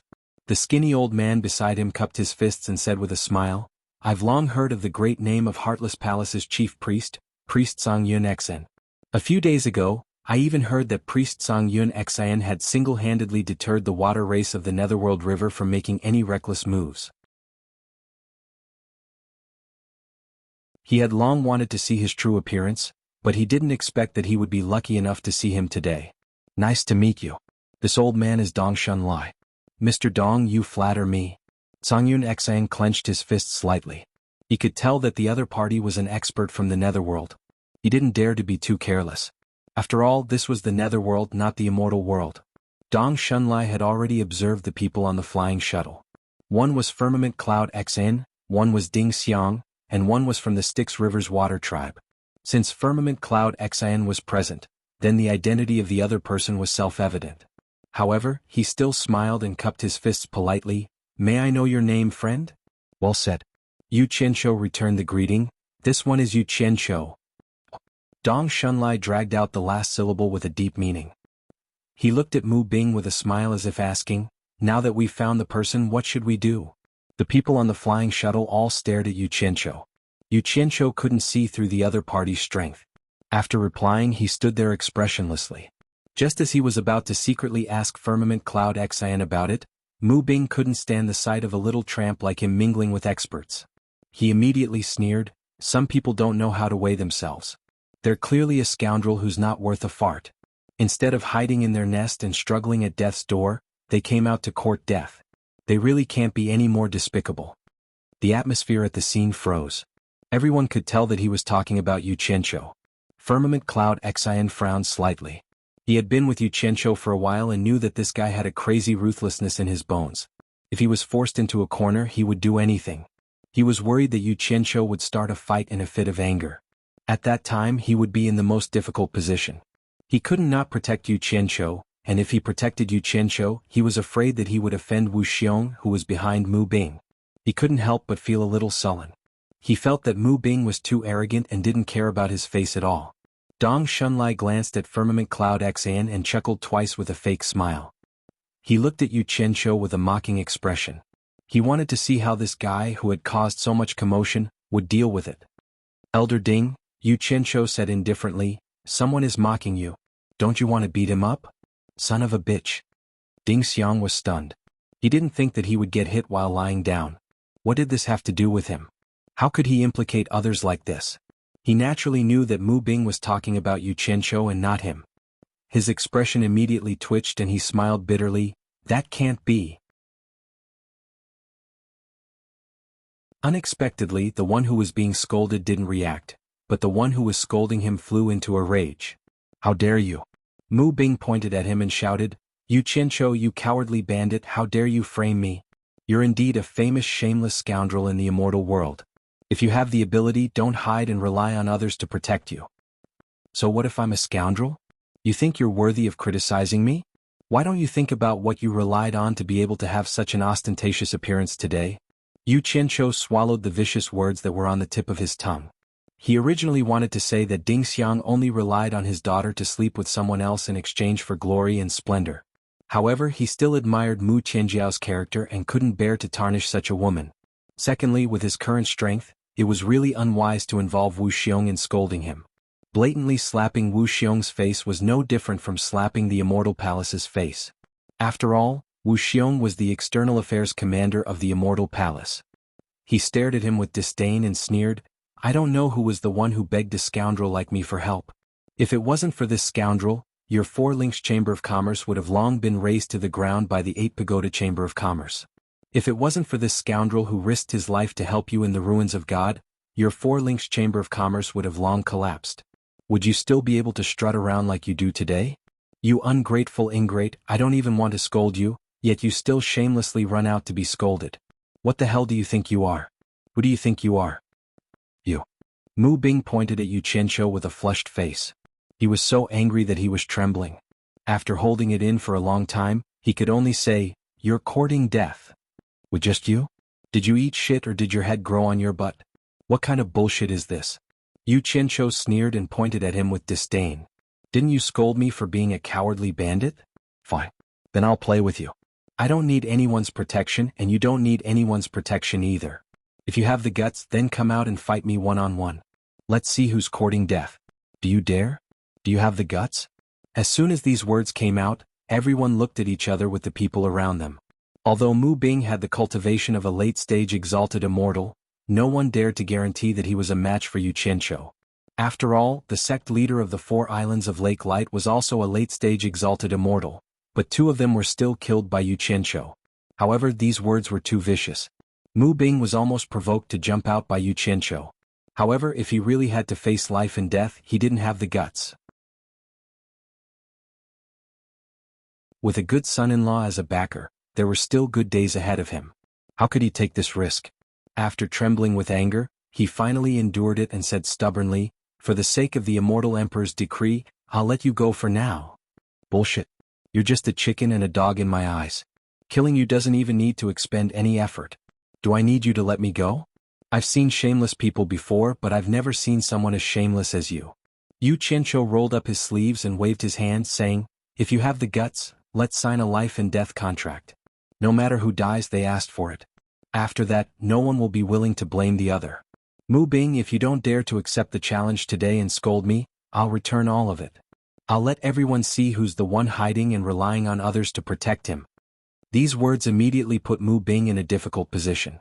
He gritted his teeth, waiting for the people around him to give him a way out of this embarrassing situation. At this moment, everyone could see that Yu Qianqiu was deliberately provoking him. His purpose couldn't be more obvious. Obviously, he was very confident that he could take this opportunity to kill Mu Bing. Cangyun Xen was someone who had seen Yu Qianqiu in action, so he knew that Mu Bing was no match for Yu Qianqiu. In fact, the unluckiest person here was him. Regardless of whether Yu Qianqiu or Mu Bing died, it wouldn't benefit him. Needless to say, Yu Qinshou's life was temporarily linked to his. As for Mu Bing, if he didn't stop him and he was killed by Yu Qinshou, who knew if Wu Xiong would blame it on him? Sect Master Mu, I don't care if you want to settle your grudge with Yu Qinshou, but I hope that you can give this old man face and push this matter to after the immortal emperor's wedding. After all, this old man is carrying a heavy responsibility, and I can't just sit by and watch. You know this. Songyun Xn had to give Mu Bing a way out of this embarrassing situation. Although Dong Laishun, who had been watching from the sidelines for a long time, came here on orders, the reason why he didn't speak was because he didn't want to be foolishly betrayed. At this point he already knew why Mu Bing came to the netherworld. He immediately followed Songyun Xian's words and chuckled, Sect Master Mu, since Exalted Song has spoken to this point, it won't be right if you don't give him face. You have a sharp tongue, you'll be crying later. Mu Bing threw out a ruthless remark, then turned around and shouted, Let's go. Although he left the stage, his face was still livid. He had lost a lot of face today. Dong Laishun smiled and cupped his hands at Songyun Xan and the others, then quickly left in the blink of an eye. Yu Qinshou stared at the flying shuttle in front of him and sneered, Elder Ding. Follow them. You're tuning in to the Han Li's Wuxia Adventures YouTube channel. We're so grateful for your support, and don't forget to subscribe to join us on this incredible journey through captivating stories. Your generosity through donations truly makes a world of difference, as it's the primary source of revenue that allows me to expand and enhance this channel for you.